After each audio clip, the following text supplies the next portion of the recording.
Chapter 49. As a seer who had just entered the door of mysticism, Klein didn't dare say that he knew a lot, but he definitely knew a lot more than the average person. He knew that the various types of divination could be divided into three main categories according to a certain standard. And this standard was the source of revelations. The first type of divination included tarot, poker, spirit pendulums, dowsing rods, and dreams. They used the revelations obtained from the interrogator's spirituality to communicate with the spirit world to interpret the results of the divination. However, spirit pendulums and dowsing rods had high requirements for spirituality, soul bodies, and astral projection. Only Beyonders would be able to obtain accurate and obvious revelations. As for card divination, it provided fixed symbolic elements in advance, allowing ordinary people to obtain the revelations that they didn't understand. Dreams were somewhere in between them. The second type of divination included spirit number, astrology, and all their derivatives. The fortune teller used objective information provided by the interrogator or natural changes to calculate, speculate, and interpret the corresponding results. The initiative was not with the interrogator, but with the fortune teller. The third type of divination relied on the power of a third party other than the fortune teller and interrogator. The disc spirit and pen spirit that Klein knew from his previous life belonged to this category. Through certain rituals, they could request an answer from an unknown or mysterious existence. Although ordinary people probably wouldn't succeed, if there was a chance that they could communicate with an existence filled with malice or that could cause a person to break down just by touching it, it would often lead to a tragedy. The magic mirror divination that Hannes Vincent had just mentioned belonged to this type of method. In mysticism, a mirror was a gateway to the unknown, the bizarre, and the spiritual world. Therefore, Klein stopped outside the meeting room, planning to listen to the famous fortune teller's explanation. He wanted to decide if he should inform the captain and copy the other party's gas meter in the middle of the night. Of course, there was a safe way to use magic mirror divination, which was to pray to the 7 orthodox deities for an answer. Even if it was difficult for ordinary people to obtain a true revelation, at least there wouldn't be any danger or repercussions. As for the magic mirror divination, that was strictly controlled by the Nighthawks and mandated punishers, it was to seek help from the evil gods or mysterious existences that certain organizations believed in. In addition, it wasn't possible to randomly fabricate something. It was possible that a particular word or trait would attract unknown attention. In this world filled with beyonder powers, such divination would always lead to the worst outcome. Klein even suspected that the original Klein, Welch, and Naya had done a similar dark divination based on the Antigonus family's notebook. At that moment, Hannes explained the principles behind magic mirror divination to the 5 members. He began describing the process. First, choose a suitable date and time according to the deity you believe in. This can be decided by the astrology handbook. For example, we all know that Sunday is the symbol of the Evernight goddess. It's a sign of rest. And from 2 to 3 in the morning, 9 to 10 in the morning, 4 to 5 in the afternoon, and 11 to midnight at night are the moons. They are ruled by the Evernight goddess. Therefore, fortune tellers who believe in the Evernight goddess can perform magic mirror divination on Sundays. That's a solid foundation. Klein nodded slightly with the help of the half-closed door of the meeting room. It had to be said that with the 7 major churches keeping each other in check, some mystical knowledge had indeed been leaked. For example, the astrology handbook provided many symbolic meanings. However, without potions and beyonder powers, ordinary people were unable to obtain the desired effects. Secondly, we need to carefully clean the mirror. It has to be a silver-plated mirror. Place it at the position that symbolizes the moon. Hannes demonstrated with the prop in his hand. No, what we need now is spirit dowsing. First, choose a position and recite, "This is suitable for magic mirror divination," 7 times in your heart. Then, look at the direction in which the pendant rotates. Clockwise is correct and counterclockwise is wrong. Of course, if you are praying to an evil, unknown, or mysterious existence, the position is not the key. What's important is whether he is interested. Klein silently corrected himself. At that moment, he felt like he was a teacher listening to a class. Han asked Vincent couldn't hear what Klein was thinking. He explained the preparations in detail in a normal tone. After the members finished writing their notes, he continued to explain. After bathing, make sure that all the curtains are drawn and the door is locked from the inside. Then, light a candle and place it in front of the mirror. Sincerely pray to the God you believe in. The question should be as simple as possible. Don't use complicated embellishments. After praying 7 times, pick up your mirror and gently throw it on the ground. It must be very light. Remember how it looks when it breaks. This is a revelation from the God. I will explain the main symbols in detail. Phew, this is orthodox magic mirror divination. Klein heaved a sigh of relief and slowly walked into the conference room. He sat in his previous seat and finished the rest of the Southville coffee in one gulp. The so-called orthodox meant that one could indeed receive revelations, but there was basically no way to truly interpret them. And during this step, if a beyonder received a response, they could directly see a certain scene from the mirror and obtain clearer information. As there were many symbols formed after it broke, Hanas spoke for a long time. Even when Edward Steve finished his divination and returned to the conference room, he still hadn't finished. Klein didn't ask what Edward had divined or what method he had used. This was an unwritten rule among fortune-tellers. As a seer, he naturally had to strictly abide by it unless the other party mentioned it. I realize that most of the time, our interpretations are too vague. It seems to cater to different needs, allowing different people to find descriptions of themselves from the interpretations. Edward drank a mouthful of black tea and sighed softly. For example, there are many twists and turns and too many calamities, but one will finally see the light of dawn. Ha ha! No one knows when the light of dawn will come. For example, your journey won't be too smooth, but you will definitely arrive alive. Ha! The dead won't refute me. As he hadn't listened from the beginning, he ignored Hannes's magic mirror divination lesson. Survivor bias, Klein added with a smile. The general meaning of survivor bias was that many statistics often came from the living and survivors, ignoring the dead. There would be obvious deviations in the results.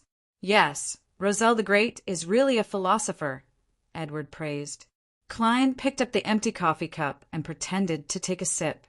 The members spent the entire afternoon immersed themselves in the astrolabe and magic mirror divination. Occasionally, they would come over to discuss with Klein and Edward, and at such times, Klein would do his duty as an unofficial member of the Nighthawks. He tried his best to guide them away from thoughts that might involve beyonders and might involve danger. However, he didn't succeed in what he wanted to do the most. A few inquirers came and went, but none of them chose him for divination. Perhaps I should take the initiative to entertain them next time. I should say things like, "You're plagued by bad luck. You'll have misfortune in the near future, and nothing you do will go smoothly." No, that doesn't sound like a seer. With this in mind, Klein couldn't help but shake his head in a self-deprecating manner. He took his stick, rose, and took his leave. At 5:30, Edward Steve put on his coat and was about to walk out of the divination club when he suddenly saw a familiar figure. "Good afternoon, Glassy. Long time no see." He greeted him with a smile. His friend, who shared the same hobby, was wearing his usual formal suit with a black bow tie and a monocle hanging from his breast pocket. Then he noticed that the other party's complexion was rather bad. Even her soft, light yellow hair was showing signs of drying. "Good afternoon, Edward, cough, cough." Glassy, who was holding his hat, suddenly covered his mouth with his fist and coughed a few times. Edward said worriedly, "You seem to be sick?" "A very serious illness. It even turned into pneumonia. If my wife hadn't met a powerful apothecary who gave me some miraculous medicine, I'm afraid you wouldn't be able to see me until you reached the cemetery." Glassy's tone was filled with lingering fear and relief. "Lord, I can't believe that you were so healthy before. Look, you are so weak now. I remember doing a divination for you last week. There weren't any signs that you would contract a serious illness. Edward moved his cane and sighed in surprise. My own divination results are the same as yours. Perhaps we aren't qualified fortune tellers. Besides, Glassy suddenly recalled Monday's matter as his expression turned abnormally heavy. At that moment, the beautiful lady, Angelica, came over and bowed with a gentle smile. After exchanging greetings, she first paid attention to Glassy's health and provided some advice. Then she casually mentioned, Mr. Glassy, the Mr. Moretti who got you to do a divination, previously has also joined the club. The one who got me to do a divination previously? Glassy's eyes lit up. Lord, where is he? He has already left. Angelica and Edward couldn't understand Glassy's abnormal reaction. Glassy took 2 steps forward in agitation. If I'm not at the club the next time he comes, please make sure to ask when he will be coming again. Glassy, what's going on? Did that Mr. Klein Moretti do something to you? Edward asked, puzzled.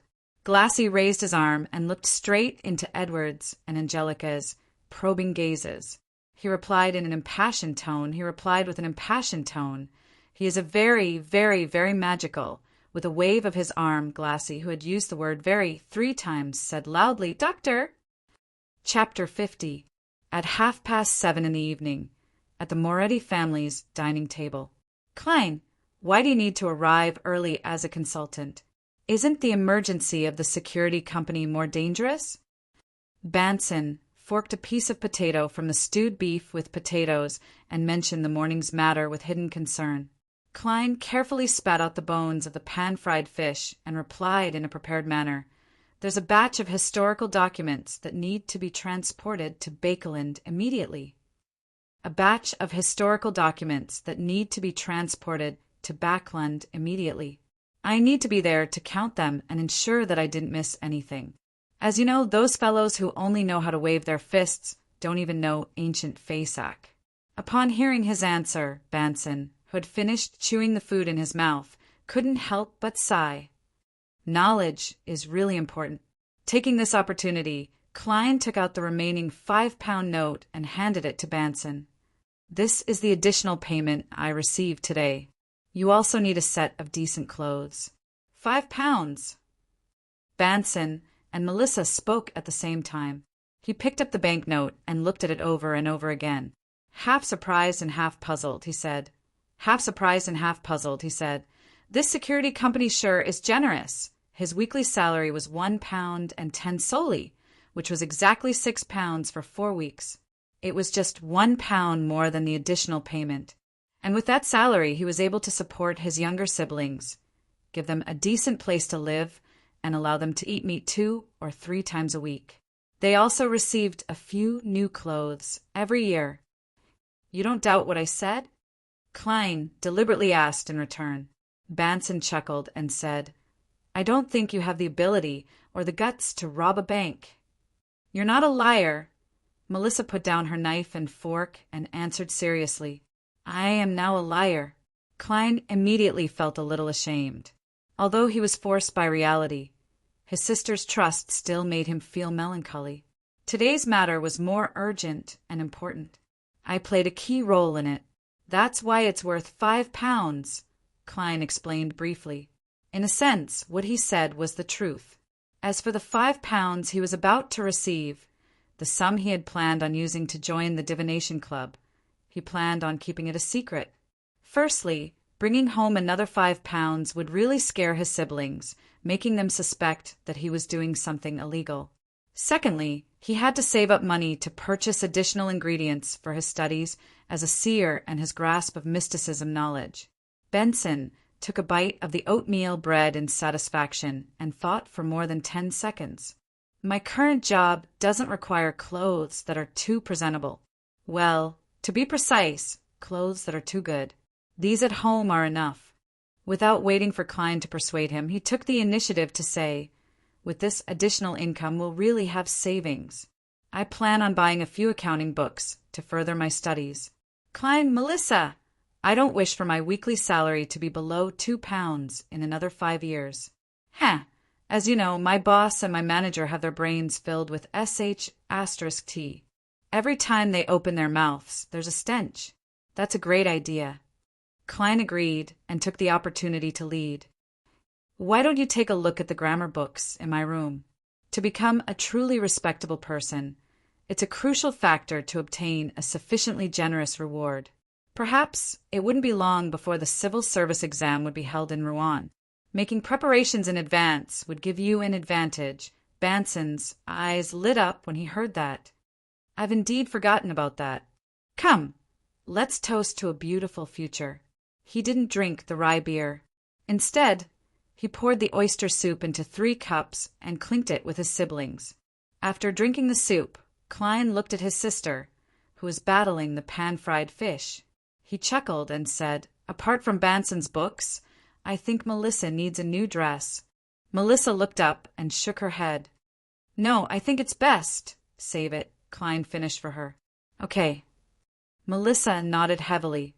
"Actually, if we don't pursue the latest designs and fabrics, it won't be too expensive.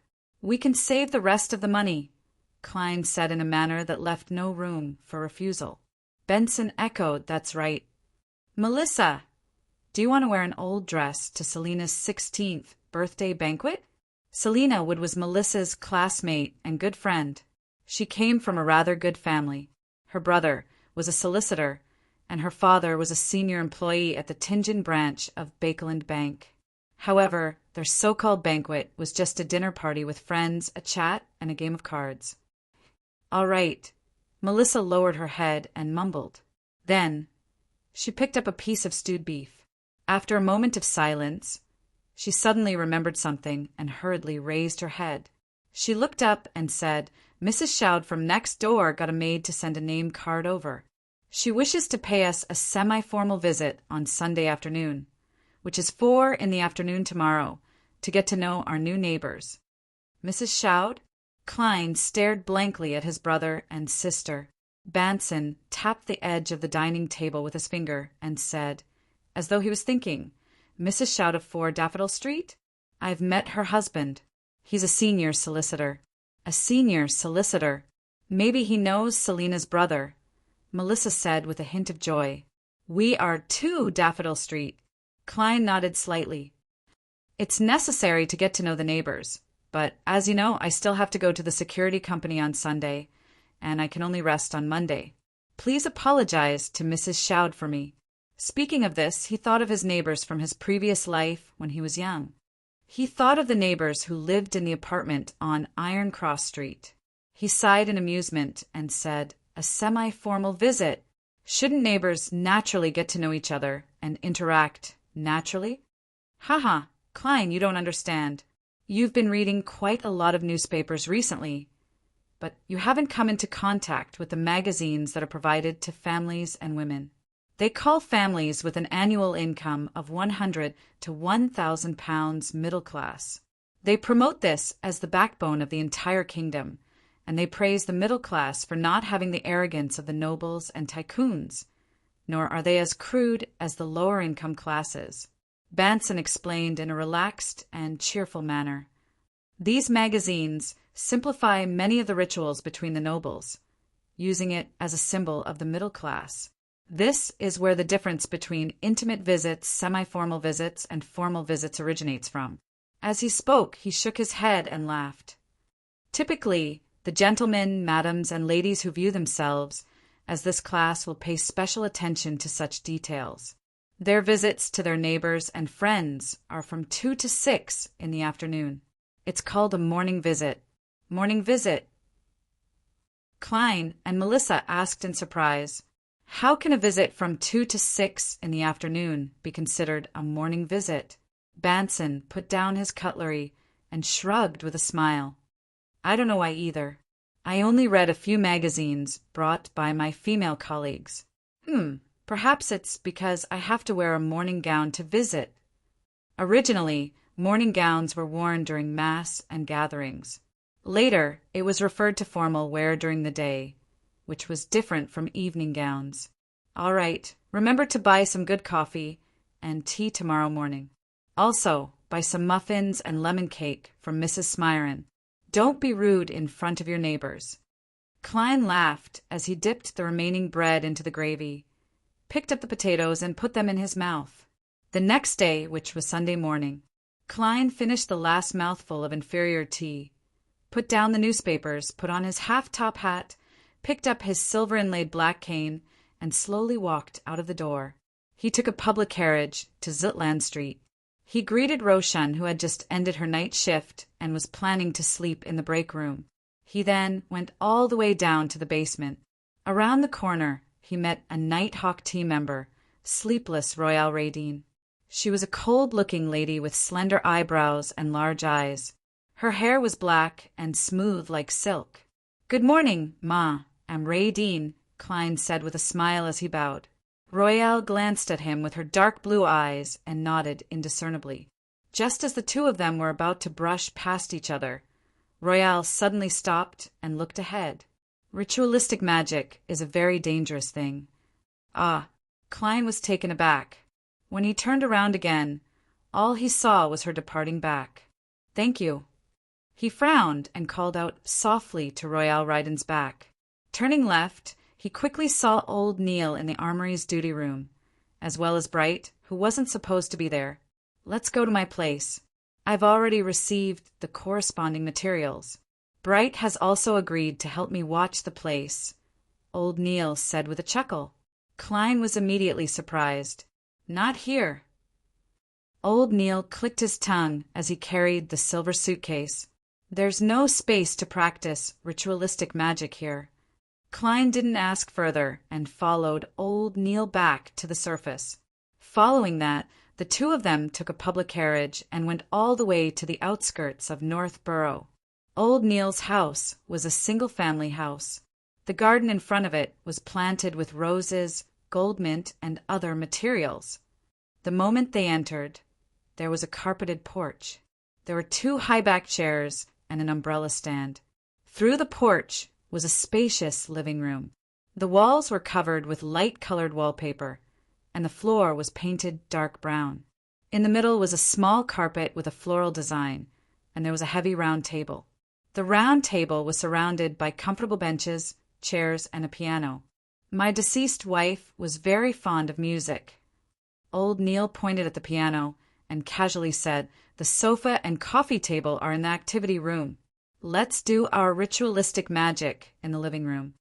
"All right," Klein replied cautiously. Old Neil put down the silver chest and smiled. "I'll demonstrate a ritualistic magic to you first. Observe and memorize it." As he spoke, he took out a piece of fake goatskin from the silver chest. He used black ink that was specially concocted and had a tranquil fragrance to draw a strange pattern on it. Klein looked again and realized that old Neil seemed to be drawing a bill. After old Neil filled in the number 30 and the corresponding pound symbol, Klein couldn't control himself any longer. He asked in puzzlement and confusion, "What's wrong with old Neil?" He asked in confusion, "Mr. Neil, what ritualistic magic are you going to perform?" Old Neil coughed twice and answered very seriously, "I'm going to use magic to settle the debt of 30 pounds today. That works." Klein's eyes widened as his mouth gaped. Chapter 51. Using magic to settle bills? Should he curse the creditor to death or forge banknotes? "I can't solve the problem, but I can solve you." All sorts of thoughts flashed through Klein's mind, and the way he looked at old Neil became a little strange. He seriously considered the possibility of calling the police, informing the Nighthawks. Old Neil glanced at him and said in annoyance, "From your eyes I see ignorance, stupidity, and weak and shameful trust. Didn't Dunn tell you the maxim of the mystery priors? Do as you please, but do not harm them." Although this maxim was first spread from a secret and evil organization, the Moses Ascetic Order, Beyonders who choose the path of mystery prior have used their own experiences to prove that it's correct. As long as they strictly abide by it and are filled with reverence, the risk of losing control will be minimized. The opposite conclusion is also true. Your suspicion is an insult to me, to the mystery priors. I'm sorry, Klein apologized without hesitation. He had indeed forgotten the maxim Dunn Smith had once mentioned. Old Neil wasn't really angry. Instead, he chuckled. Unfortunately, there are too few Beyonders who choose Seer. There's no corresponding maxim to help you. But I have Roselle the Great's diary. Strictly adhering to the maxim has a hint of acting in itself. Klein suddenly thought of something and nodded as if he was thinking. Old Neil didn't say anything else. He took the vase and other things off the heavy round table and put them in a corner. Immediately after that, he took out a scarlet candle and a dark black candle from a small silver box. If ordinary people want to attempt ritualistic magic, they have to choose a suitable date or time according to the results of astrology or by flipping through the corresponding manuals. For example, Sunday, which symbolizes the goddess, or the time of the moon that she rules. But for us Beyonders, especially those who are good at it, there's no need for that. Our flourishing spirituality and our powerful astral projection are the key factors. Of course, if you are not confident in the ritualistic magic you want to try, then choose a suitable date and time to increase your success rate. Ah, yes, there's a premise that you have to remember and strictly abide by. Old Neil put down the 2 candles and turned his body to the side. He looked at Klein and said very seriously, Low-sequence Beyonders aren't strong enough. Almost all ritualistic magic they can do is to seek external help and power. Therefore, you can only consider the goddess, the Lord of Storms, and other orthodox deities. Never, ever attempt to communicate with unknown and unpredictable existences, even if there are people who believe in them, even if the recorded promises are filled with temptation. Don't hold the thought of getting lucky. Just try it once, and you will inevitably fall into the abyss. Every effort and every attempt will be, you and all. You will. I'll keep that in mind. Klein replied in a low voice, but he felt a little guilty. His luck enhancement ritual seemed to be praying to an unknown and unpredictable existence for strength. Furthermore, he had really obtained a power that even a veteran Beyonder like the Hanged Man found unbelievable. He had the power to pull them above the gray fog. Yes, he should be a veteran Beyonder of. But I don't. Thankfully. I. Worrying about this matter, he took the initiative to change the topic. So it's best for Nighthawks to seek help from the goddess? If you wish to pray to the Lord of Storms, no one will stop you. It's just that she might not respond, or it might be filled with malice. That will distort the results of our ritualistic magic in an unpredictable direction. Old Neil used a joke to successfully dispel Klein's hopes of getting lucky. There's no such thing as best, only must.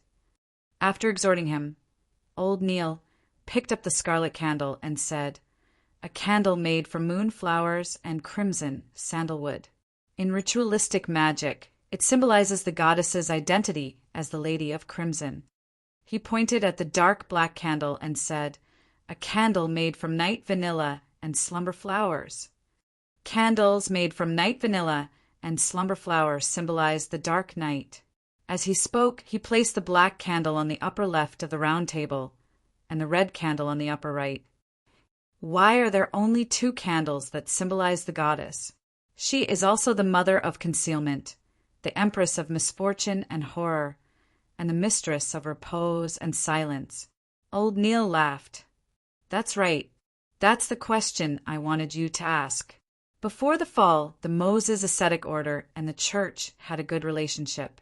Some of their ideas and results in ritualistic magic deeply influenced us. They believe that all things are numbers, and every number has spirituality.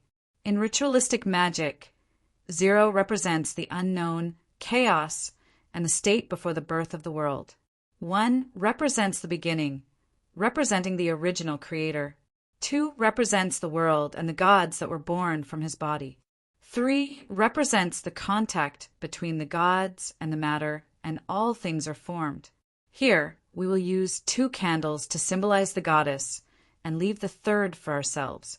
As for which 2 candles to use and which 2 symbols to symbolize, it depends on the effect that ritualistic magic wants to achieve. 3 begets all things? All things are 3? Klein couldn't help but think of some things he had come into contact with in his previous life. Seeing that he was listening attentively, old Neil picked up the 3rd candle and said, "This is a candle that symbolizes me.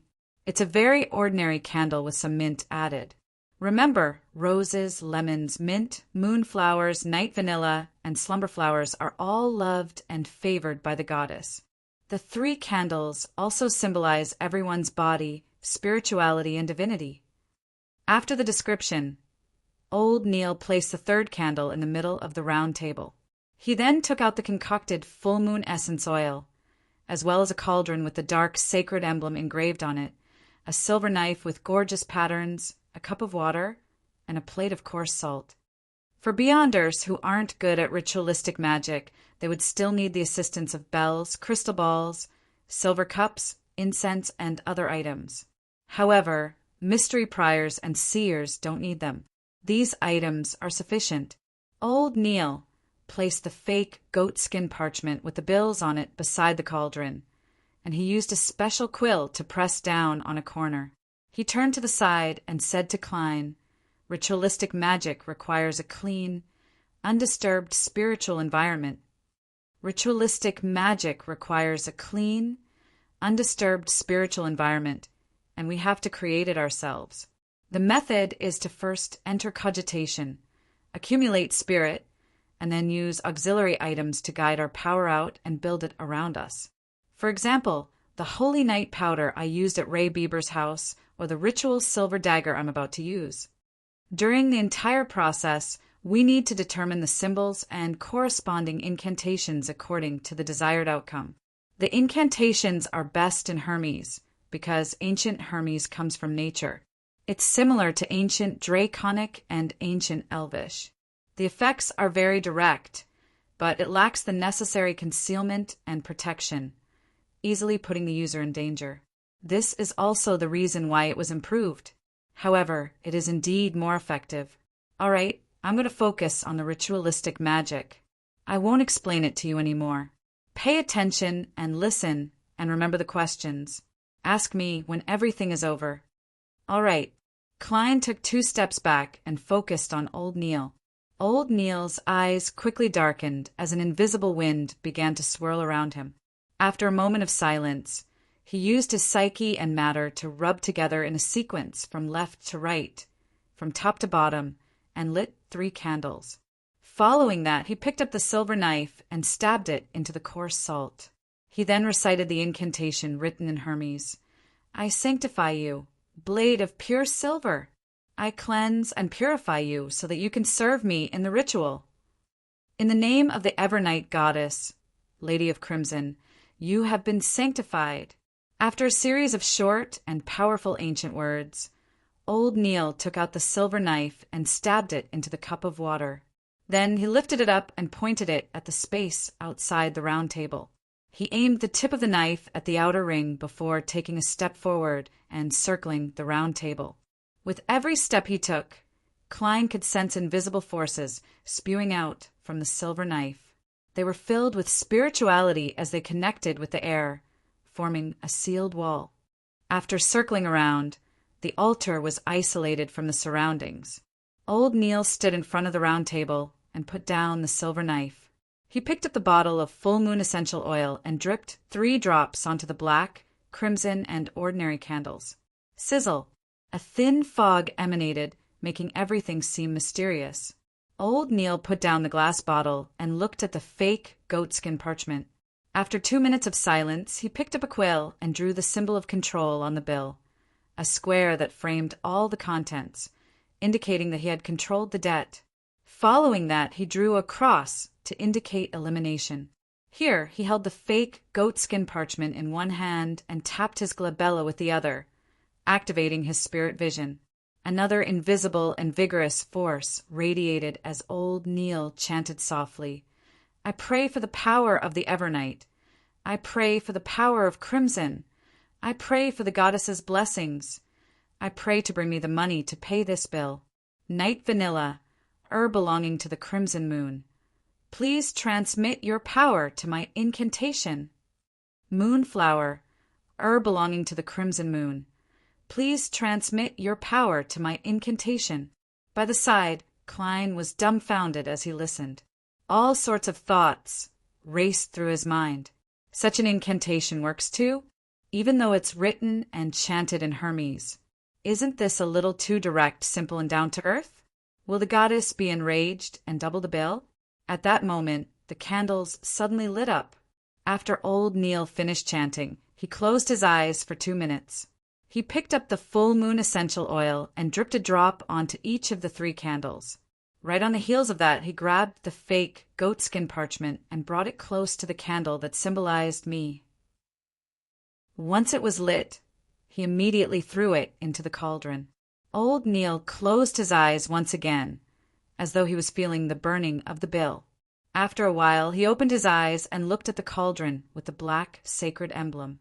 He saw that the fake goatskin parchment had been completely burned, leaving only ashes. Praise the goddess. Old Neil tapped his chest 4 times, forming the crimson moon. Then he extinguished the candles in the reverse order he had done it in the beginning. After doing all of this, he picked up a silver knife and pierced through the invisible walls around him. After a sudden gust of wind, old Neil clearly heaved a sigh of relief. It's done. That's it. Klein asked in surprise. The bill has been resolved. How is it resolved? I don't know either. In short, it will be resolved in a reasonable manner. Old Neil spread his hands and smiled. Klein didn't know what expression or words to use in response. Isn't this a little unreliable? Chapter 52. Don't think about that darn bill. Let's discuss ritualistic magic. Old Neil put away the candles, cauldron, and silver knife with a relaxed expression.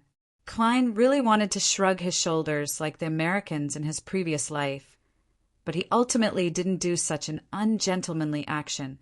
He turned his attention back to the ritualistic magic itself and threw out the detailed questions that he had previously been puzzled about, and he received sufficient answers.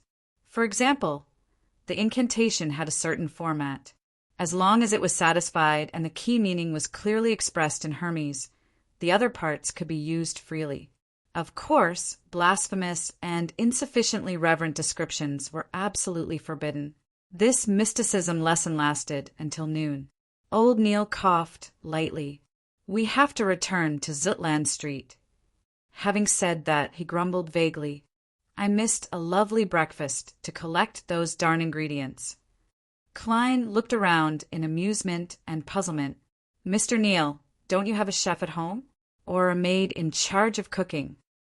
A weekly salary of £12 was enough to take care of a few servants. According to the newspapers, if accommodation and food were provided, hiring an ordinary chef would only require a weekly salary of 12 to 15 soldi, not even £1. The maidservants who did chores were even cheaper, with a weekly salary of 3 soldi, 6 to 6 soldi. Of course, one could not rely on their culinary skills. That's not right. With Mr. Neil still owing £30, it's normal for him not to hire a chef or servant. I seem to have asked a question I shouldn't have asked again. While Klein was regretting, old Neil didn't mind at all. He shook his head and said, I often try ritualistic magic at home and study beyonder items and corresponding documents. I often try ritualistic magic at home and study beyonder items and the corresponding literature. I won't and can't hire ordinary people as chefs, servants, and maids. I only get people to clean up regularly, and if they aren't ordinary people, do you think they'll be willing to do such work? I seem to have asked a stupid question. Perhaps it's because I don't do anything that involves mysticism at home, Klein explained in a self-deprecating manner. Old Neil had long stood up. He wore his round-brimmed felt hat and mumbled as he walked out the door. I seem to smell the aroma of pan-fried goose liver. When the bill is completely settled, I must have a good portion. I can definitely eat a whole piece of roast pork with applesauce for lunch. No, that's not enough. I need a sausage with mashed potatoes. You're making me hungry. Klein swallowed his saliva and quickly followed old Neil to the nearby public carriage stop. When they returned to Zutland Street, old Neil had just gotten off the carriage when he suddenly hummed in acknowledgement. What did I see? Goddess, what did I just see? He suddenly became as agile as a 17 or 18-year-old boy. He quickly came to the roadside and picked up an item. Puzzled, Klein approached it. Upon closer inspection, he discovered that it was an exquisitely crafted wallet. With his eyesight and knowledge, it was difficult for him to tell whether the dark brown purse was made of cowhide or sheepskin. He only noticed that there was a small, light blue coat of arms embroidered on it, and on the coat of arms was a white dove spreading its wings. That was the first impression that Klein had, but from the second glance, his eyes were glued to the bulging wallet's banknotes. They were gold pounds with a gray background and black patterns. There were at least 20 of them facing up. Old Neil opened the wallet and took out the banknotes. After looking at them carefully, he immediately chuckled. 10-pound notes. The respected founder and protector, William I. Oh, goddess, a total of 30 of them. There are also a few 5-pound, 1-pound, and 5-soldi notes. More than 300 pounds? That's a huge sum in the truest sense of the word. I might not even be able to save that much money in 10 years.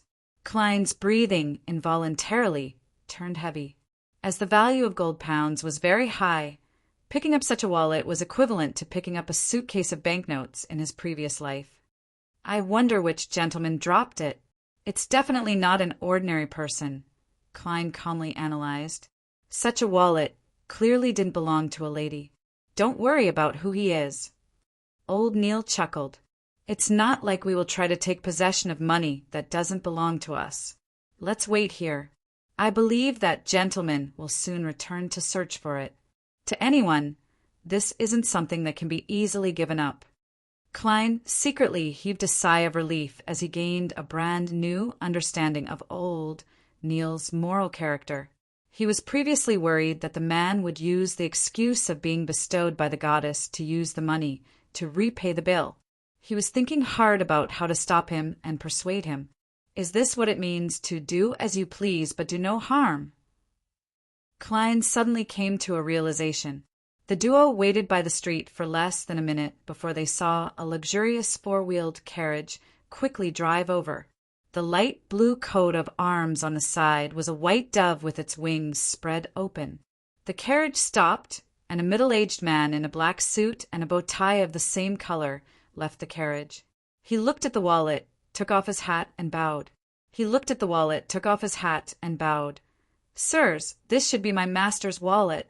Your coat of arms proves everything, but I need to verify it again. This is my responsibility to everyone. May I know how much money is in the wallet?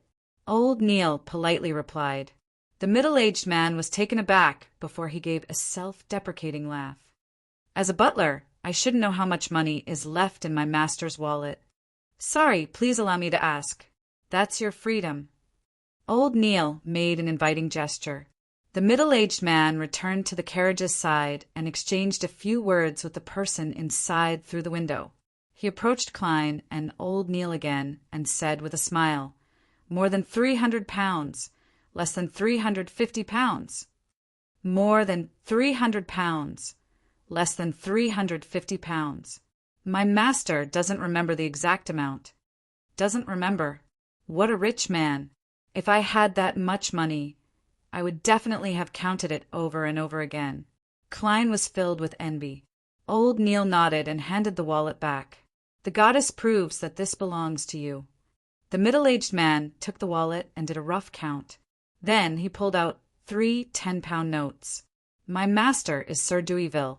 He said that he admires your qualities. This is the reward that honest people should receive. Please do not reject it. Sir Deweyville? The Sir Deweyville who established the Deweyville Trust Company to provide cheap rental housing for low-level laborers?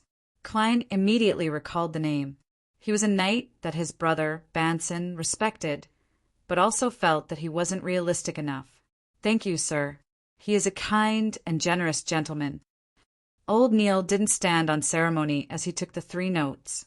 After watching Sir Deweyville's carriage depart, he saw that there was no one around and turned to look at Klein. He flicked the notes and laughed. £30. The bill is settled. I said that it would be settled in a reasonable manner. This is the power of magic. What the F*** king power of magic. That works too. Klein was dumbfounded once again. After resting for a few minutes, he entered the staircase and climbed up to the security company. He asked in puzzlement, "Mr. Neil, why didn't you ask for a bigger sum?" Don't be greedy, especially when performing ritualistic magic. Temperance is a key factor for every mystery prior to live long enough. Old Neil explained in a relaxed and cheerful manner. In the huge banquet hall, several chandeliers were lit with candles. They emitted a soothing aroma, and the amount of light they accumulated was not inferior to that of the gas lamps. On the long tables were pan-fried foie gras, roasted steak, roasted chicken, fried mackerel, desi oysters, lamb stew, cream soup, and other delicacies. In addition, there were bottles of misty champagne, Ormer wine, and Southville red wine. They emitted an alluring luster under the illumination of the lights. Servants in red vests carried trays with crystal cups and shuttled back and forth between the gentlemen and ladies who were either elegantly or gorgeously dressed. Audrey Hall wore a long white dress with a standing collar, a high waist, and goat-leg sleeves. Her upper body was tightly bound, and her waist was extremely thin. The multi-layered cupcake cut was perfectly supported by a whalebone hoop. Her long blonde hair was tied up elegantly, and her earrings, necklace, and rings shone brightly. On her feet was a pair of white dancing shoes inlaid with roses and diamonds. "Are there 4, 5, or 6 petticoats?" Audrey touched the petticoat with her right hand, which was wearing a white gauze glove. Her left hand was holding a sparkling glass of champagne. Audrey was not at the center of the banquet like she usually was, becoming the center of attention. Instead, she avoided the bustle and stood quietly in the shadows of the floor-to-ceiling windows. She took a sip of champagne and looked at the people in front of her in a manner that made it seem as if she did not belong there. Earl Wolf's youngest son was chatting with Viscount Conrad's daughter. He liked to wave his forearms to strengthen his tone. Well, the more he waved his arms, the more untrustworthy the content of his words. This was a proven conclusion. He could not help but elevate himself and belittle others, but he could not control his guilt. This would be expressed through the way he spoke and his body language. Madame Della has used her left hand to cover her laughter again and again today. Yes, I know. She's showing off the pure aquamarine on her left hand. Her husband, Duke of Negan, is discussing the situation with a few conservative nobles not far away. Since the beginning of the banquet, he has only actively looked for his Madame Della. Once, they barely make eye contact. Maybe, well, they're not as loving as they appear. Madame Parnis has been made to laugh by Baron Larry 7 times. This is normal and not surprising. But why does she look at her husband with a guilty look? Well, they're separated. No, they're going somewhere that leads to the garden. In this extravagant banquet, Audrey saw many details that she would not have noticed in the past. For a moment, she almost believed that she was watching a play. Everyone is a good actor. She sighed silently, her eyes cold. At this moment, she suddenly felt something. She turned her head abruptly and looked at the spacious balcony outside the floor-to-ceiling windows. She looked at the dark corner of the spacious balcony. In the shadow, a large golden retriever sat quietly, looking inside at Audrey with tranquil eyes. Half of its body was hidden in the darkness. Chapter 53. Above the stormy sea, an ancient 3-masted sailboat was bobbing up and down with the waves. It wasn't fast, nor was it large enough. In this disaster scene where the sky and sea were one, it was like a withered leaf that had left a tree. However, no matter how ferocious the hurricane was or how terrifying the waves were, it sailed safely without any signs of tilting. Alger Wilson stood on the empty deck and looked at the mountainous waves around him. It was unknown what he was thinking. It's going to be Monday again. He muttered silently. That was a day that belonged to Mother Earth, the beginning of a new cycle of prosperity and decline. But to Alger it had another meaning. It belonged to a mysterious existence that was forever shrouded in grayish-white fog. At least I haven't become a lunatic. He retracted his gaze and gave a self-deprecating laugh. At this moment, one of his few crew members came over and asked respectfully, "Your Grace, what's our objective for this voyage?" Alger surveyed the area and replied in a monotonous tone, "To pursue a listener from the Aurora Order." The storm dissipated and the fog filled the air. There were cannons in place, but they still didn't conform to the trend of the times. A boy of 8 or 9 years old, with soft yellow hair, trembled with fear as he watched the undisciplined pirates around him. He watched as they enjoyed barrels of beer, swung around with the help of ropes, taunted each other, and even punched each other. He turned to look at the black-robed man standing in the shadows. He lowered his voice and asked, "Father, where are we going?" 5 days ago he met his father for the first time in his memory. The father who claimed to be an adventurer. If it wasn't for the oil painting his mother left behind that proved his identity, and if it wasn't for the orphanage opening its doors for him, he definitely wouldn't be willing to leave his hometown and follow this relative who was almost a stranger. The man, standing in the shadows, lowered his head and looked at his son. With a kind expression he replied, "Yes." With a kind expression he replied, "Jack, I'll bring you to a sacred place, the sanctuary where the Creator once lived." Is that the kingdom of God? We mortals can only enter if we receive blessings. Little Jack had been taught well by his mother and had sufficient common sense. At that moment he was both surprised and terrified. The man standing in the shadows had an unforgettable face. It was like a stone sculpture created by the most outstanding master. He put his hand to his ear and listened attentively. He answered in a voice that sounded like he was talking in his sleep. "Jack, mortals are a wrong concept. The Creator created this world. He is everywhere and exists in every living being. Therefore, everything has divinity. When divinity reaches a certain level, one can become an angel. The 7 false gods are just more powerful angels. Look, I can hear the teachings of the Creator right now. Ah, what an extraordinary revelation that is. Life is just a journey of the spirit. When the spirit is strong enough and tenacious enough, we can find our own divinity and merge with more divinity." Lil Jack could not understand this complicated description. He shook his head and asked another question that he had not had the chance to ask before. "Father, I heard from Mother that after the Creator created this world, he split into all things and did not actually exist. Then why is there still his holy place?" As a child of 7 or 8 years old, his logic was clear enough. The man with the chiseled face was taken aback. He tilted his head a little more, as if he had heard more whispers. Suddenly he fell to his knees on the deck. His skin that was exposed protruded with bluish-black objects. He held his head with both hands. His face contorted abnormally as he shouted in extreme pain. There lying. After lunch, with old Neil promising to bring him along the next time he went to the underground market, Klein slowly returned to the Blackthorn Security Company. He was considering whether he should read some documents in the office and practice his abilities, or continue wandering around the divination club before Captain Dunn forbade him to act as a seer. However, before he could make a decision, he saw Dunn Smith walk in from outside. He was wearing a black trench coat and a half-top hat. "Captain, how's the situation?" Klein asked with concern as he thought about the whereabouts of the Antigonus family's notebook.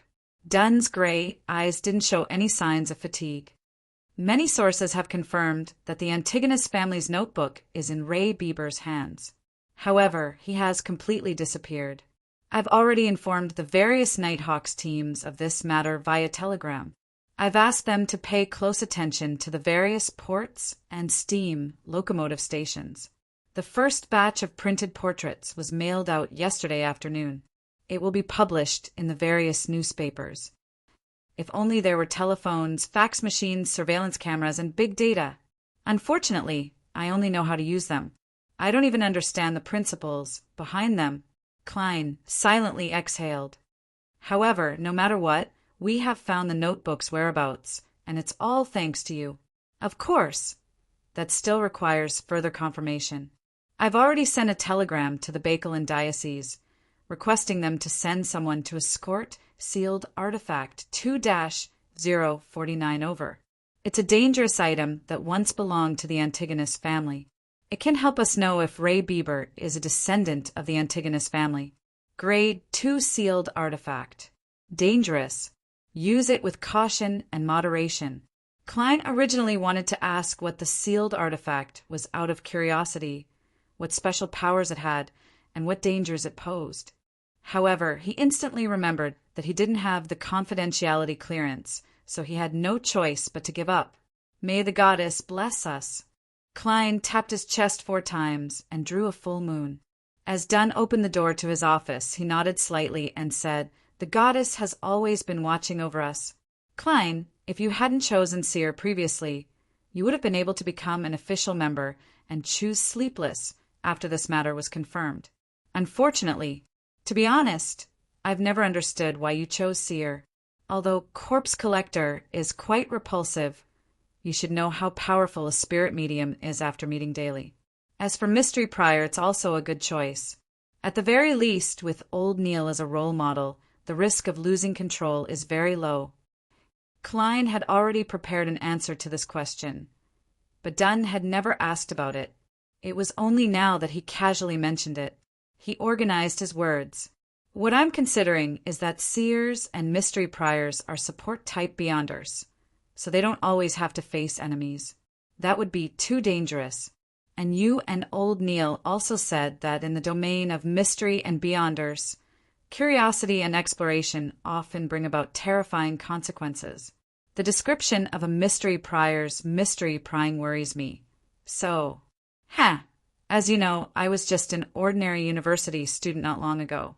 Being timid is the only reason why I made this choice. I have to say, this is an unexpected but reasonable answer. Dunn rubbed his temples and chuckled. He turned his body halfway and sized up Klein with his gray eyes. During this period of time, continue going out. Don't limit yourself to the route from Welch's house to Iron Cross Street.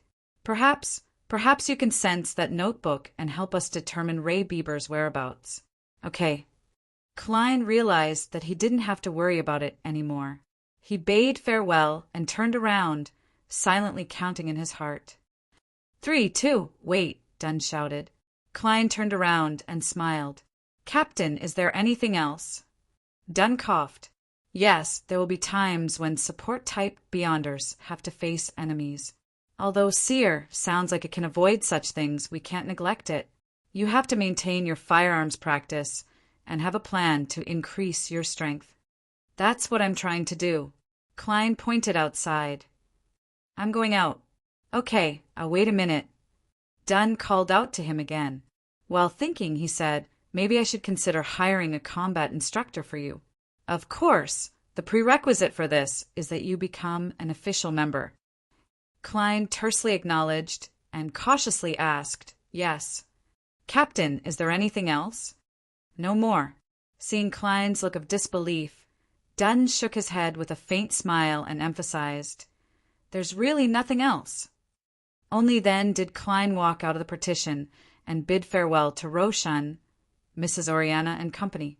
He first went to the shooting club to practice before strolling around for a full hour, seriously completing the mission given to him by the captain. After doing all of this, he came to the divination club and saw the beautiful Madame Angelica reading a magazine leisurely. Family. Klein silently recited the name, walked over with his cane and greeted her with a smile. Good afternoon, Madame Angelica. Good afternoon, Mr. Moretti.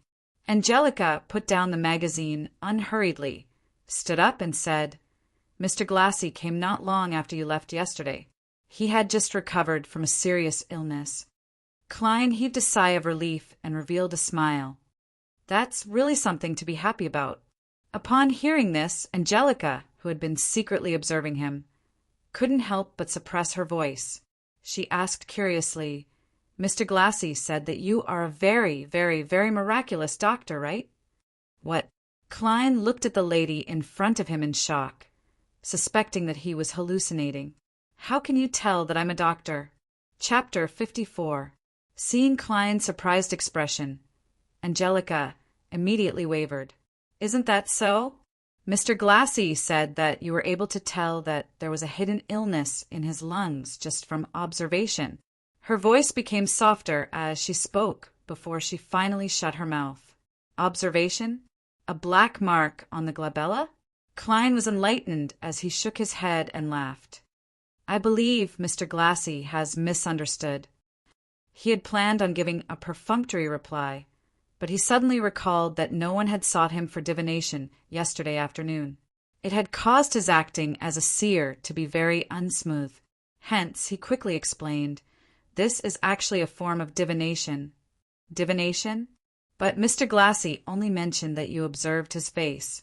Is that considered divination?" Angelica asked in surprise and puzzlement. Klein smiled calmly. "As a member of the divination club, you should know about palmistry, right?" Palmistry wasn't exclusive to the foodie empire. Even on Earth, India and old Europe had developed their own theories, much less the world with beyonder powers. "I know, but it seems like you didn't read his palmistry. Did you secretly observe him?" Angelica asked out of curiosity. "I read his physiognomy." Klein fabricated a story. "Its principles are essentially the same as palmistry." "Really?" Angelica's eyes were filled with disbelief. For the development of his career as a seer, Klein chuckled and pretended to be in deep thought. He raised his hand and tapped his glabella twice. Focusing his gaze, Angelica's aura appeared in his eyes. Her head was purple, her limbs were red, and her throat was blue. There was nothing wrong with her health. It was just that the colors were slightly dull, but this was a normal sign of fatigue. Klein looked at her emotions again and saw that there were some red and blue mixed in the orange. It was warmth with a hint of excitement and contemplation. Thankfully, after discovering that there were no abnormalities, Klein planned on deactivating his spirit vision. At that moment, he suddenly saw that deep within the color of Angelica's emotions, there was a thick darkness. Besides, she lacks the positivity of white. Klein nodded in thought. "Mr. Moretti, are you reading my fortune-telling?" Angelica sensed something when she saw the young gentleman in black formal attire suddenly turn silent and seriously size her up. She asked with a mixture of curiosity and worry. Klein didn't reply immediately. Instead, he tapped the space between his eyebrows, as if he was scrutinizing him attentively. Just as Angelica was feeling uneasy, he spoke gently. "Lady Angelica, there is sorrow and pain. Do not seal it in your heart." Angelica's eyes widened and her mouth widened, but she couldn't say a word. She looked at Klein, who was wearing a half-top hat and had a scholarly demeanor. She heard him say in a deep, soothing, and warm voice, "I'm not sure if you're a good person or not. You need to climb a mountain, play a tennis match, or watch a sad play. Let your body be exhausted from the exercise. Let your tears flow without any concealment, and then cry, scream, and let all your emotions completely explode. It's also good for your health." As the words entered her ears, Angelica seemed to have turned into a statue, standing there motionless.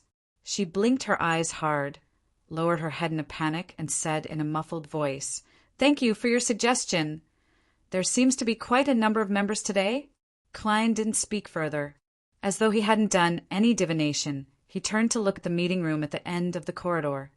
Sunday afternoon. At least 50 members. Angelica's voice was still a little hoarse, and she only said a few key words.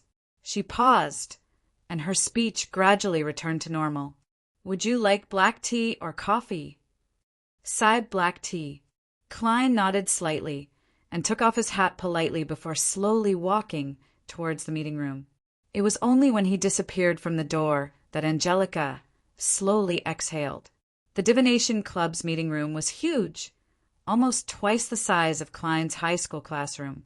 In the past, there would only be 5 or 6 members here, making it very empty.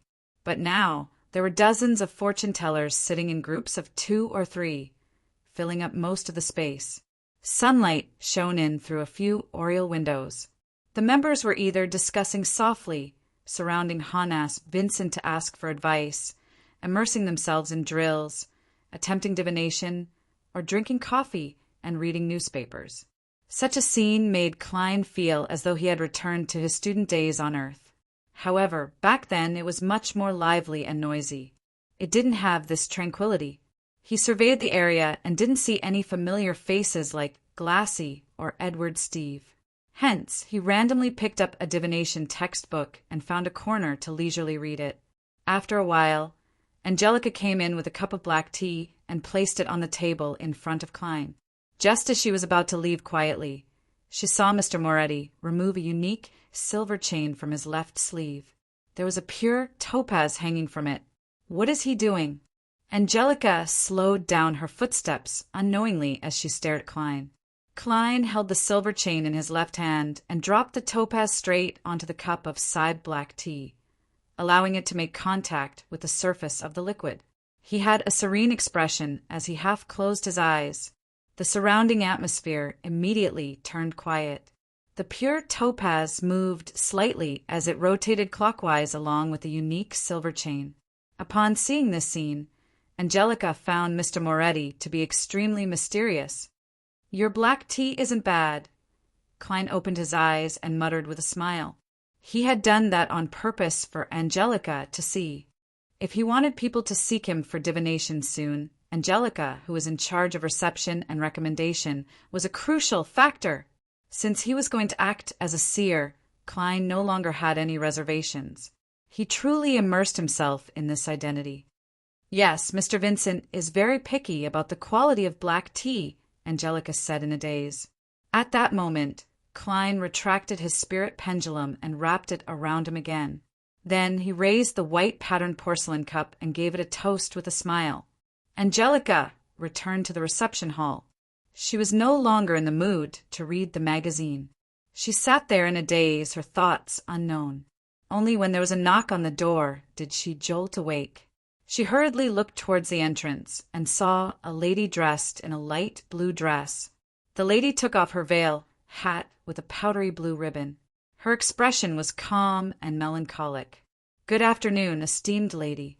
Do you wish to join the club, or are you looking for someone to do a divination?"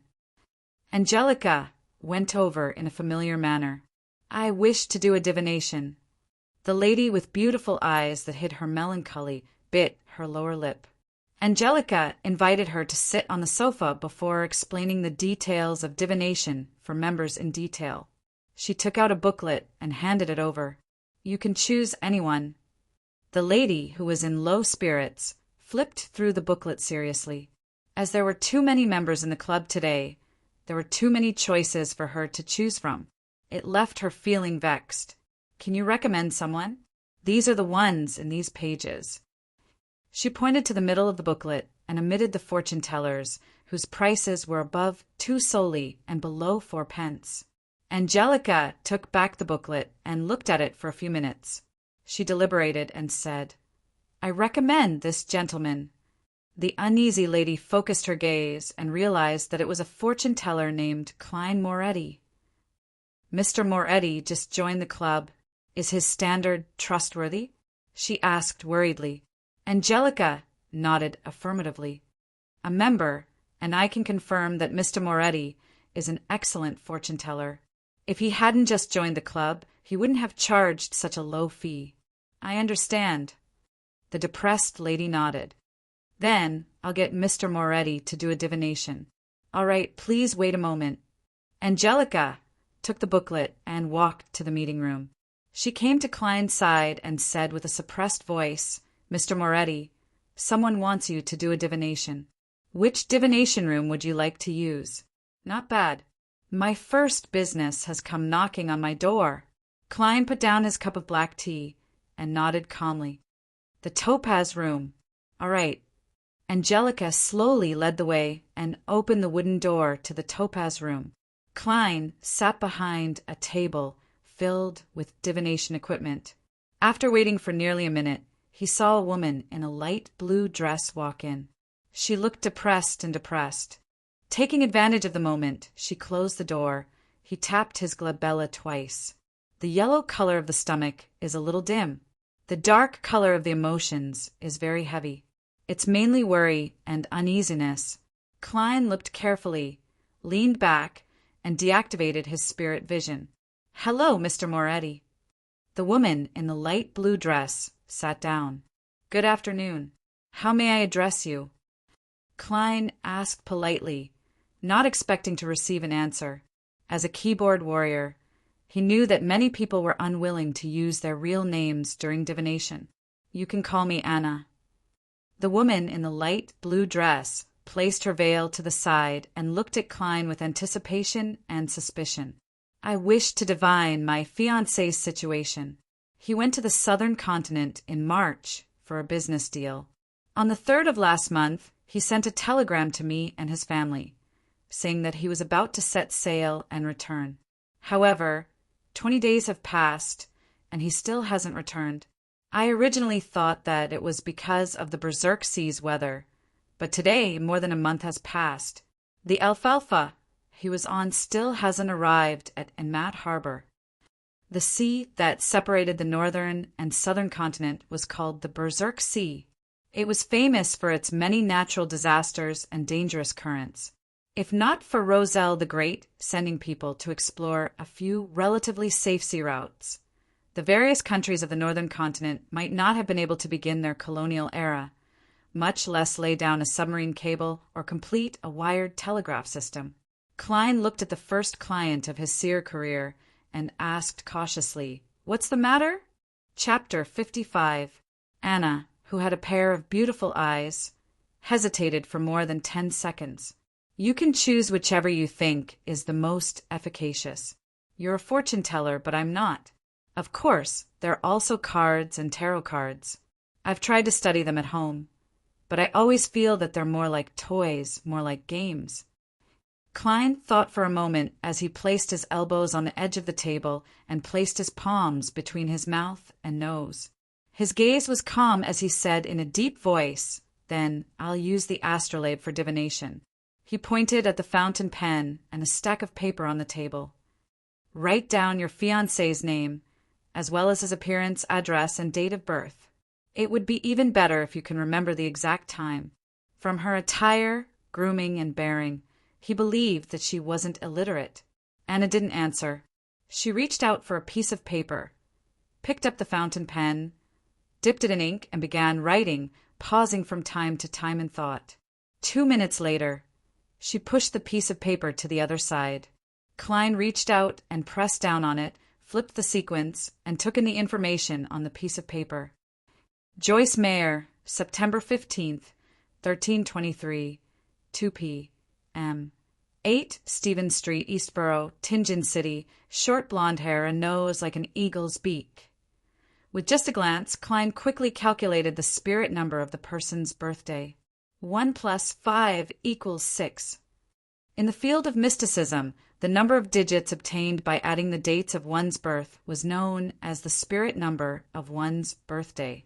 It affected a person's life before the age of 27. The spirit number of the month of birth, adding the digits of the month of birth to a single digit, affected a person's life from 27 to 54. The spirit number of the year of birth, adding the digits of the year of birth to a single digit, affected a person's life after 54.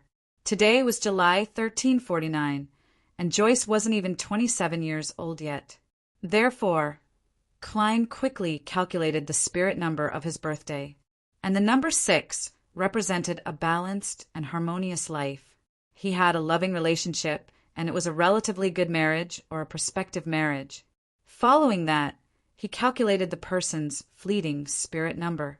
The so-called fleeting year spiritual number was to replace the year of birth with the current year, and then add it together with the spiritual number of the birthday spiritual number and the spiritual number of the birthday spiritual number to obtain the approximate luck for the current year. 1 + 3 + 4 + 9 is equal to 17. 1 plus 7 is equal to 8. 8 plus month of birth, 9 plus birthday. 6 is equal to 23. 2 plus 3 is equal to 5. If the fleeting year is 5, it means that there will be changes and accidents that require a certain amount of risk.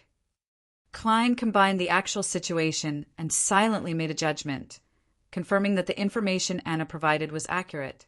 He retracted his gaze from the paper and looked at Anna. Mr. Meyer left on the 3rd of June? If he didn't lie, then that's it. Anna bit her lips. Okay. Klein took the pen and wrote it down. He looked at Anna with his dark brown eyes and said gently, I'm going to start drawing the corresponding astrolabe. This will require some time and absolute silence. Can you wait outside for a while? Angelica will give you a cup of coffee or tea. All right. Anna knew that certain fortune-tellers had eccentricities, so she wasn't surprised. She got up, took her veil hat with a pinkish-blue ribbon, and left the topaz room. Klein locked the door and returned to the table. Based on the year, date, and time, he drew the astrolabe, including the constellations, planets, and the positions of the houses, the divisions of the sky. During this process, he barely flipped through the astrology handbook. He completed it purely from memory. During his mysticism lessons, Klein discovered that as long as it was related to divination, he could easily grasp it once he learned it. It quickly became instinctive. Perhaps this is what it means to be a seer. After he finished drawing the astrolabe, he felt a sense of satisfaction. He felt his body, mind, and spirit become a lot more relaxed. Looking at the results, he roughly determined that Joyce Meyer would encounter a calamity based on the constellations, the positions of the planets, and the other auxiliary symbols. However, he would eventually be able to walk out of it. At this point, the divination was actually complete. However, Klein placed great importance on this first business deal. He hoped to build up his reputation so that it would be easier for him to act in the future. Hence, he picked up a fountain pen and wrote a line in Hermes on the piece of paper that Anna had written on. Joyce Meyer's current condition. He silently recited the sentence, memorizing the date of birth and other information on the piece of paper over and over again. After repeating it 7 times, Klein grabbed the piece of paper and leaned back in his chair. An outline of the ball of light appeared in his mind as his eyes turned dark. He quickly entered a cogitation state. His surroundings immediately became ethereal. There seemed to be invisible objects and illusory, gray fog extending endlessly above him. Klein recalled the contents on the piece of paper again before indulging himself and falling asleep in such a state. He was going to use dream divination. He would repeat the question and memorize it. Then he would let his astral projection roam the spirit world in his dream and obtain a revelation. To an ordinary person, they would occasionally have similar experiences. However, the symbols in their dreams were complicated and blurry, making it difficult to remember. However, a seer didn't have such a problem. They could directly see certain scenes. Everything began to blur. Klein was half awake and half muddled. In the distorted and illusory world, he saw a golden-haired young man with a hooked nose. He was swimming frantically in a sea of blood and fear. He was nearly engulfed a few times, but he was lucky enough to escape to the shore. The scene shattered and changed. Klein saw a grayish-blue house with a toy pinwheel at the door. The golden-haired young man with a hooked nose was slowly walking in with a delighted expression. At that moment, the scene changed again. Klein found himself in a towering palace. The walls had collapsed and were in ruins. Some places were even covered in moss and weeds. Through the holes around him, he could see the mountain outside and the white clouds that were almost touching him. At the very end of the palace was a huge chair, carved out of stone. It was embedded with dull gems and gold. It didn't seem to be prepared for humans. The huge chair was empty and mottled, as though it had experienced the baptism of time. Klein looked around in puzzlement. He didn't understand why he would dream of such a scene. His muddle-headedness began to fade. He subconsciously walked out of the palace to confirm where he was. Suddenly he felt a gaze on him. It was a gaze from behind. Klein suddenly turned around and looked at the huge stone chair.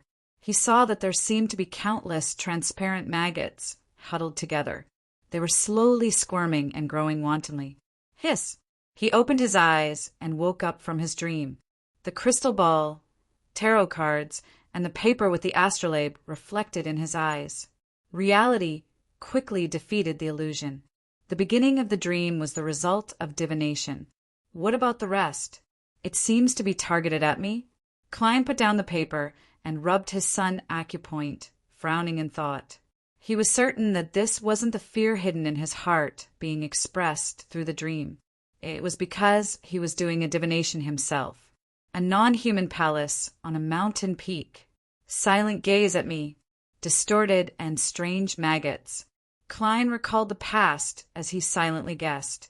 Was it the one I communicated with through the luck enhancement ritual? Or was it from the Antigonus family's notebook? Yes, the notebook mentioned the nation of the Evernight in the Hornacis mountain range. The palace in the dream was on the mountain peak. He did some reading and was glad that he had chosen to be a seer. According to old Neil, mystery priors could also perform dream divination, but they were definitely not as good as him. Phew, I'm haunting you. I can only hope that I can capture Ray Bieber as soon as possible. Klein calmed his emotions, took the paper with the astrolabe, and slowly walked to the door. He opened the door and came to the reception hall. He saw Anna staring out the window, completely ignoring the black tea in front of her. Ah, Mr. Moretti, have you gotten the results from your divination? Anna glanced at Klein from the corner of her eye and hurriedly stood up. Klein didn't answer her directly. Instead, he asked based on the revelation he had received from the dream, "Is there a toy windmill in front of your house or Mr. Meyer's house?" Anna's eyes widened. She was stunned speechless for a long time. After a while, she muttered, "That was a gift he gave me. That's a gift he gave me. It's right in front of my house." How did you know? This can also be divined?" Klein smiled and said warmly, "Congratulations, Miss Anna." "Congratulations, Miss Anna. Mr. Joyce Meyer is a guest at your house. If you go back immediately, you should be able to meet him. He has experienced a disaster and an unimaginable, painful experience. What he needs is not an inquiry, but comfort and a warm embrace." "Oh, really?" Anna asked in disbelief. The fortune-tellers, she knew, would never speak with such certainty or give such a definite conclusion. "You will know when you return home immediately," Klein said with a gentle smile. "Oh, God of Steam, is this true? Is my poor Joyce back? Are you sure? No, I can't believe it." Anna was stunned for a moment as she spoke incoherently. She took out a 1 soldi note from her bag. Without waiting for Klein to give her change, she ran out of the divination club and hurried home on a carriage. "Does this include a tip?" Klein shook his head and laughed as he held the note. The 2-wheeled carriage sped through the streets and entered East Borough. Anna looked out the window at the streets that were speeding past her with anxiety, anticipation, and fear. Not long after, the toy windmill appeared before her eyes. After getting off the carriage, she didn't care about her appearance. She almost stumbled to the door and pulled the doorbell. The door creaked open. Anna saw a blond young man in a black suit. His face was haggard, but his eyes were cheerful. He had an eagle's beak. "I thought I would miss you today," Joyce said with a smile. "By the God of Steam, you're really back." Anna rubbed her eyes and shouted in surprise and joy. What the fortune-teller said was true. No, he's a real fortune-teller. It's too magical. Thoughts surged and boiled. Anna held back her tears and rushed over to give her fiancé a warm hug. Chapter 56. In the rather spacious living room, Anna and Joyce, who had ended their hug, sat on different sofas, separated by the woman's parents. Joyce sighed with a satisfied expression. "Holy Lord of Steam, I'm so lucky to have returned alive and to see Anna again." "My poor Joyce, what exactly happened to you?" Anna couldn't hold it in any longer as she probed with concern. Joyce looked at his fiancée, his expression turning heavy. "I'm still afraid to this day. I keep waking up from my dreams again and again. 5 days after the Alfalfa left Caesar Harbor, we encountered pirates, terrifying pirates. The only thing to be thankful for was that their leader was named Nast, the great pirate who calls himself the King of the 5 Seas. Anna's father, Mr. Wayne, asked in astonishment. Although Joyce had come to visit half an hour ago, he didn't mention in detail what had happened to him. He appeared apprehensive, nervous, and uneasy until Anna returned and gave him a hug. Only then did he seem to have walked out of his predicament. Yes, the King of the 5 Seas, Nast, claimed to be a descendant of the Solomon Empire. He abided by the virtue of not killing captives, and because of this we were only robbed of our money and didn't lose our lives. His subordinates even left us enough food. Joyce recalled what had happened during this period of time. His body gradually began to tremble, but he still persisted in describing the deepest and heaviest nightmare of his. I didn't lose much of my belongings. I originally thought that the misfortune was over, but in the voyage that followed, the Alfalfa's passengers and crew erupted in an intense internal strife. It went from arguments to brawls to pulling out revolvers and raising swords to kill each other. Those few days, my vision was filled with the color of blood. The people beside me fell one after another, their eyes wide open as though they would never close. Their limbs, hearts, and intestines splattered all over the ground. Those of us who didn't want to become beasts, the rational part of us, had nowhere to hide and nowhere to run. We were surrounded by dark blue waves and endless ocean. Some cried, some begged for mercy, some sold their bodies, but their heads were still hung on the mast. Anna, I was filled with despair at that time. I thought that I would never see you again. Fortunately, in such a nightmare, a hero still appeared. Mr. Captain led us to hide in the sturdy lower deck. With the water and food that we had prepared in advance, we managed to hold on until we reached the limit of those crazy guys. Mr. Triss encouraged us and bravely led us to attack those murderers. After a bloody battle that I will never forget, we survived. However, the Alfalfa also deviated from its course, and only a third of the sailors remained. When talking about the darkest and most terrifying side of the human heart, Joyce couldn't help but recall the hero who called himself Triss. He had a round, amiable face and was shy like a girl. He always liked to stay in a corner. Only those who knew him well would understand how talkative he was. But it was this inconspicuous boy who stood resolutely in front of everyone during the worst and most desperate times. Oh, God of Steam, my pitiful Joyce, what a heart-wrenching experience you had. Thank God. Worship God. He didn't let us be separated. Tears welled up in Anna's eyes as she constantly tapped on the triangular sacred emblem of steam and machinery on her chest. Joyce revealed a slightly pale smile. This is the reward for our devotion.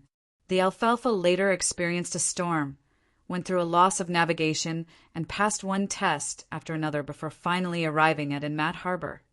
Due to the serious murder that happened on the ship, we survivors were detained by the police and interrogated separately.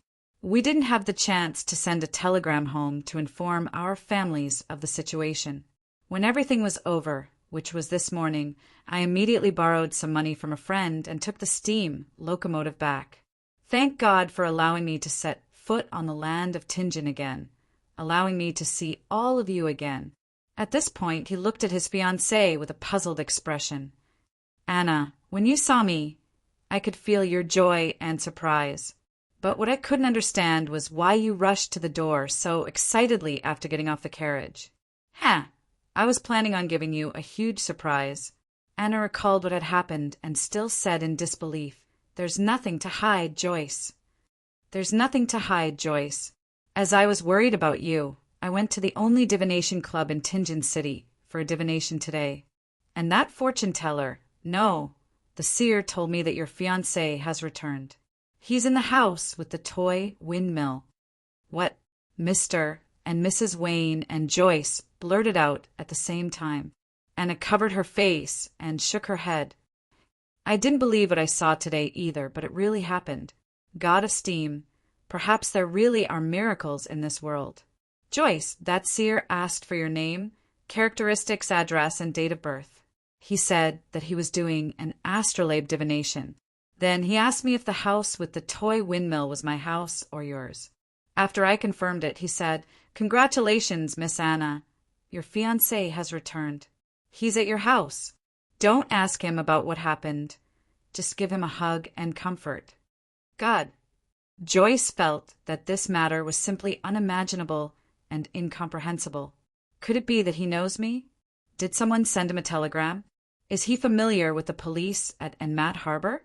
No, this is still inexplicable. How did he know that I'm at your house? How could he be so sure that you're going to get a divination? Did you make an appointment in advance? No, I chose it at the last minute, Anna answered blankly. Perhaps a good seer needs to have a wealth of information, even if it can't be used in a short period of time. Perhaps there really is something magical about divination. Anna's father, Mr. Wayne, sighed and concluded, "In the known 1,000 years of history, as well as the unclear fourth epoch, divination has always existed. It has never disappeared. I think there must be a reason for it." Joyce shook his head slightly and asked, "What's the matter?" "What's the name of that seer?"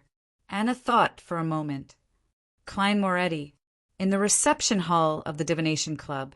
As Klein had controlled his volume, Angelica tactfully didn't approach. Therefore, she only saw Anna leave as though she had lost her soul. She only saw Anna's expression of shock and confusion. Angelica walked to the sofa with small steps and asked curiously, "A good result?" She didn't dare to ask about the exact outcome, afraid that it would violate the unspoken rules of the fortune-tellers. "Yes." Klein nodded and took out 3 copper coins from his pocket. 1/8 of a soldi is 1.5 pence? Yes. Angelica looked at the copper coins and saw that 1 was a penny and 2 were halfpence. She quickly returned them. "There's an extra halfpenny." Klein smiled faintly. "Thank you for taking care of my guest. She tipped me, so I should tip you too. This is also my way of thanking you for your recommendation," he added silently in his heart. "All right then." Angelica felt an inexplicable fear of Klein. Seeing that the reason was appropriate, she didn't reject him. Klein returned to the meeting room, thinking that there would be more people seeking divination. However, he didn't see a second customer until 40 minutes past 5. This wasn't to say that the Divination Club's business wasn't good, but that most people had a clear goal and had chosen their own fortune-teller. They must have been recommended by someone, and they had long decided on who they would get for divination. In short, I don't have enough reputation. Klein used gaming terms to make a self-deprecating comment. He finished his 3rd cup of black tea, put on his half-top hat, and slowly walked out of the meeting room with his silver-inlaid cane. Angelica recalled Glassy's exhortations and hurriedly went forward. "Mr. Moretti, when will you be coming to the club next? Mr. Glassy wishes to thank you in person. I'll come whenever I'm free. If fate allows us to meet, then he will definitely meet me," Klein replied in the tone of a charlatan, as though he was in character. Following that, he ignored Angelica's reaction and walked out of the Divination Club. He took a public carriage home. After entering, Klein saw Banson reading the newspaper.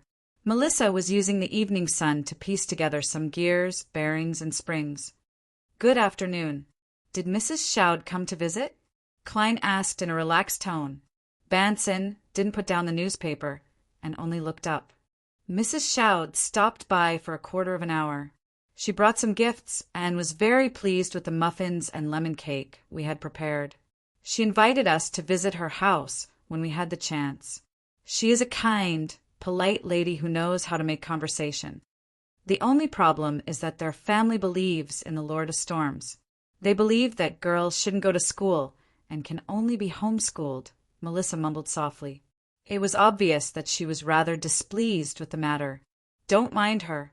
As long as she doesn't interfere with us, she'll still be a good neighbor," Klein consoled his sister with a smile. The Kingdom of Rouen was a country of many religions. It wasn't like the Fasak Empire in the north, which only obeyed the god of war. Nor was it like the Fainapotter Kingdom in the south, which only worshipped Mother Earth. It was inevitable that the believers of the three major churches, the Lord of Storms, the Evernight Goddess, and the God of Steam and Machinery, would have some conflicting views and habits. However, after thousands of years, they restrained each other and didn't end up in a situation where they couldn't coexist. Okay.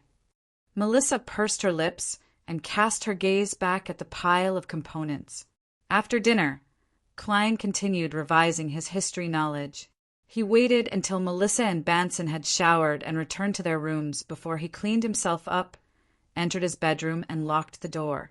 He wanted to sort out and summarize the problems that had arisen during this period of learning to prevent himself from forgetting or neglecting the crux of the matter. Only then could he have a clearer train of thought to deal with the subsequent developments. Klein flipped open his notebook, picked up a fountain pen, and began writing in Mandarin, one word at a time. Chapter 57.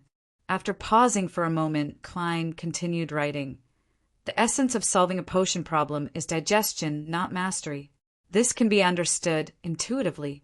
Mastery is just using the potion's power as an external tool. Tamed beasts, no matter how well you master them, they still don't truly belong to you. The risk of backlash is relatively high. As for digestion, it is treating the potion as a part of you, breaking it down, fusing with it, absorbing it, and unifying them as a whole. There's no doubt about this for now. The key is why acting can aid in digestion. According to today's experience as a seer, I'll make 2 conjectures and wait for further verification. First, according to the potion's name, acting, it can change the state of the body, heart, and soul, allowing them to gradually approach the remnant stubborn spirit at the potion's core. From there, they will resonate, assimilate, and absorb bit by bit. Second, the remnant stubborn spirit at the potion's core is like a computer with perfect defenses. To infiltrate it, break it, and disintegrate it, one has to find a bug, a loophole, and a key. And the name of the potion reveals the corresponding clues. Thus, through acting, one can reconcile the body, heart, and soul, disguising as one of us, deceiving the guards, and swaggering in.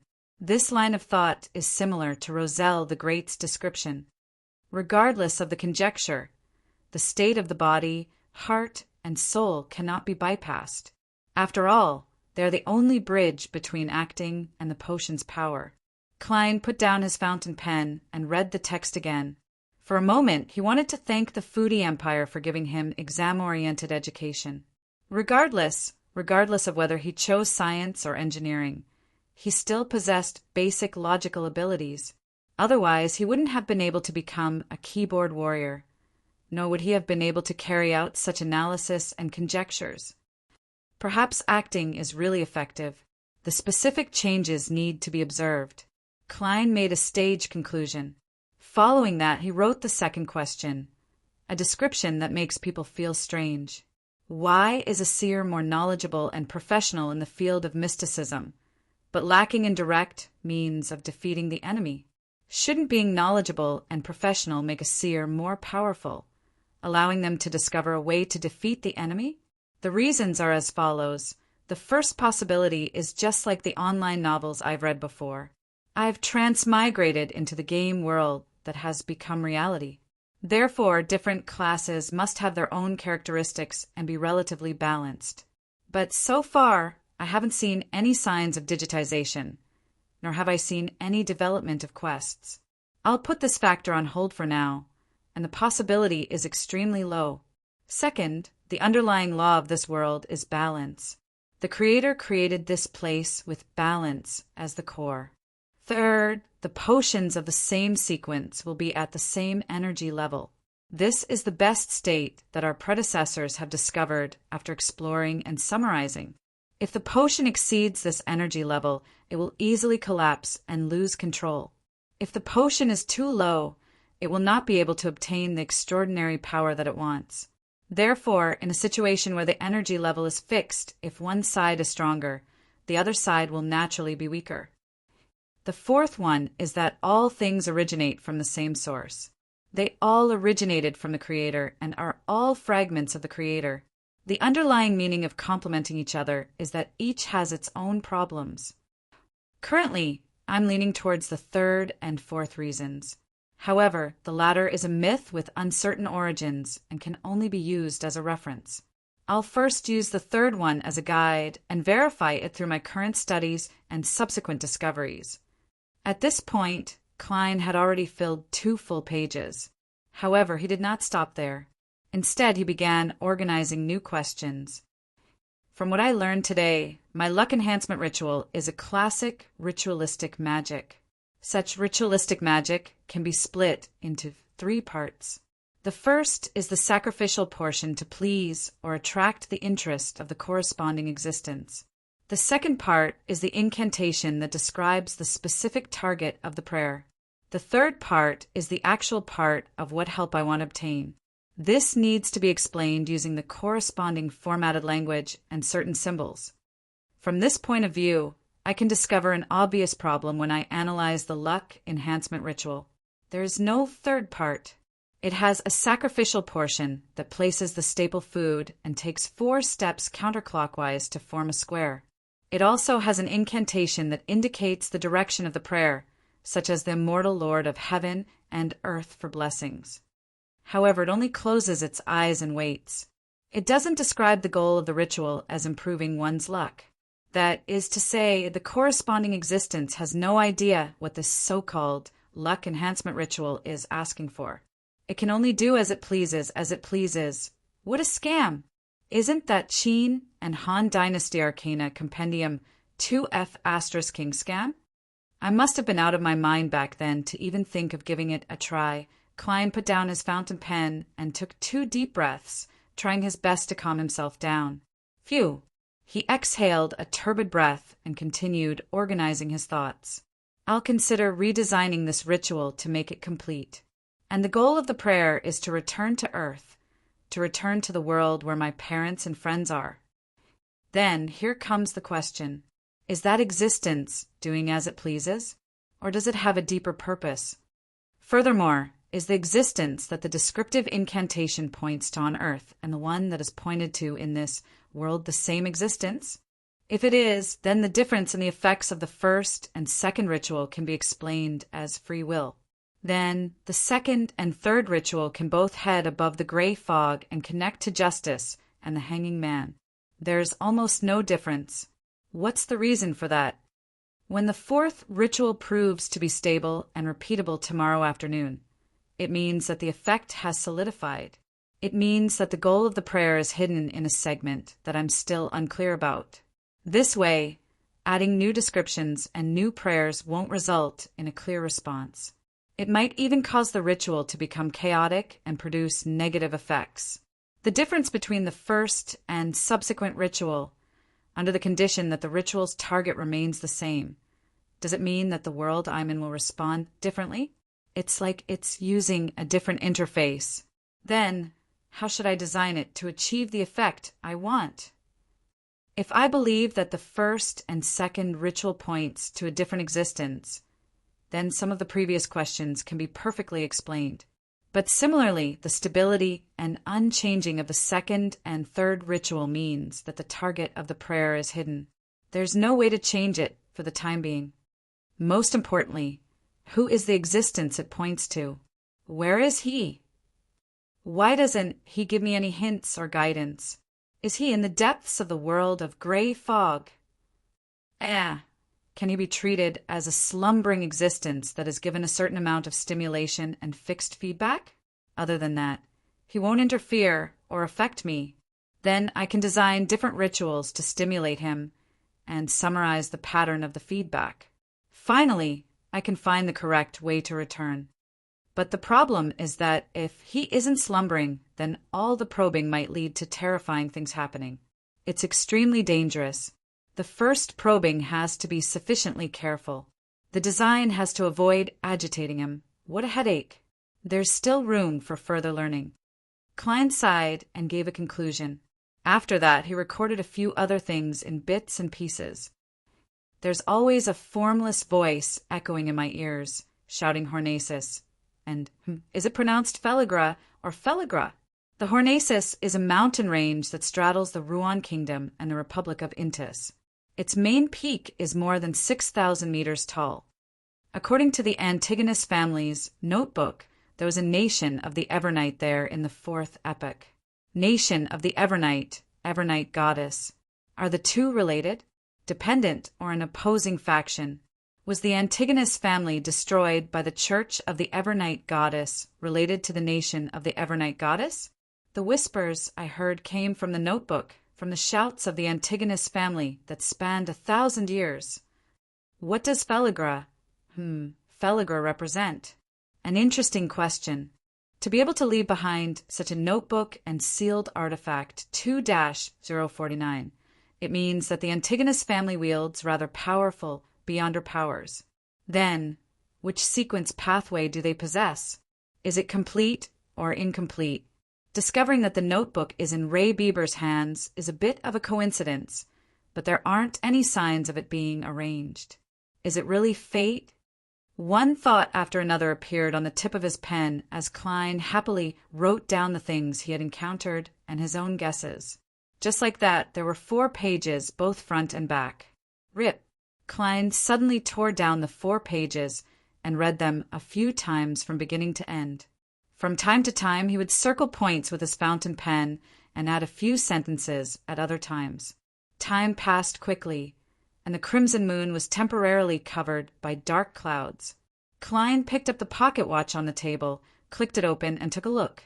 He put down the pocket watch and took out a box of matches from the drawer. He lit one and moved closer to the 4 pages of the notebook. The orange-red flames bit into the paper and quickly spread. Klein placed the 4 pages of the notebook on the wooden trash can and saw the ashes float down. He released his fingers and allowed the paper to fall. In less than 10 seconds, everything disappeared, leaving only the slightly circling ashes and the charred marks at the bottom of the wooden barrel to recount the past. As he had Roselle the Great's secret diary in front of him, Klein didn't dare leave behind any evidence that he could write in Chinese. If old Neil and company discovered the 4 pieces of paper, things would become unclear.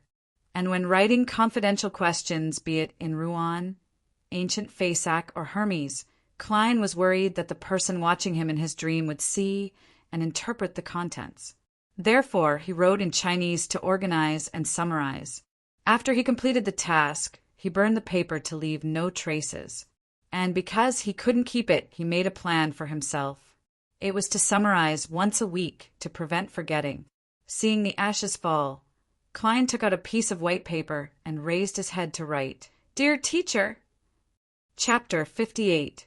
The next day, Monday morning. Klein, who was on his day off, didn't go out. Instead, he handed the letter to his mentor, Cohen Quinton, and the excess postage fee to Melissa. He entrusted her to deliver it to the post office near Tianjin Technical School. After breakfast, he leisurely made up for the sleep he had lost during his work period. He only got out of bed when his stomach growled at noon. After heating up the leftovers from last night and eating a loaf of oatmeal bread, Klein took a newspaper and entered the bathroom on the 2nd floor. At times like this, he couldn't help but sigh at the lack of a cell phone. 7 or 8 minutes later, he came out feeling refreshed. He washed his hands, returned to his bedroom, and locked the door. Following that, Klein drew the curtains, lit the gas lamp, and did half an hour of cogitation. He practiced his spirit vision, spirit pendulum, and dowsing rod for half an hour. He then used his memory to review his mysticism knowledge for an hour. After doing all this, he tore the old newspaper into a dozen or so pieces and wrote the names of ingredients such as moon flower candle and full moon essence oil. He then simulated the process of ritualistic magic step by step to grasp the details. Before he was truly proficient and learned more, he didn't plan on trying ritualistic magic rashly. It would be a waste of ingredients and could easily attract danger. Over and over again, Klein picked up the silver pocket watch with a vine pattern and opened it to take a look. He realized that it was just past 2:45. He thought for a few seconds and took the old newspaper to the kitchen on the 1st floor to burn it.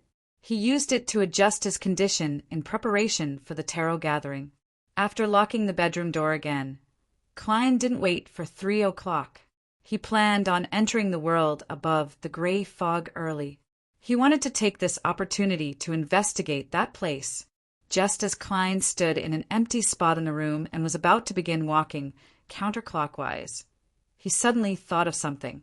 He was worried about whether Justice and the hanging man had entered a suitable environment and whether they would be disturbed or discovered.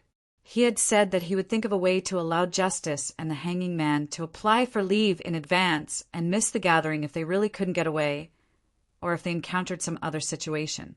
For the Klein of the past, this was an almost unsolvable problem. He couldn't just manually set up a different world's instant communication network, and the wired telegraph method would expose himself. And now he found inspiration from ritualistic magic. Ritualistic magic that relies on external forces usually requires the help of different existences. Similar incantations will definitely have a clear direction at the beginning, such as the God of Night, the Lady of Crimson, or a description of those unknown and hidden existences. Then can I change the incantation so that the description at the beginning points to me? Point at me. This way, even if Justice and the hanging man hold a ritual in a foreign country, I will still be able to obtain the corresponding information. Klein suddenly perked up and began to analyze the feasibility of this method. There are two difficulties. First, I'm not a powerful high-sequence beyonder. Even if the incantation's description points to me, it's unlikely that I'll receive the request. Secondly, how do I make sure that the description of the incantation will accurately point to me? How do I make sure that I won't go astray and hit an unknown existence that matches the description? That would be extremely dangerous. Klein paced back and forth as he pondered over the possible solutions. His footsteps were silent as he circled again and again.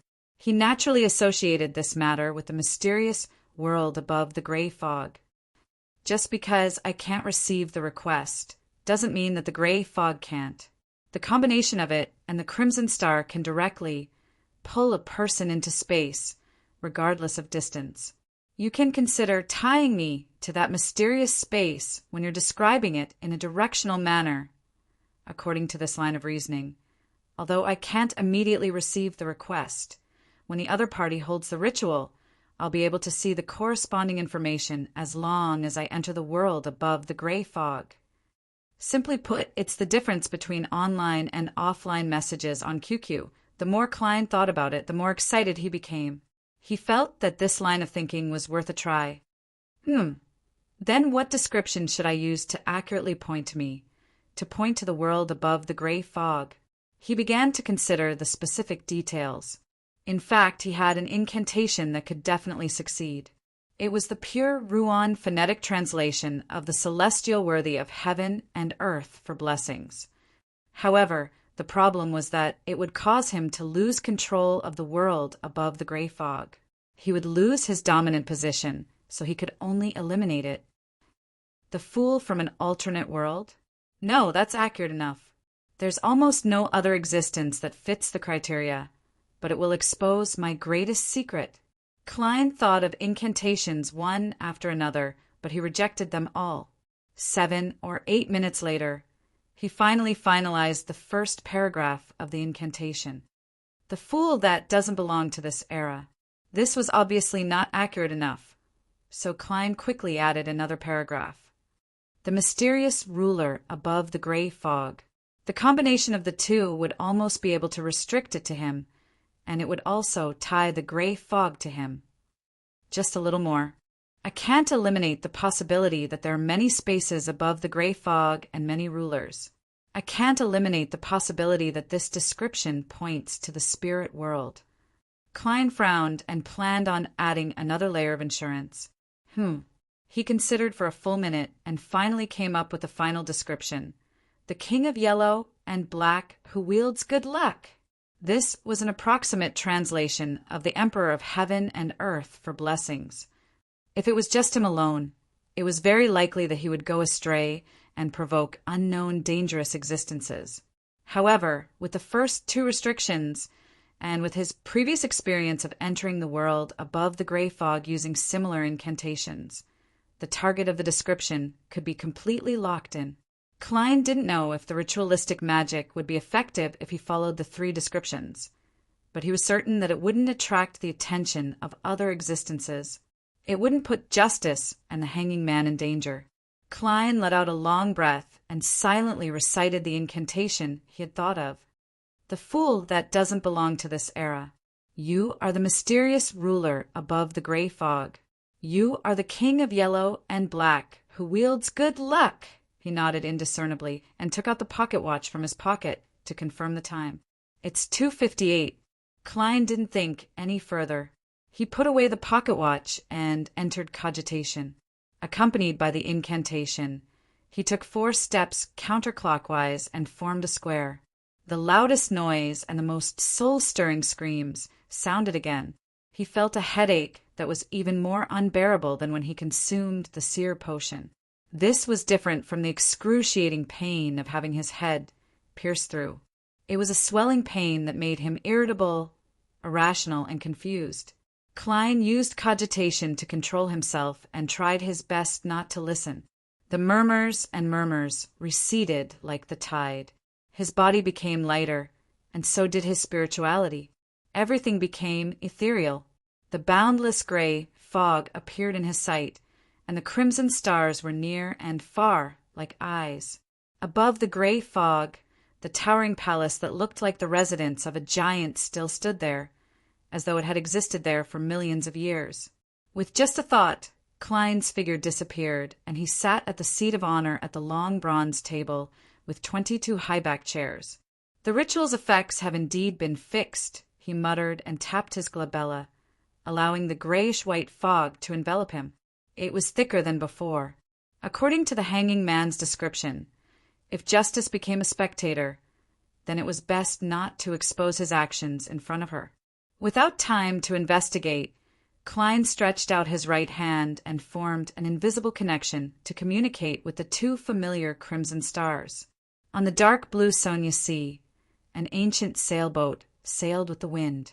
Alger Wilson locked himself in the captain's cabin, allowing the ghost ship to provide him with the highest level of protection. The pocket watch in front of him was spread open beside the brass sextant. It was ticking, not joyful, but nervous. Just as the hour, minute, and second hands pointed to the correct position, a crimson blob exploded in front of Alger Wilson's eyes, ignoring the layers of protection. Sigh. His sigh echoed in the captain's cabin. Bakeland, Empress Borough. Audrey Hall leaned against the velvet pillow and looked at the yellowish-brown paper in her hand again. Her gem-like eyes seemed to hide 2 slowly spinning soul vortexes. Her gaze was calm and cold, as if she was waiting for a play to unfold. The crimson exploded, and she watched herself being engulfed in a condescending manner. Above the gray fog in the grand palace, the long bronze table was mottled and ancient. As soon as Audrey Hall's figure appeared, Klein, who had already activated his spirit vision, looked over. Without surprise, he saw that the colors in the depths of her aura had blended into one, becoming pure and tranquil like a lake that clearly reflected everything. She has indeed become a beyonder. Just as Klein was about to shift his gaze away, he suddenly realized that the high-backed chair belonging to Miss Justice had changed. The resplendent stars on the back of the chair moved rapidly, forming an illusory constellation that didn't belong to reality. In Klein's eyes, this constellation was very familiar because it was a symbol in mysticism, the symbol that symbolized a dragon. Spectator, dragon. Klein controlled himself not to shake his head as he looked inquiringly at the hanging man's high-back chair. Normally, with his angle of vision, he definitely wouldn't be able to see the situation on the back of the chair, but this was his home turf. Everything appeared according to his will. The constellation on the back of the chair didn't change, but Klein, who had gained a basic understanding of mysticism, wasn't as ignorant as before. He recognized it as the symbol of storm. Sailor, blessed of the sea. Storm, that's not a problem. The colors in the depths of the hanging man's aura had become a lot purer. He advanced. Right, What's the symbol on the back of my chair? Klein held back his urge, and just like before, he tapped the edge of the long table 3 times with his finger and said with a smile, "Congratulations, Miss Justice." "Congratulations, Miss Justice. You're now a Beyonder." "He can tell straight away?" Audrey was taken aback for a moment before she smiled faintly. Thank you, Mr. Fool. Thank you, Mr. the Hanging Man. It's faster than I imagined," Alger Wilson said frankly. Klein didn't continue the topic. He tapped his glabella and smiled. Chapter 59. Upon hearing the fool's question, Audrey didn't immediately answer like before. Instead, she widened her crystal-clear eyes and looked at the hanging man with a scrutinizing gaze. Alger subconsciously restrained his body movements. After a few seconds of silence, he said, "I discovered 2 pages of Roselle the Great's diary and memorized their contents." "I have 1 page," Audrey, whose vision was obstructed by the gray fog, replied in a tone as though she was watching from the sidelines. "Very good." Klein didn't allow his joy and disappointment to infect his voice. He was happy that there were 3 pages, but he was disappointed that there were only 3 pages. This was because the first collection would definitely be relatively easy. It would be an excavation of one's own resources and channels. It would become more and more difficult in the future as it would involve more factors. "Are we going to express it now?" Audrey asked calmly. "Yes." Klein nodded succinctly. He maintained his previous posture and didn't change much. He had to be careful in front of a spectator, as he said that a yellowish-brown goatskin and a dark red fountain pen appeared in front of Audrey and Alger. The 2 of them picked up their writing tools and began recalling the symbols in their memories, as well as expressing their emotions urgently. Silently, line after line of words appeared on the yellowish-brown parchment. Some were upright and elegant, some were elegant and graceful, and some were crooked and slanted. In less than a minute, the contents that Audrey and Alger had forcefully memorized were all printed out. With a thought, the 3 pages of goatskin appeared in Klein's hand. He scanned through the diary and discovered that the order of the language was reversed. There were omissions and typos in the content. However, experiments proved that a certain degree of errors in the order didn't affect his reading in Mandarin. And having been tormented by asterisks for so long, he had no fear of missing or typos. April 8th, I stood at the bow of the Black King and spread my arms. I said to Grimm and Edwards, "Do you want my treasures? Then come to the end of the bewilderment fog, see to look for it. I hid all my treasures here." They didn't understand my humor at all and actually asked me if I really had extra treasures. How boring. You guys can't be my 4 horsemen of the apocalypse like this. On the 11th of April, I discovered a nameless island that isn't on a safe sea route. There are quite a few extraordinary species on it. No, I prefer to call them extraordinary species. That sounds more impressive. In addition to them, there are many strange creatures on the island. I think if Darwin transmigrated here, he would definitely not be able to write the theory of evolution. On the 15th of April, Glenn became a little strange. Was he infected? When had Roselle the Great, who was born in the kingdom of Intis, ever sailed? The bewilderment fog, sea, should be the sea to the west of the Republic of Intis. I have to go to the library to find some historical materials to compare. Klein quickly finished reading the page and cast his gaze to the end. At this moment, he no longer hid the fact that he knew Roselle the Great's secret symbol, because this was behavior befitting of the identity of the fool. As for Audrey and Alger, they didn't say a word. They sat there quietly and waited. They didn't seem to be surprised by this outcome at all. They even believed that this was the right way to go. October 2nd, they actually decided to let me get engaged to Matilda of the Able family without discussing it with me first. Heavens, I haven't even met her yet. No, I must reject it. Even if I have to run away from home, even if I have to rely on myself and suffer all kinds of oppression, I must resist this arranged marriage. October 5th, Miss Matilda is so beautiful. October 6th, her personality and temperament are all the type I like. I'm beginning to look forward to our marriage. Hey, Emperor, where's your integrity? Klein leaned back in his high-back chair, not allowing his emotions to penetrate the gray fog. He realized that Roselle didn't write a diary every day in the early days. Typically, he would only write when he encountered something, needed to complain, record, or express his emotions. Moving his gaze down, Klein looked at the last entry on the diary page. October 9th, they actually call me the son of steam. I like it very much. Seeing that the contents of the first 2 pages were temporarily worthless, Klein couldn't help but feel a little disappointed. However, he wasn't disheartened. He moved the 3rd diary page to the top. The content was written on both sides of the page. 21 SD May, the Church of the God of Craftsmanship, gave me 2 choices. 2 sequence pathways beginnings. One is Savant, which belongs to the complete sequence chain that they themselves control. The other is Mystery Prior, which I obtained from the Moses Ascetic Order and lacks a higher sequence. 22nd of May. My choice is very simple. Savant. I'm a savant with a complete sequence. Although grasping more mysticism knowledge will help me find a way home. The problem is that transmigration requires external help when I'm not strong enough.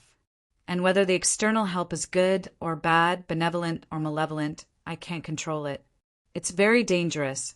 In that case, I might as well make myself stronger and rely on my own strength to return.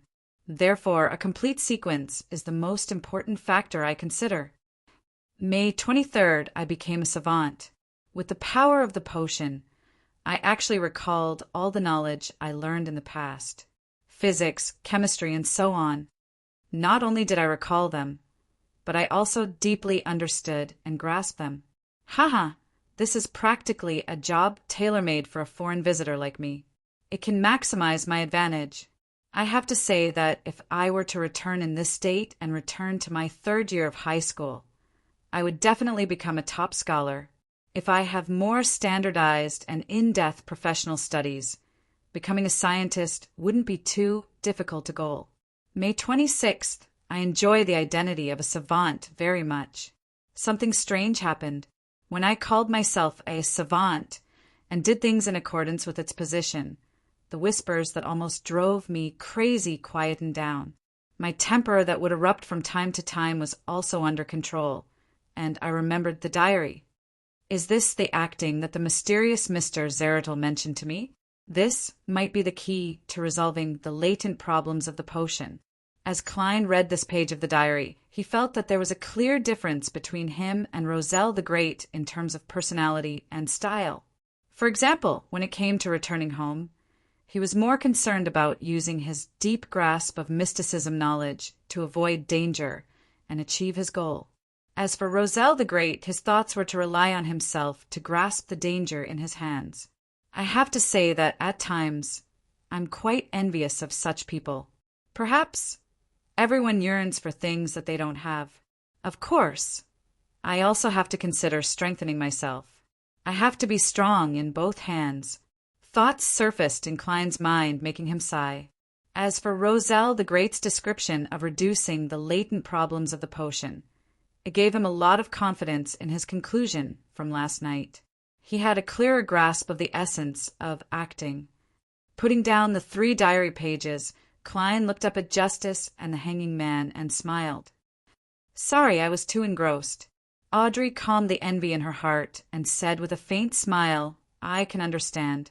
I look forward to the day when I can exchange for the contents of Roselle the Great's diary from you. That comes with a price. Klein smiled as he glanced at Justice and swept his gaze across the silent, the hanging man. Audrey clasped her hands in front of her and said, Mr. Fool, Mr. the Hanging Man, I have 3 questions for you. If you think the answers are of high value, tell me what you want, and I will try my best to find them. No problem, Alger replied simply and calmly. Klein nodded lightly and leaned back more comfortably. Audrey pondered for a few seconds.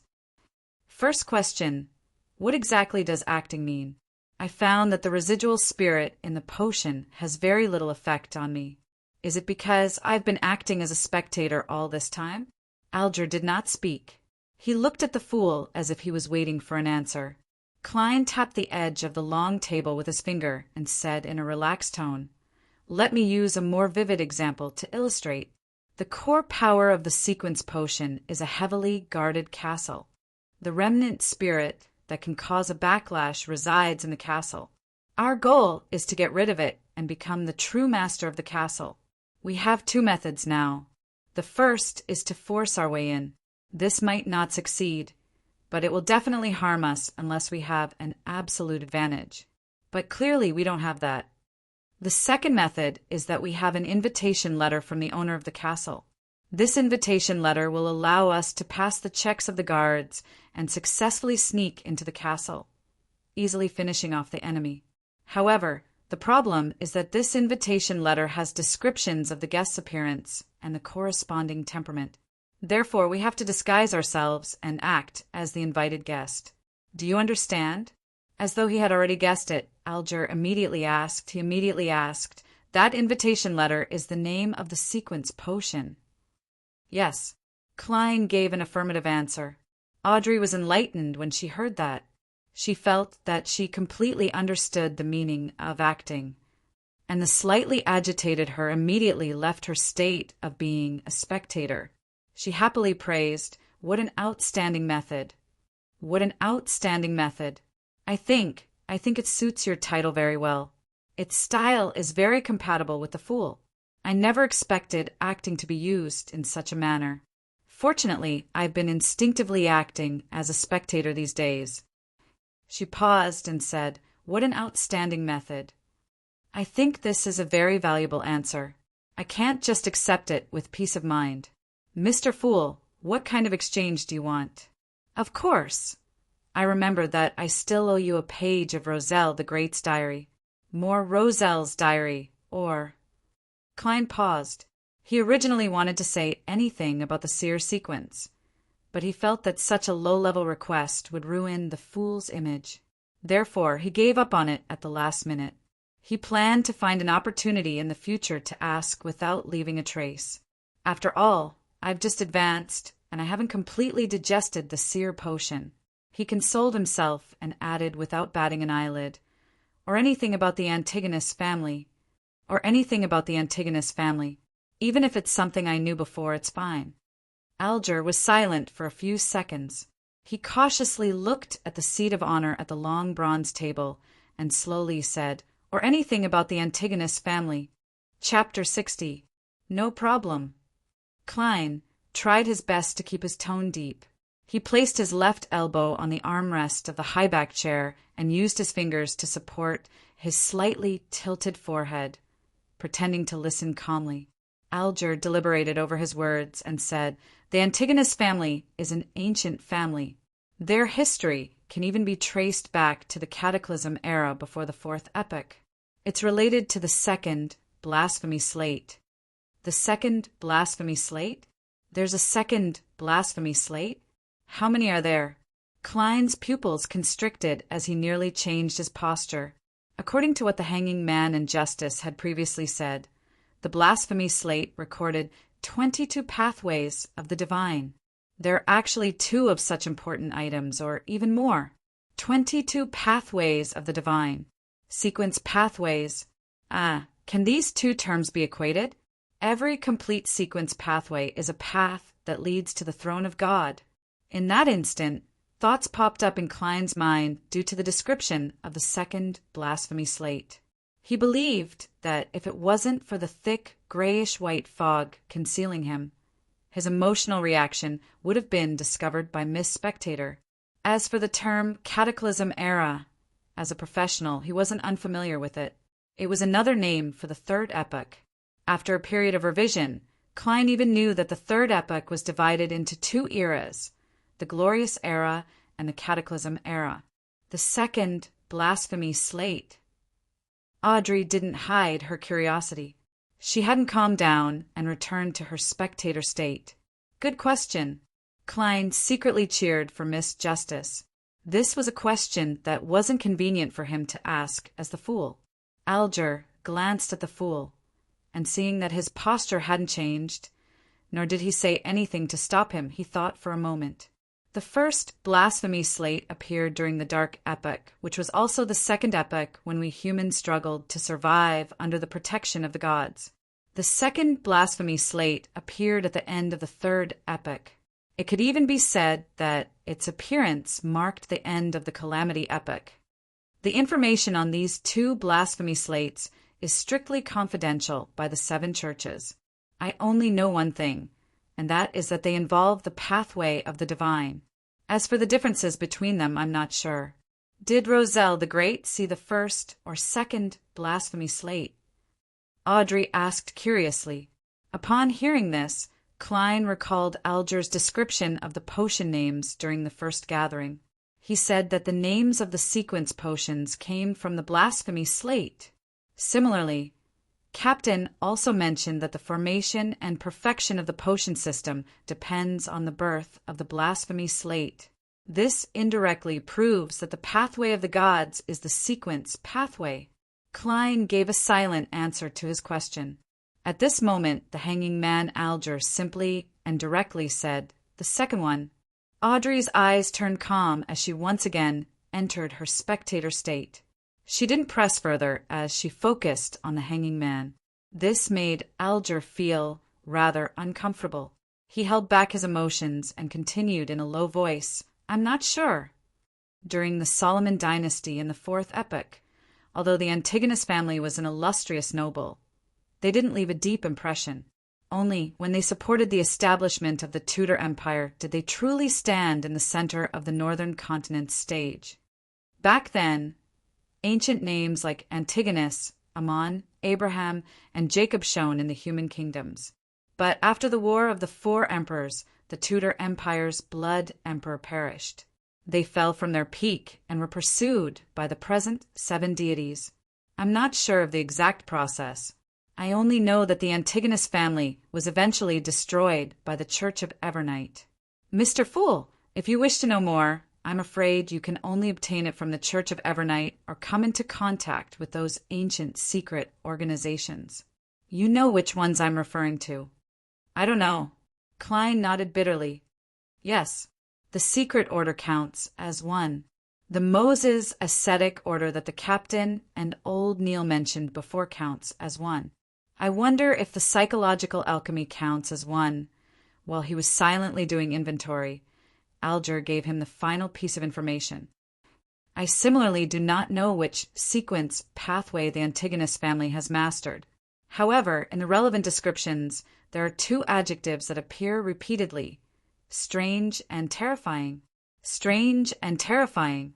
Thinking back to the notebook, thinking back to the original Klein, his classmates, and encounter with Ray Bieber's mother, it's indeed more apt. Klein tapped the edge of the long table with his other hand a few times. Following that, he slowly said in a low voice, "Very good. I'm very satisfied with this payment." The reason why he repeatedly tapped the long table with his fingers was to strengthen this action. He wanted to make justice and the hanging man believe that he had a habit of tapping something, so as to conceal the activation and deactivation of his spirit vision. "It's my honor." Alger didn't mention anything else.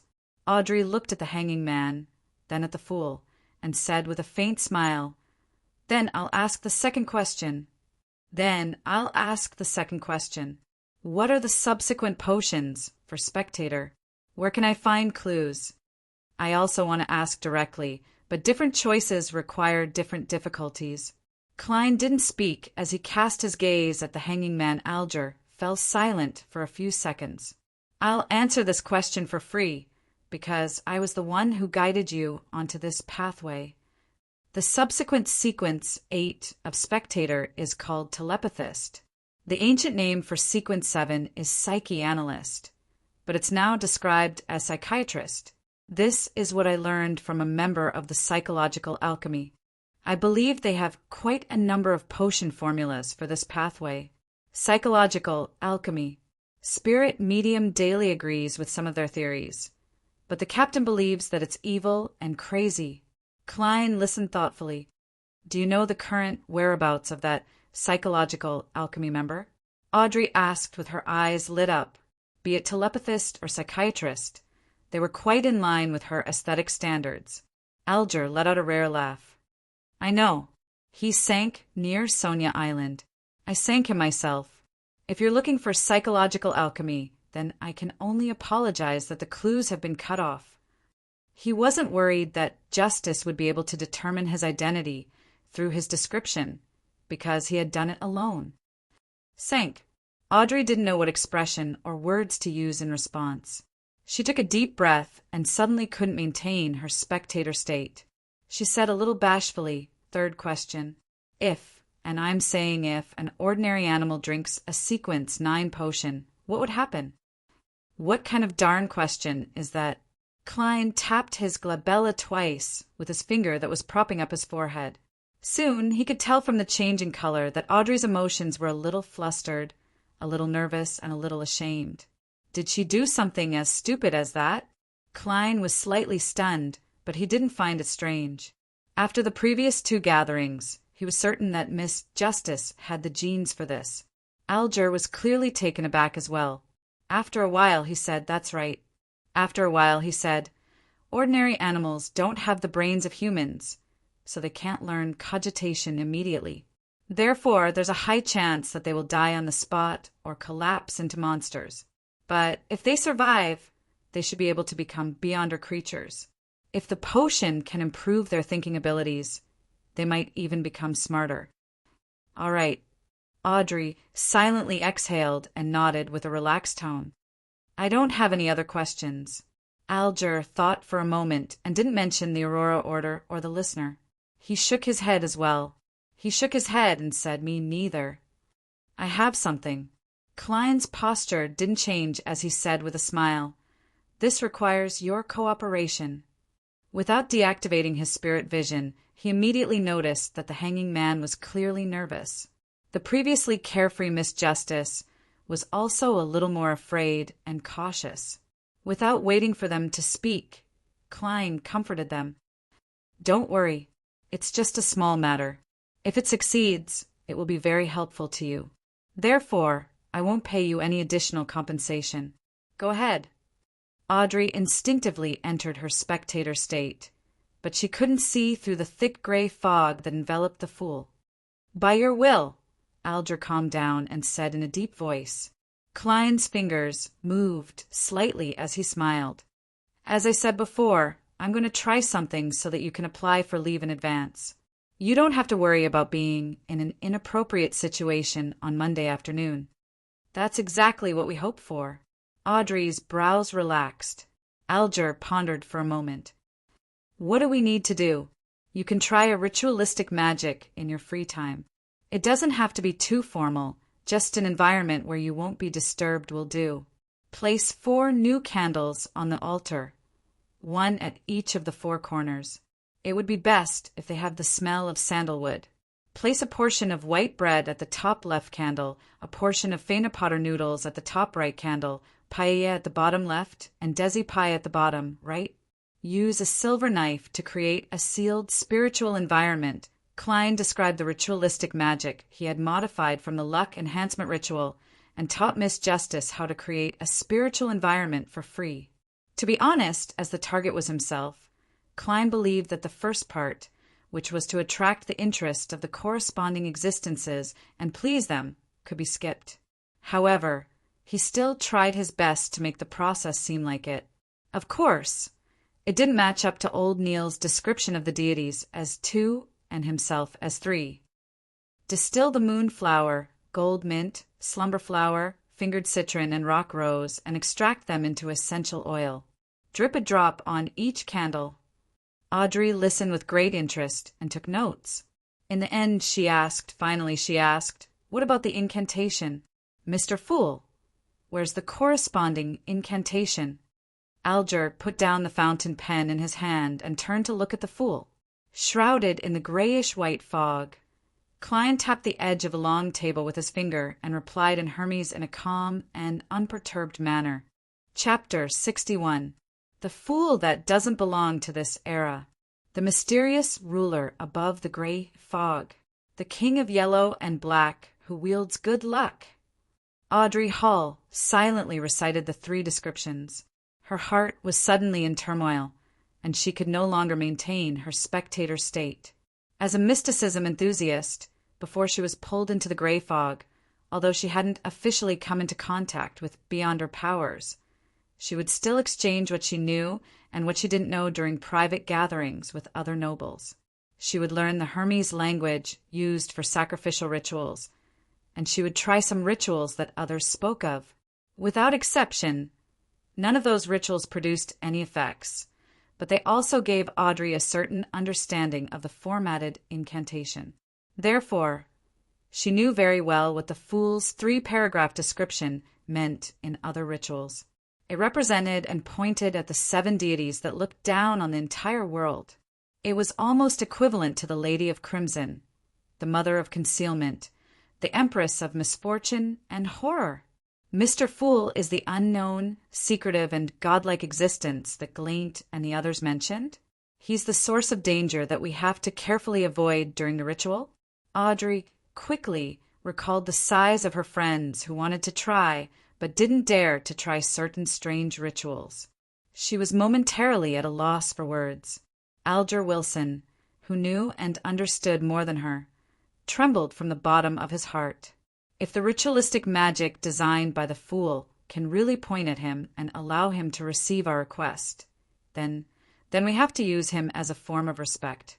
Using this 3rd-person honorific to describe deities and similar existences, how lucky and wise. I've always been very cooperative and didn't do anything foolish. Even when I was probing, it was within the bounds of normal.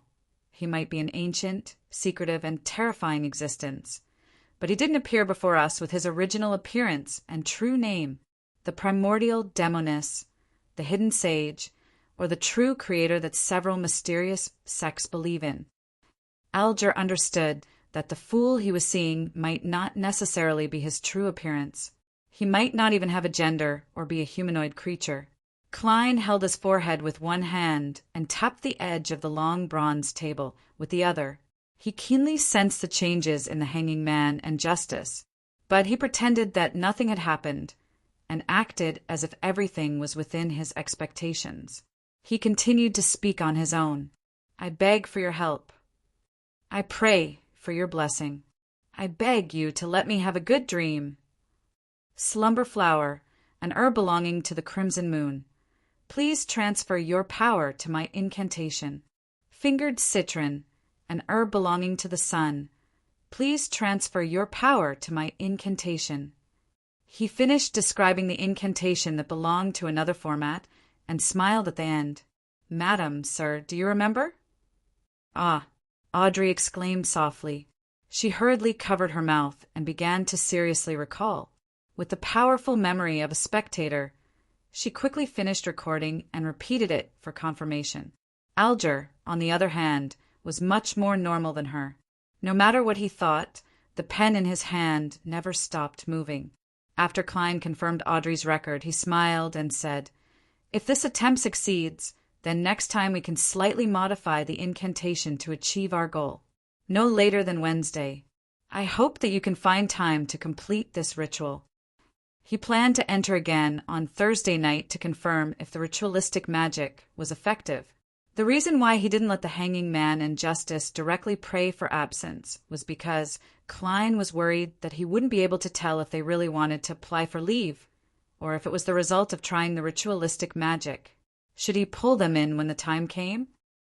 "By your will," Audrey and Alger answered respectfully, restraining their emotions. "According to the hanging man's previous suggestion, we'll have a chat after the official business.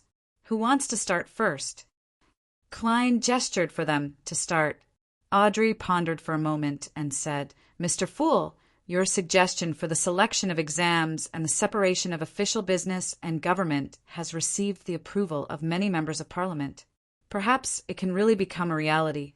Of course, with the efficiency of the kingdom's government, the plan will only appear in half a year at the earliest."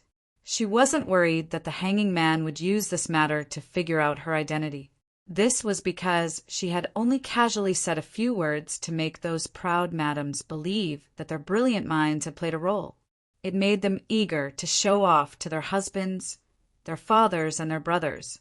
At that moment, Audrey felt as though she had seen golden peacocks spreading their tails. She believed that those madams would constantly remind themselves that the glory of this matter belonged to themselves, and they would completely forget their own role. They would argue among themselves about who was the first to suggest it, and using such an ingenious method to change the situation of the kingdom gave Audrey a strange sense of accomplishment. It was as though she had found a way to influence the plot of a play as a spectator. "I hope so," the hanging man Alger replied with a mocking tone. He paused for a few seconds and glanced at the fool sitting at the end of the long bronze table. He deliberated over his words and said, "In recent decades, the activities of various secret organizations have been on the rise. There have even been the emergence of a few new, large-scale organizations with certain beyonder powers. Are you trying to find out the reason for me? I haven't even begun to come into contact with information regarding illegal organizations." Klein only smiled and didn't comment on the hangman's news. Instead, he said ambiguously, "Some ancient powers are awakening. For example, the power represented by the Antigonus family's notebook. Is that so?" Alger muttered to himself, as though he had thought of something. Klein swept his gaze across the hanging man and Justice. He smiled and said, "If there's nothing else to share, let's end today's gathering here. By your will." Audrey and Alger stood up at the same time. With a swipe of his finger, Klein severed his connection with the crimson stars and watched the two figures disappear from the majestic hall. He stood up and turned to his high-backed chair, which was behind the seat of honor at the long bronze table. He looked at the constellation symbol there. The resplendent stars formed a strange symbol, a symbol that wasn't within the scope of Klein's current knowledge of mysticism. He carefully identified it and saw the pupilless eye that symbolized concealment, as well as the contorted lines that symbolized change. Both of them were missing a portion, and they overlapped with each other to form a new symbol. Incomplete concealment, incomplete change. What do they mean when added together? Klein frowned as he muttered, temporarily unable to come up with an answer. He retracted his gaze and circled the magnificent, ancient temple, not missing a single corner. Back then, I just had a random thought and only gave a rough concept. I didn't describe the shape of the palace, long table, and chairs in detail. Then, what's the basis for their appearance? The most optimal choice? The initial template? Or a reflection of reality? As Klein looked at it, he suddenly thought of a problem he had previously neglected. Sigh. I have to say that, as a keyboard warrior, I'm indeed inexperienced in many matters. I'm not sharp enough, so I'm slow on the uptake. With such a self-reflection, Klein seriously examined the area above the gray fog and the surroundings of the temple. However, he didn't find any other creatures, nor did he discover anything strange. As for the seemingly boundless, illusory land even further away, he didn't dare to venture deep for fear that he would be completely lost there. Phew, this place is indeed filled with mysteries.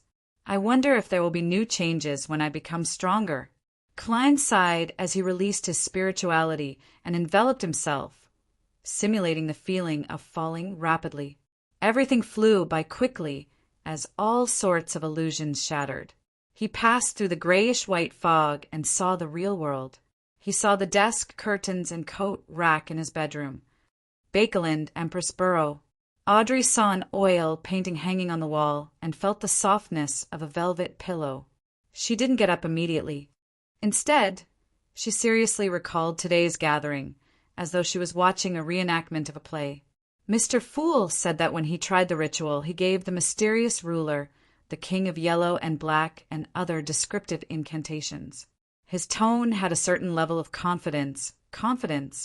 Audrey, who was silently analyzing, suddenly took a deep breath as her body trembled. Forget it. Since I can't resist it, I won't think about it. Mr. Fool has always been very kind. He should be an existence of order. Audrey's mood quickly improved as she thought of her acting and the weakness of the potion's backlash. She hummed a light melody, left the bed, and walked out the door. She took the initiative to adjust her state and transform into a spectator. When she opened the door, she saw a maid passing by. She saw the calluses on her hands, the sunburn on her face, and many other similar details. This allowed her to deduce many things. At this moment, Audrey suddenly sensed something. She quickly turned her head to look at the dark corner that was away from the balcony. She saw the golden retriever, Susie, squatting there, quietly observing her, just like how she was observing the maid. Goddess. The corners of Audrey's mouth twitched. She wanted to cover her face and let out a long sigh. On the Sonia Sea, in the heavily protected captain's cabin, Alger woke up and realized that nothing had changed around him. It was as though nothing had happened. He sighed and muttered to himself, an ancient existence? After leaving the ritual, Klein opened the curtains, took out his notebook, and began writing again. He recalled the contents of Roselle the Great's diary entries. Through such records, he strengthened his impression of him so that he wouldn't forget it in the future. After he finished writing, he read it over and over again. But in the end, he tore up the notes he had written and burned them completely. If I do this once a week, I probably won't forget the key points. However, as time passes, the missions will become more and more difficult. What a pity I don't have any good ideas for now. I've never learned cryptography. Klein gathered his thoughts, stretched his neck, and planned to go to the divination club. Chapter 62. Before leaving, Klein seized the time and used a small brush and handkerchief to meticulously clean his formal suit and top hat. Then he washed his white shirt and wore it, which was made of linen, and the only decent cheap coat he had before walking out to the streets. First, it'll be Melissa's dress, followed by Banson's formal suit. Finally, it'll be my second set. I just don't have enough money to spend. In addition, I have to save up porcelain cutlery to entertain guests. Also, I have to save money to buy various mysticism ingredients. Klein sat on the public carriage and did a mental calculation of his family's financial situation. The more he did, the more he shook his head. He estimated that it would take at least a year for him, his brother, and his sister to live like the so-called middle class. Of course, this was without considering promotions and salary increases. The public carriage drove through the streets and stopped opposite the Divination Club on House Street. Klein pressed down on his black, non-silk half-top hat and hopped off the carriage. Following the familiar path, he entered the club's entrance on the second floor and saw the beautiful brown-haired lady, Angelica. Her eyes were still red and swollen, but she appeared extremely relaxed. Klein raised his hand and tapped his glabella twice. After a careful inspection, he discovered that the gloominess in the depths of Angelica's emotions had dissipated significantly. Instead, there was a brightness that resembled sunlight. After taking a look, Klein walked over, took off his hat, and said with a smile, "Ma, I'm Angelica. Today is really a sunny day, isn't it?" Angelica raised her head and let out a short exclamation before bursting into a smile. "You are very similar to Mr. Vincent's cat. You don't even make a sound when you walk. Oh, you can tell. Ha ha! I forgot that you are a fortune teller who specializes in physiognomy." She paused, bit her lip, and bowed. Thank you for your advice yesterday. I feel much better. I've never felt so relaxed, happy, and satisfied over the past year." Upon hearing her sincere thanks, Klein was also infected by her joy and happiness. The corners of his mouth curled up. He smiled and said, "It's my honor to be able to help you." As he spoke, he felt his spirituality relax and liveliness. This is the seer that the potion wants. A seer who can truly help the inquirer? Klein pinched the space between his eyebrows as if he was deep in thought. He quietly nodded twice. It had to be said that he had already discovered in practice that his actions of activating and deactivating spirit vision weren't sufficiently stealthy. But the problem was that he couldn't think of a better alternative in such a short period of time. as he had only recently become a seer. His spirituality had yet to reach its current limits. It was the same for his control over it. Therefore, he needed a spot that could effectively stimulate his spirituality to be used as a medium for the switch. And there weren't many such spots. The glabella was a relatively better choice. Once I completely digest the potion and become a true seer, I should be able to design a more covert switch action. Klein nodded indiscernibly and walked towards the half-open door of the meeting room. "Coffee or tea?" asked Angelica hurriedly. "Desi coffee," Klein answered with the mentality of trying all kinds of drinks. At that moment, he saw that there were 6 or 7 members in the meeting room. But Hannas Vincent, who had been there the entire time, wasn't included. "Mr. Vincent isn't here." Klein stopped in his tracks and asked casually. Angelica was taken aback. "Mr. Vincent doesn't come every day. He accepted an invitation to give a lecture at a divination organization in Inmat Harbor. Do you need him for something?" "No, I'm just curious. After all, I see him every time I come." Klein shook his head with a smile. At the same time, he realized that there was a familiar face among the 7 members. Glassy, who had divined for him. Glassy was reading the information on the table with his monocle when he suddenly sensed that someone was watching him. Hence, he raised his head and looked towards the source of the gaze. An obvious look of joy surfaced on his face as he propped himself up with both hands and rushed towards Klein. "Good afternoon, Mr. Moretti. I've been wondering if you would come today. I heard from Angelica that you aren't a doctor but a fortune-teller who specializes in physiognomy." Klein smiled. "That's not the only thing I'm good at. Mr. Glassy, you seem to have completely rid yourself of your illness?" He pinched his forehead and tapped his glabella twice. He realized that Glassy's healthy complexion had returned to normal. "Yes, I really regretted it back then. I regretted not listening to your advice. Thankfully, there's a very powerful apothecary near my house. He gave my wife a rather miraculous medicine that allowed me to avoid death," Glassy said wistfully. As a prospective member of the Nighthawks, Klein asked with professional sensitivity, "A very powerful apothecary? A rather miraculous medicine?" "Miraculous? How miraculous? Does it belong to the Beyonder category?" He said it's a folk medicine from Lemberg. "In short, it's very helpful for my illness," Glassy replied without feeling anything amiss. "Folk herb apothecary?" Klein tapped his glabella as though he was in thought. "What's his name? Where does he live?" "As you know, a fortune-teller can't guarantee that he won't fall sick. Perhaps I'll need to buy medicine from him in the future." Klein knew from his tutor and classmates that this world's modern medical system had just taken shape. There were almost no treatments for many illnesses. Therefore, miraculous medicine and powerful apothecaries still had a huge market. It wouldn't go wrong to learn more about them. There might even be a need for them in the future. Glassy answered frankly, "His name is Lawson Darkweed." "His name is Lawson Darkweed. He has a small shop at 18 Vlad Street in Eastborough.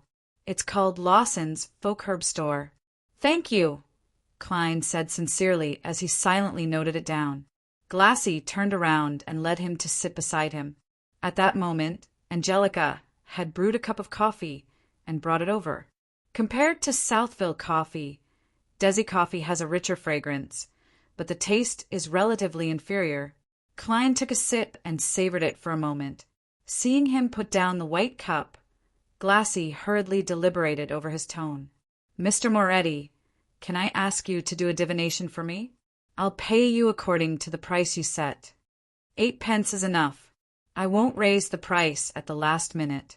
Klein was hoping that someone would ask him for a divination. "Do I need to go to the divination room?" "All right, the Topaz room."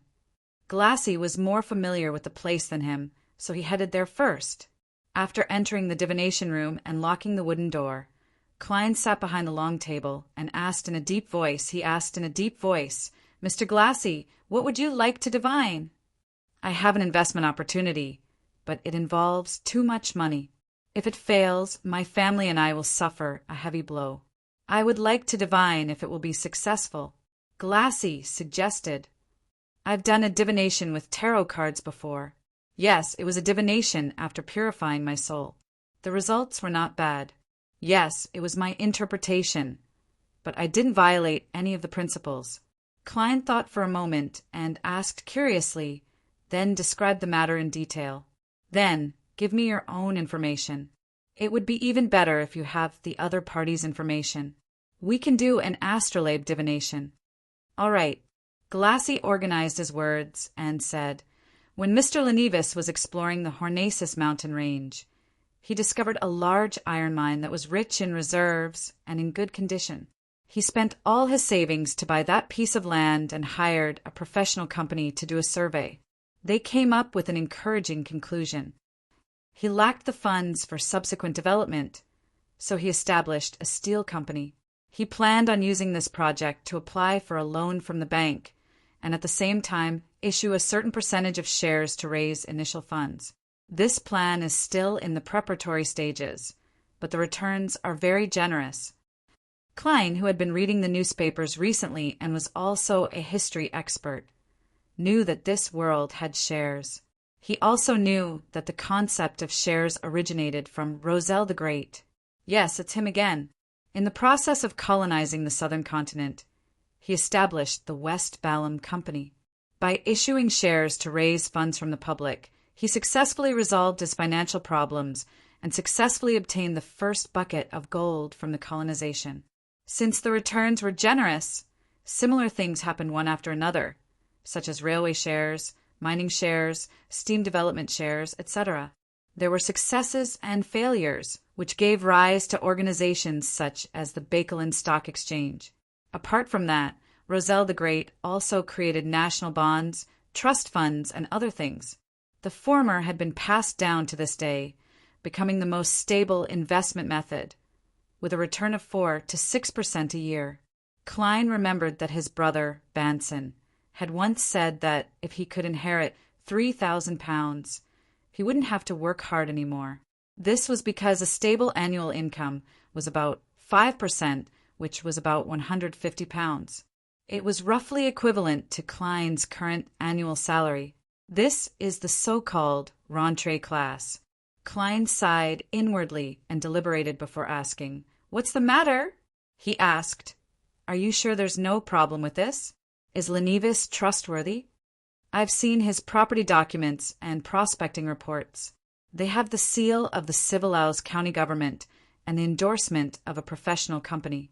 Also, Mr. Lenevis' office has a picture of him with Sir Deweyville and the mayor." Glassy replied with a nod. "A group photo? Taking a group photo doesn't mean anything." Klein, who was born in an era of knowledge explosion, had seen too many similar things. He wasn't convinced because of this.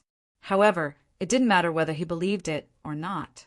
All he could do was pick up his pen and draw the corresponding astrolabe according to the crucial time information provided by Glassy. After a long while, Klein pointed at the astrolabe. "You should be able to tell that this matter won't go smoothly. Beneath the prosperity on the surface is a cliff and abyss. My divination opinion is to circle around it and avoid it." Glassy fell into silence. His mouth opened and closed a few times.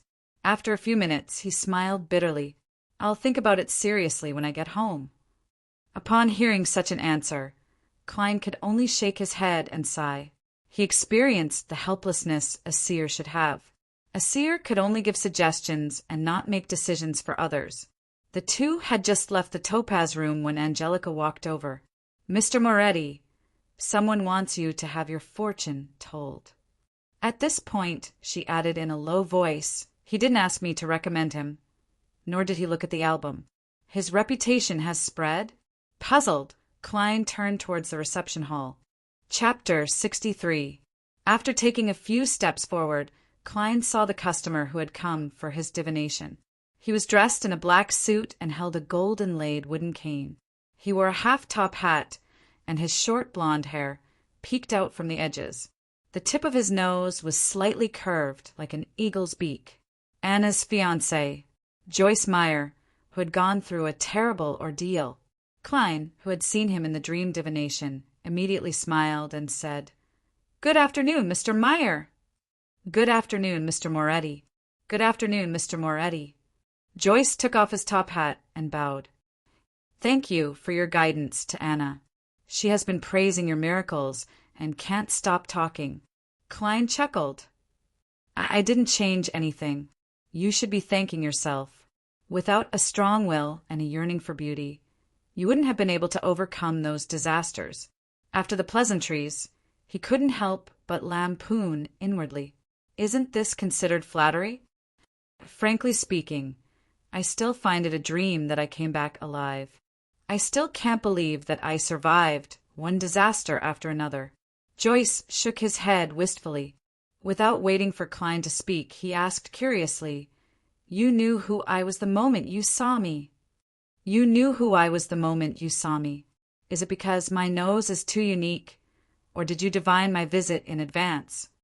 "I have detailed information about you." "For a seer, that's enough," Klein deliberately answered vaguely, acting like a charlatan. As expected, Joyce was stunned. 10 seconds later, he forced a smile. 10 seconds later, he forced a smile and said, "Mr. Moretti, I would like to seek your divination." Just as he said that, he suddenly realized something. Mr. Klein Moretti claimed to be a seer, not a fortune-teller, but a fortune-teller. "All right, let's go to the topaz room." Klein gestured for him to enter. At that moment, he had an inexplicable feeling that he should wear a long black robe and try not to speak too much to reflect the mysteriousness of a seer. After entering the divination room, Joyce Meyer locked the wooden door and observed his surroundings. Klein took the opportunity to pinch his glabella twice and activate his spirit vision.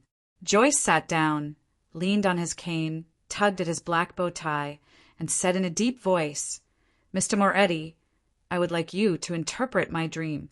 "Dream interpretation." Klein maintained his composure as if everything was within his expectations and asked in confirmation. He saw that Joyce's health colors had varying degrees of dullness, but none of them had reached the level of illness. His mood colors were dominated by the blue of thought, and it was so dark that it showed obvious tension. Joyce nodded solemnly. "Ever since the alfalfa arrived at Enmat Harbor, I've been having the same dream every night. The dream is filled with fear. I know that this might be a shadow left behind by the disaster. I should see a psychiatrist, but I suspect that it's not a normal dream. Even if a normal dream repeats itself every night, there will definitely be some differences in the details. But this dream, at least the parts that I remember, have never changed. To a seer, such dreams are considered revelations given by the gods," Klein said, half consoling and half explaining. "Can you describe the dream in detail?" Joyce clenched his fist to his mouth and pondered for a moment. "I dreamed that I was falling from the alfalfa into the sea. The sea was dark red, like decaying blood. As I was falling, I was held back by someone on the ship. I couldn't see his face clearly, but I knew that he was very strong. And I was also holding on to someone in an attempt to prevent him from falling into the sea. I knew this person. He was a passenger of the alfalfa Eunice King. Because of his weight and because of his struggle, I could no longer withstand it. All I could do was let go and watch him wail as he fell into the blood-red sea. At that moment, the person above me released his grip. I flailed my arms, hoping to grab onto something, but I couldn't grab onto anything. My entire body began to plummet rapidly. After that, I would wake up in horror, my back and forehead covered in sweat." Klein placed his hand on his forehead and rapped it gently, as though he was in deep thought. Following that, he organized his words and said, "Mr. Meyer, simple nightmares, similar nightmares, and continuous nightmares are all psychological problems. They have corresponding roots. But for the same nightmare to appear repeatedly is a reminder from your spirituality. It's also a revelation given by the gods." Noticing Joyce's puzzled look, he explained in depth, "Don't doubt it. An ordinary person's spirituality will also give them certain reminders. I don't know what exactly happened on the alfalfa, but I can tell that it was a tragedy with blood and iron as the main characters. It left a very, very deep trauma in you. Seeing Joyce nod slightly, Klein continued explaining. On the ship, you must have been very afraid. You were very afraid, and in such extreme emotions, it's very easy for humans to lose their ability to observe and ignore details that they shouldn't have. But that doesn't mean that you didn't see them. You just ignored them. Do you understand? You ignored them. In your subconscious, in your spirituality, the overlooked details still exist.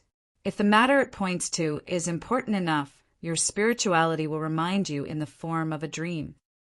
Previously, I recalled the feeling of neglect and discovered that the notebook had landed in Ray Bieber's hands. It was the same case. It's just that I'm sharper, my spirituality is stronger, and my mysticism knowledge is richer.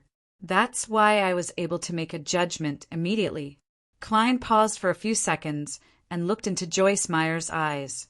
Did that Mr. Eunice King, who fell into the sea of blood because you let go of him, pray to you on the ship? But he still couldn't escape his fate.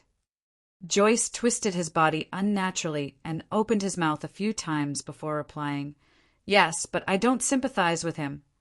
Yes, but I don't sympathize with him. Maybe in a few days, maybe a week, you will see in the newspapers what a cruel and hateful villain he is.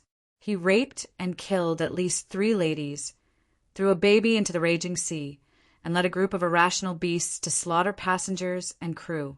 He's cunning, strong, and evil. I don't dare and can't stop. That will cost me my life. I'm not questioning what you did. Klein first expressed his stance before explaining. It's just that your dream tells me that you're regretful and regretful. You believe that you shouldn't have let go.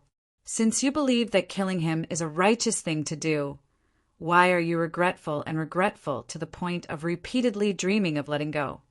I don't know either. Joyce shook his head in confusion. Klein crossed his arms and placed them under his chin. He tried to analyze, based on what I just described, did you overlook anything in this matter, such as what Eunice King mentioned, the content of his pleas, the posture he showed, etc., etc., etc.? I can't recall it for you. Please think carefully. No. He only had time to say, Spare me, I surrender. Joyce muttered to himself in puzzlement. Klein didn't know the specifics, so he could only provide guidance based on the dream. Then, do you think that Eunice King's survival is more useful? That he can prove something or explain something?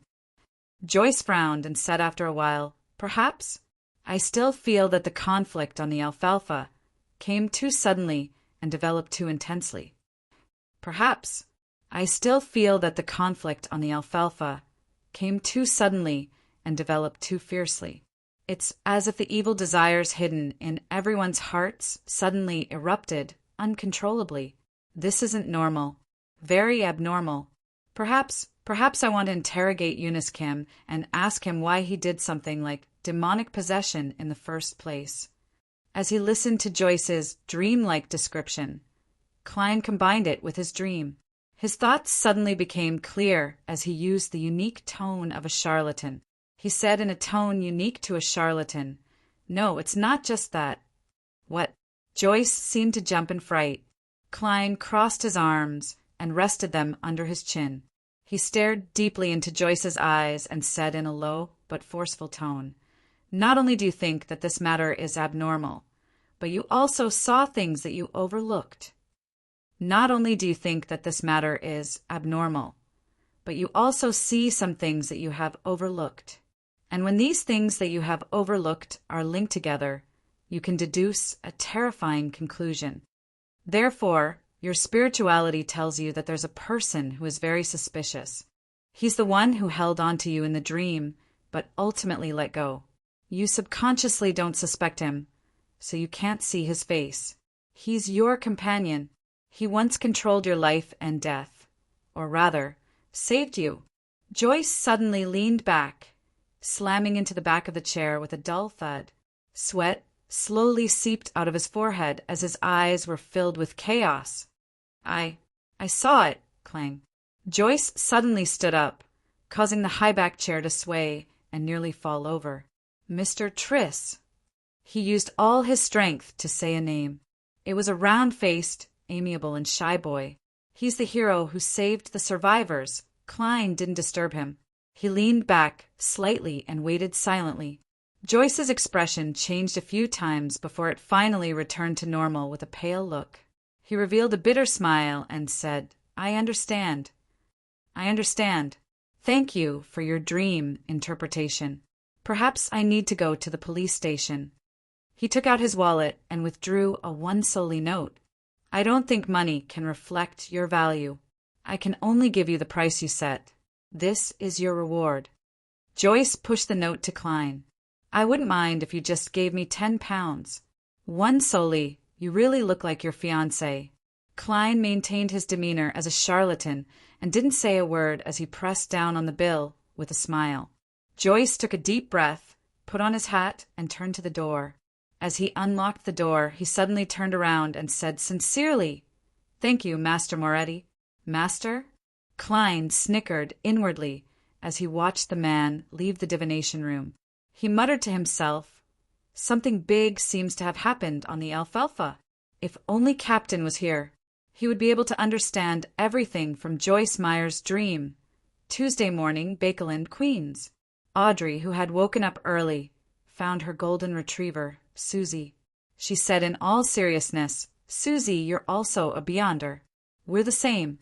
Pooey! No, I mean, we need to help each other better. Guard the door later and don't let anyone disturb me. I'm going to perform a ritual. Susie looked at her master and wagged her tail helplessly. Chapter 64. After instructing Susie, Audrey paced back and forth, as though she was still worried. She wasn't sure if anything strange would happen with the ritualistic magic that day. How about this? Her eyes turned calm as she observed the process as a bystander. Soon, she came up with a new plan. Audrey locked the bedroom door and said to the golden retriever, Susie, stay here. Susie, stay here. If Annie and the others try to force their way in, inform me immediately in the bathroom. To prevent any accidents, her personal maid had a key that could unlock the door. Susie looked at her and wagged her tail thrice. Very well, I'll let you choose what you want for lunch today. Audrey clenched her fist and shook it gently. After giving her instructions, she entered the bathroom and saw a square bathtub that was 3 to 4 meters long and wide. There was clear water swirling in the bathtub. White steam permeated the air, and the fog was suffocating. Audrey cleaned up the rectangular table that was originally filled with bottles and jars. Then she returned to the outer room and moved the candles, offerings, and white robes in. Following that, she closed the bathroom door.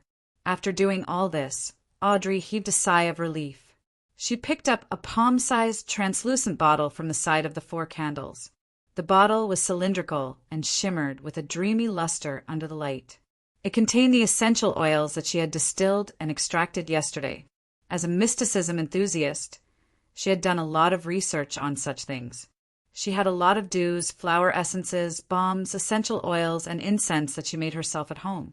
Therefore, she quickly followed the fool's description and made the preliminary preparations. Moonflower, gold mint, slumber flower, fingered citron, and rock rose. What a strange formula. Audrey mumbled softly. I have to cleanse my body and calm my mind before using ritualistic magic. This is a form of reverence to the deity, the target of the prayer. After recalling the process, she placed the essential oils on the edge of the bathtub and reached out to remove her light household clothes. Pieces of silk floated into the washing basket. Audrey tied up her long hair and tested the water temperature with her hand. Then she tiptoed and carefully stepped in, sinking her body into the warm embrace. Phew! She exhaled comfortably. She felt warm and relaxed all over. I really don't want to move a finger. Audrey forced herself to focus, grabbed the translucent light blue bottle beside her, and dripped a few drops of the ritual essential oil into the water. A burst of fragrance wafted out, a fragrance hidden in the tranquility. Audrey took a few breaths and nodded in satisfaction. Not bad. It smells good. It's so relaxing, so comfortable. I don't want to move at all. I really wish I could just lie here quietly. Quiet, quiet, quiet, quiet, quiet. After an unknown amount of time, Audrey suddenly heard a dog barking. She suddenly opened her eyes and looked around in confusion. She found that Susie had opened the door and come in. She was squatting outside the bathtub with a helpless look in her eyes. Rubbing the corner of her eyes, Audrey felt that the temperature of the water had dropped significantly. I fell asleep? She asked subconsciously. Susie looked at her without barking or wagging her tail. Haha, that bottle of ritual essential oil is really effective. Yes, really good. Audrey laughed dryly and explained in a cheerful tone. She stood up and took a towel. As she wrapped and wiped her body, she said to the golden retriever, Susie, continue guarding. Susie continued to stand guard. Don't let Annie and the rest come in. After the golden retriever left, she secretly stuck out her tongue, threw away the towel, and put on the clean white robe. Closing the bathroom door, Audrey seriously recalled the ritual she had recorded. She picked up 4 candles and placed them at the 4 corners of the table. White bread at the top left, Faina Potter noodles at the top right. It smells so good, but it's a little cold. No, this isn't the time to be thinking about such things. Paella at the bottom left, Desi pie at the bottom right. Audrey followed the fool's description and set up the altar seriously, shaking her head twice. After finishing her preparations, she lit the 4 candles, picked up a silver knife, and stabbed it into the stack of coarse salt. After chanting the Hermes sanctification incantation, Audrey took out the knife with gorgeous patterns and placed it into a cup of water. After gathering her energy, she pulled out the silver, holy blade and meditated on the scene of spirituality spreading and spewing out from the tip of the knife. An invisible force surged outwards as Audrey circled the altar with the knife in hand. She felt that there was indeed a wall of spirituality erected around her, repelling all impurities and disturbances. She maintained her spectator state, not allowing her excitement and joy to affect the ritual. Putting down the silver knife, she picked up a light blue crystalline bottle and dripped a drop onto each candle. Sizzle! A faint fragrance emanated as Audrey's body, heart, and spirit seemed to obtain peace. She secretly took a deep breath and lowered her head in reverence. She began chanting the official incantation in Hermes. The fool that doesn't belong to this era. You are the mysterious ruler above the gray fog. You are the king of yellow and black who wields good luck. I pray for your help. I pray for your blessings. I pray for you to let me have a good dream. Slumber flower, herb that belongs to the crimson moon. Please transmit your strength to my incantation. Fingered citron, herb that belongs to the sun. Please transmit your strength to my incantation. Just as Audrey finished chanting the incantation and was about to meditate on the contents of her prayer, she felt a gust of wind within the sealed wall of spirituality. She saw the crimson star swirling on the back of her hand. Her heart skipped a beat as she hurriedly half-closed her eyes, calmed her mind, and made a sincere request. When everything was over, she looked around in puzzlement, but she didn't discover any other strange phenomena. That's it. Audrey frowned slightly and muttered, The king of yellow and black who wields good luck. The fool that doesn't belong to this era. In the captain's cabin of the Blue Avenger, Alger Wilson, who was dressed in a storm robe, silently recited the 3 descriptions he had heard in the afternoon, as though he was trying to find clues to the other party's identity. He shook his head and got up in frustration, but in the end he didn't do anything. Alger wasn't at ease with the Blue Avenger, an ancient ship left behind by the Tudor dynasty. Although he already had control over it, his intuition told him that the ship still hid many secrets, just like the Blood Emperor. Therefore, he would use the ship to test the fool's abilities, but he wouldn't attempt unknown ritualistic magic on the ship. Alger pondered for a few minutes before leaving the captain's cabin. He went to the deck and said to the few crew members, We're about to arrive at the Rörsted Archipelago. We're about to reach the Rörsted Archipelago, and we'll stay there for a day." The crew members immediately cheered and shouted, "Thank you, Your Grace!" Because the Spectre ship did not need sailors, there were very few crew members, so they never had to worry about supplies. They could enjoy fresh food and clean water every day. However, sailing day after day and the scenery that hardly changed made them feel physically and mentally exhausted. It was as if they were always suppressing something, enduring something, until they could no longer control it. And the Rörsted Archipelago was a famous colony on the Sonia Sea. It had developed commerce and all kinds of industries. "I don't want to wait anymore." A sailor shrugged his waist and gave a chuckle that all men understood.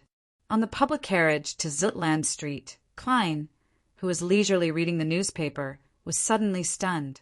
He seemed to hear illusory shouts. That formless whisper reverberated in his mind, causing his forehead to twitch uncontrollably. The indistinct shouts came and went quickly. In just 10 seconds, they disappeared without a trace. Klein pinched his forehead, resisting the throbbing pain that came from the depths of his brain. The inexplicable whispers that old Neil mentioned? Is it because my spiritual perception is too high? As thoughts flashed through his mind, Klein suddenly saw 4 black spots protrude on the back of his right hand at some point in time. They were like natural moles that were extremely inconspicuous. The 4 black spots that stemmed from the luck enhancement ritual quickly settled down, turning from dark to faint before disappearing. Klein stared at it in a daze as he made a guess about what had just happened. Did Justice or the Hanged Man try the ritualistic magic I gave them? Was my train of thought right? Those 3 descriptions can accurately point to me through the mysterious space above the gray fog, but I'm still far from being strong enough. I can't hear the contents of the prayers. I wonder if there's any information left above the gray fog. Yes, I'll enter tonight to confirm it. Klein was a little nervous and excited. He hurriedly raised the newspaper and covered his face, preventing others from seeing the changes in his expression. Soon he arrived at Zutland Street and entered the Blackthorn Security Company. Before he could greet Roshan, Klein saw Captain Dunsmith come out with a piece of paper with a portrait in his hand. "Take a look at this internal wanted notice. An extremely vicious and cruel beyonder has entered Tingen." Dunn, who was wearing a black trench coat without a hat, swept his gaze over and handed the piece of paper over. Klein took it and glanced at it. The first thing he saw was a sketch. The person in the portrait had a round face. He had an amiable temperament with a tinge of shyness. He wasn't too old, only about 18 or 19 years old. Triss, suspected to be a beyonder. Initial assessment is that he's a Sequence 8 instigator. Possibility of him being from the Theosophy order cannot be ruled out. The perpetrator of the Alfalfa tragedy. There are eyewitnesses who testified that he left Enmat Harbor and went to Tingen. His current whereabouts are unknown. Triss, Alfalfa. It was actually a beyonder who committed the crime. Klein suddenly recalled the dream interpretation from yesterday afternoon and Joyce Meyer's description, so he immediately said, "That's right." "Captain, I know someone who might be a very important witness."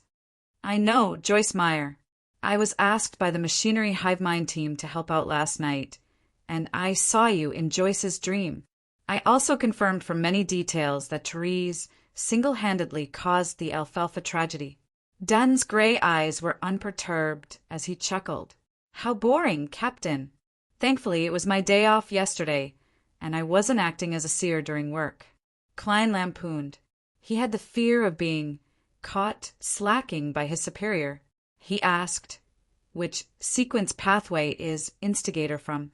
What kind of organization is the Theosophy Association?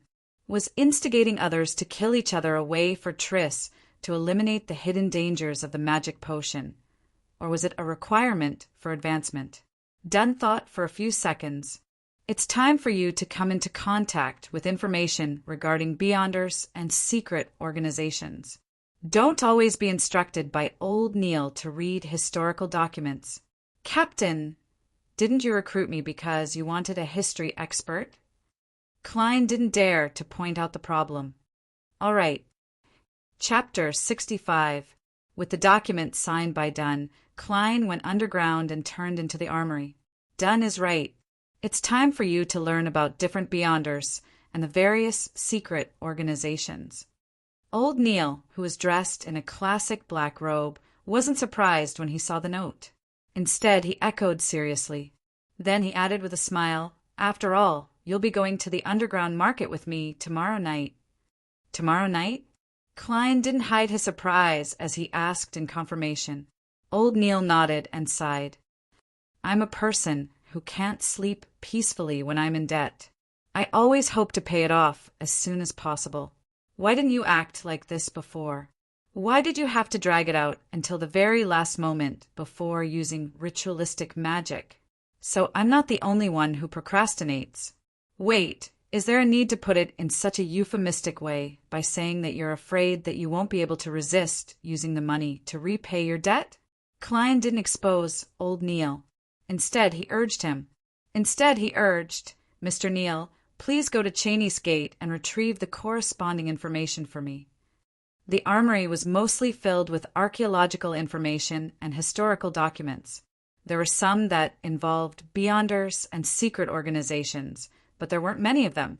Furthermore, they were all basic knowledge. Old Neil slowly took a sip of his handmade coffee and smacked his lips. Then he picked up the signed and stamped document and walked out of the armory. Klein took his place and guarded the place. After about 10 minutes, the black-robed old Neil returned with a huge stack of information. "You can only read it here. You can't take it away," he exhorted as he placed the information on the table. "All right." Klein nodded heavily. He stretched out his hands and quickly flipped through the pages. He first browsed through them as a whole. Very detailed.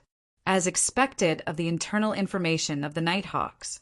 As expected of a church with 3,000 to 4,000 years of history, or even longer. Klein scanned through it and sighed inwardly.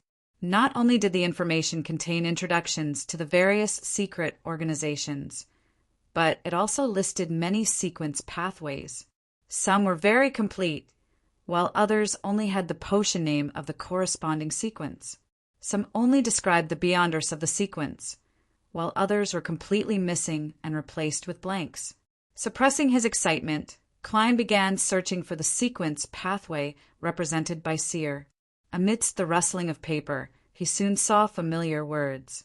However, his joyful expression quickly froze on his face. This was because the Sequence 8 and Sequence 7 after Seer did not have a corresponding potion name. Thankfully, there are at least 2 performances from Beyonders of these 2 sequences. Klein exhaled silently, calmed himself down, and read the descriptions seriously. Sequence 8, potion name unknown. The corresponding Beyonder is good at skill-based combat, and they are all very cunning.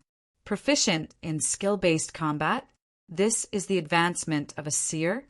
Why does it feel so weird? I'm not a hunter.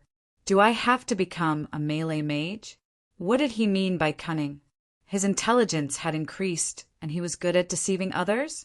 Klein was taken aback. He even suspected that there was something wrong with the Nighthawk's information. After that, there were corresponding cases. He read them several times, but in the end he still could not find a reasonable explanation. His gaze moved down, and the description of Sequence 7 reflected in his eyes. Potion name unknown. The corresponding Beyonder has mastered many spells that can be cast quickly, combining their skills with supernatural powers. That's more like it. This is more like the advancement of a seer. Klein heaved a sigh of relief and sighed inwardly. After reading the Sequence 7 case, he shifted his gaze to the summary description of the pathway. This sequence pathway was first formed in the Solomon Empire's Zeridal family during the conflicts of the Fourth Epoch. This family was not completely destroyed. In the history of the Fifth Epoch, their names can occasionally be heard. It is suspected to be related to the ancient organization, the Secret Order. Zeradol. Upon seeing this name, Klein's pupils constricted. This name had appeared in the remnant diary entries of Roselle the Great yesterday afternoon. Roselle's acting method originated from the reminder of a mysterious figure, Zeradol. Because of that mysterious Zeradol, Roselle the Great regretted not choosing seer. Therefore, it indirectly influenced me, making me become a seer, allowing the acting method to return to the embrace of seers. It really feels a little predestined. Klein frowned, feeling that things seemed a little different. Just by looking at the logical chain, he believed that there was nothing wrong with any of the links. But in the field of mysticism, a similar sense of predestination would often indicate certain things and implicate certain problems, coupled with the baffling feeling of transmigration. It's really confusing. Furthermore, the fellow I possessed committed suicide because of the Secret Order's lost notebook. Klein thought for a long time and had many guesses, but he lacked more information to prove them. Phew! After repeatedly reading through the information, he could only suppress his thoughts and read other records. He first found the sailor sequence and found that it indeed belonged to the Lord of Storms. The internal records of the Nighthawks were rather detailed when it came to such an old opponent that might have existed for more than 2,000 to 3,000 years. Sequence 8. Folk of Rage, formerly known as Guardian of Storms. When the corresponding Beyonder is enraged, they can unleash attacks that far exceed normal. Be it strength or speed, they will be greatly enhanced. Facing them is like facing a storm. Sequence 7. Seafarer, formerly known as Storm Priest.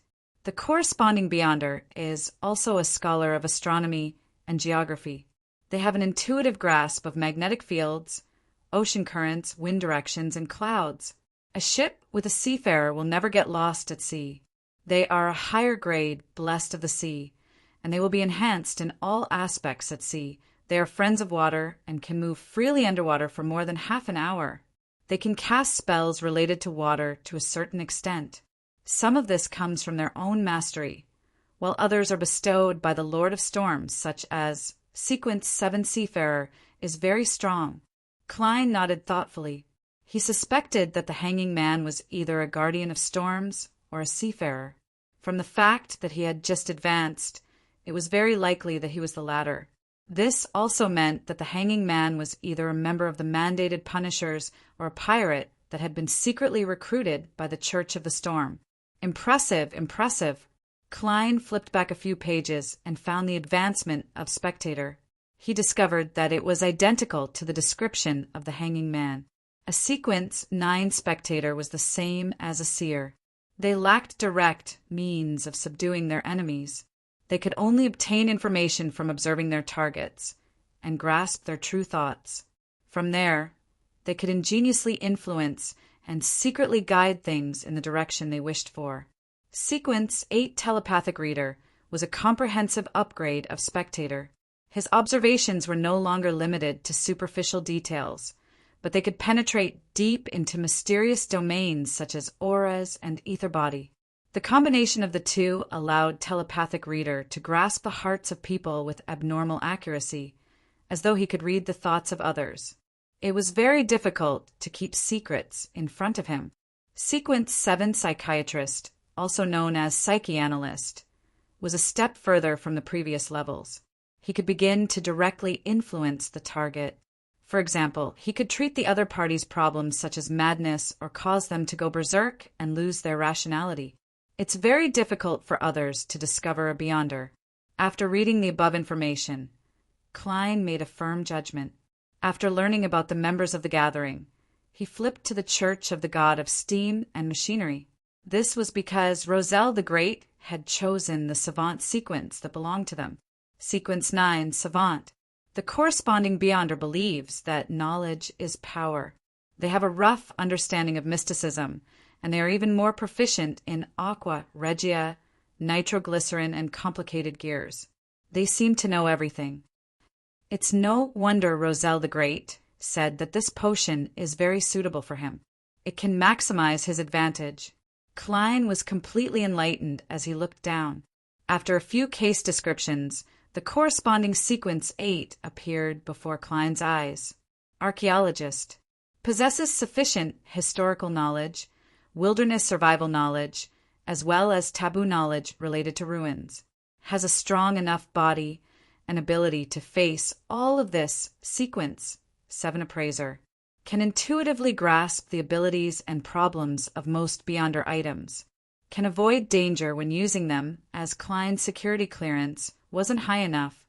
The information regarding the sequence pathways was only up to 7. It made him itch, but he couldn't think of any other way. He could only hope that Bakeland would send sealed artifact 2-049 over as soon as possible to confirm if Ray Bieber was a descendant of the Antigonus family. That way, he would have a chance of becoming an official member and obtain a higher security clearance. Reining in his emotions, Klein carefully read the information from beginning to end. He learned that corpse collector was followed by grave digger and spirit medium. He also learned that sequence 8 of mystery prior was missing. Not only did it not have a name, even the corresponding description was blank. Instead, there were records of the potion's name in sequence 7, Warlock. Sounds pretty impressive. Klein slowly flipped the pages and saw the apprentice and marauder that Roselle the Great couldn't forget. The relevant records only went up to sequence 8, and the subsequent parts were missing. Sequence 9 apprentice has a rather strange ability. I can only confirm that it's the beginning of a school of mage. They are rarely trapped, and it's very difficult to be obstructed. They always have a way to escape and pass through. Sequence 8 Trickmaster knows all sorts of strange but not powerful spells. Sequence 9 Marauder. It's very difficult to distinguish these Beyonders from ordinary bandits and thieves. Perhaps their means are more powerful, and the reason they steal isn't for enjoyment, nor is it for survival. It's more like they are fulfilling a mission. Sequence 8 Swindler. In some of the scams we found traces of Beyonders. They delight in scamming others, taking pleasure in deceiving others. Is this a subtle form of acting that influences others subtly? If I had a choice, perhaps I would choose apprentice. Klein thought to himself. Suddenly, he discovered the sequence potion name of the perpetrator of the Alfalfa tragedy, Triss Instigator. Chapter 66. Sequence 8 Instigator. Good at triggering evil desires in the depths of people's hearts. Good at intensifying conflict, provoking conflict, and creating bloodshed. The description isn't detailed enough. It looks like the Nighthawks don't know much about the potion's abilities, but it does match the characteristics of the Alfalfa tragedy. Klein shifted his gaze upwards and looked at the corresponding sequence 9 for Instigator. Sequence 9 Assassin. Able to change their bodies for a short period of time, becoming as light as a feather. They also have the eyesight and night vision of an eagle. Every assassin is good at hiding in the shadows. They have nimble footwork and the ability to unleash all their strength in a single strike. After reading the description, Klein was once again deeply puzzled. Assassin. The advancement of assassin is Instigator. This is as strange as the advancement of Seer being a job that specializes in skill-based combat. It's very normal for some sequence pathways to advance, such as Spectator. But why do some sequence pathways defy intuition and logic? Not necessarily. Perhaps there are some hidden commonalities that I haven't discovered. For example, Assassin and Instigator would bring disaster to others, but I can't figure out the Seer one no matter how hard I try. Could it be Old Master Gandalf's lineage? After adding 1 supplementary magic point, the remaining skill points are all used for strength and technique? Klein silently lampooned as he shook his head. He flipped to the information regarding the secret organization, Theosophy Order, that Instigator was involved with. Theosophy Order, a secret organization that appeared in the 5th epoch, which is the beginning of this epoch. They believe that the spirit is the essence of a person, and that the physical body is only a cage that binds the spirit. Humans will do evil because they are influenced by the physical body. One has to obtain knowledge through spirituality, allowing the spirit to gradually be freed from the physical body. Then, after going through the various tests of the astral body, they will finally break free from the material world and return to their purest and truest self, obtaining eternal salvation. Therefore, many extreme members of the Theosophy order have the goal of destroying the bodies of others. They have created many bloody cases. It's obvious that they have two sequence pathways. One is the more common apprentice and trick master among them, while the other is the rarely seen assassin and instigator. For the time being, there's no evidence that the Theosophy order has potions of sequence 7 and above. It's unknown how the Theosophy order was established. We can only analyze their possible origins through two sequence pathways. First, apprentice and trick master. This easily makes one think of the fourth epoch's Tudor dynasty's House of Abraham. We can't eliminate the possibility of the Tamara family, which has a long-term marriage alliance with the House of Abraham. Secondly, assassin and instigator point to the demonist sect. The House of Abraham, the Tamara family, the Antigonus family, the Zeradal family, the Solomon Empire's Dark Emperor, the Tudor dynasty's Blood Emperor, the Tuluan Sostal Empire, as well as the Jacob family and the Mon family mentioned by the Hanging Man. The buried history of the fourth epoch really hides many secrets. Perhaps there are many truths as well. Klein sighed as he read. He felt that the history of the fourth epoch was shrouded in a thick fog. Just seeing the outline through the fog was enough to make one shudder in fear. It was as if one could imagine an extraordinary and prosperous era, an era where blood and strangeness danced, horror and distortion sang in unison. Klein drew a silent breath and flipped through the pages, but he didn't find any description of the demonist sect. He raised his head and looked at old Neil, who was using a filter paper to grind his coffee. He sincerely requested, "Mr. Neil, what kind of organization is the demonist sect? I didn't see any information about them in the information." Old Neil wasn't in a hurry to respond. After he was done with the coffee, he chuckled and said, "Your security clearance isn't high enough.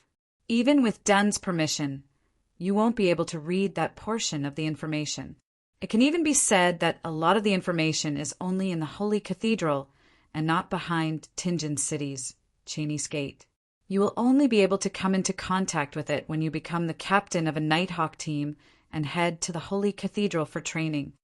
I don't know much about the demonist sect either. I only know that they believe in the primordial demoness and believe that this hidden existence is the true successor of the Creator. She's born from the chaos, the primordial one born from the Creator's body. She's also the terminator that will end everything. Their sequence pathway is related to this. In order to obtain the blessings of the primordial demoness and approach this hidden existence, the upper echelons are all women. This is why they're called the demonist sect. Most of the situations aren't within the scope of an official member like me. I've only heard that the demoness's mission is to spread calamity. Spread calamity. This does match the common point of assassin and instigator. However, that Mr. Triss' future is worrying. The subsequent potions of this pathway seem to be more suitable for women. Klein nodded slightly and continued reading the information. After he finished reading, he realized that there were more secret organizations than he had imagined. But after careful consideration, he felt that it was very normal. After all, this world had many years of history, and there had once been an era when Beyonder powers were active. According to the information provided, Klein divided the secret organizations into 3 categories based on the chronology. The first was the ancient organizations that were born in the fourth epoch. They included, but were not limited to, the Moses Ascetic Order, the Secret Order, as well as the Blood Sanctify sect that followed the devils. The information only mentioned the demoness sect once. The second was the secret organizations that were born in the fifth epoch, which was the beginning of the current epoch. They were more or less related to the terrifying families and sects of the fourth epoch, such as the Theosophy Order, the Charismatic Order that believed in death, the life school of thought that was passed down from master to disciple, and the Rose School that was famous in Beyonder circles for its bloody sacrifices. The third was a new organization that had appeared in the past 1 or 2 centuries. There was the Aurora Order, the Iron and Blood Cross Order, the Element Dawn, and the psychological alchemy that Klein had first heard of. Apart from that, there were also some scattered organizations that hadn't done anything major. Banson and Melissa definitely can't imagine how dangerous this world is. It's not just war. Klein shook his head and chuckled. He neatly stacked the classified information and pushed it to old Neil. At the same time, he added silently in his heart, "Please don't let my tarot be on the list." Old Neil didn't expect that the leader of a secret organization would be sitting opposite him. He chuckled as he took the information and headed for Cheney's Gate. Klein sat there, wondering if he should divine the whereabouts of instigator Triss. But after thinking for about 20 seconds, he gave up on the idea. After all, he only had a rough idea of the other party's appearance and a name that he didn't know if was real or fake. If he could use that to figure out his whereabouts, he wouldn't be called a seer, but a prophet. When old Neil returned, Klein gathered his thoughts and continued his mysticism lessons to master more ritualistic, magic formats. He spent the entire day studying and practicing. He didn't participate in the joint operation to capture instigator Triss. He only heard that sealed artifact 2-049 from Bakeland would be delayed due to some special circumstances. The details were to be determined. As he had earned nearly 2 soldi from his divination yesterday, Klein spent 10 pence on a 2-liter barrel of Enmat beer for Banson and a freshly baked lemon cake for Melissa on his way home. "Klein, I know how much you value us, but there's really no need. There's no need to always spend money on these things." Banson looked at the small barrel of beer and deliberated over his words. Melissa stood by the side and nodded silently. This is probably the difference in our spending habits. Klein sighed in amusement. "Banson, Melissa, don't worry. I bought this with additional subsidies. Yes, I can earn about 2 to 4 soldi a week. I can't possibly tell you that this is the profit for my divination, right?" he added inwardly. "This job of yours is much better than I expected." Banson was taken aback for a moment before giving a pertinent evaluation. "That's right, I can even learn divination." Klein silently quipped and turned to walk to the kitchen. With the 3 siblings working together, a sumptuous dinner was served. After having their fill, Klein, Banson, and Melissa slumped in the living room. After a while, they got up to clean up, chatting and studying. When Banson and Melissa are asleep, I'll head above the gray fog to see the effects of the ritual. As Klein studied the history books, he glanced at his siblings. Westboro, Iron Cross Street. A 3-story apartment was immersed in darkness. There were no street lamps, so there was no additional light. Suddenly, a figure leaped out of a window on the 3rd floor and landed lightly on the ground like a feather. It didn't cause much of a commotion. With a turn of his body, he suddenly vanished, as though he had fused into the shadows, leaving only a vague silhouette. The figure sped all the way to the dock area and came to an empty corner where goods were piled up. After carefully observing for a while and circling the area twice, the figure left the darkness and entered the corner. One could see that he had a round and amiable face. He was none other than instigator Triss, who had single-handedly caused the tragedy of the alfalfa. "How do you feel?" A mysterious figure in a black hooded robe walked out from the shadows in the corner. Her voice was clearly feminine. Triss revealed a kind and satisfied smile and said, "It's very comfortable. That's the scene I've been dreaming of and pursuing. I think I've completed the mission and am prepared to advance." The black-robed woman nodded indiscernibly and said, "Very good. According to my promise, I will give you the formula and the 3 main ingredients for sequence 7. You will need to gather the rest yourself." "No problem," Triss replied as though he was prepared.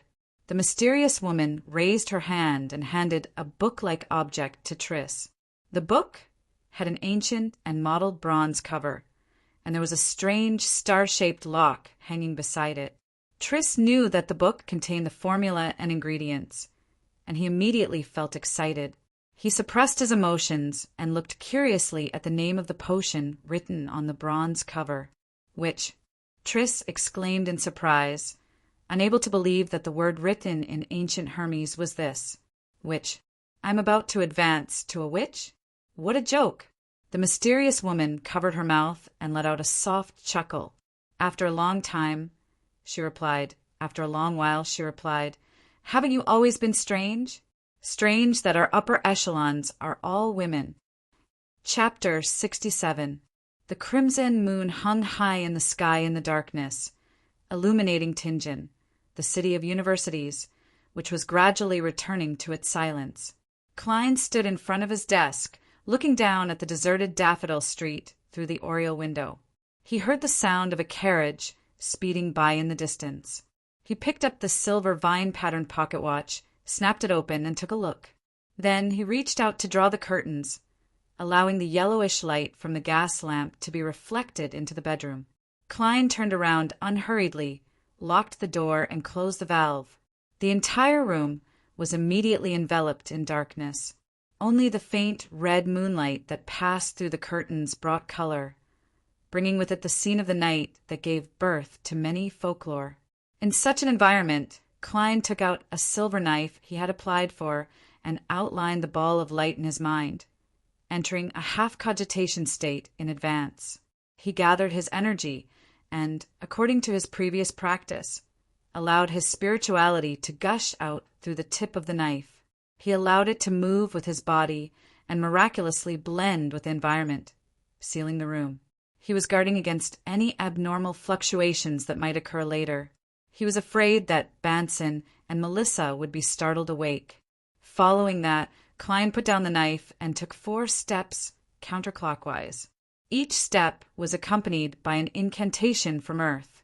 The constant shouts and murmurs assaulted him, and the constant madness and pain overwhelmed him.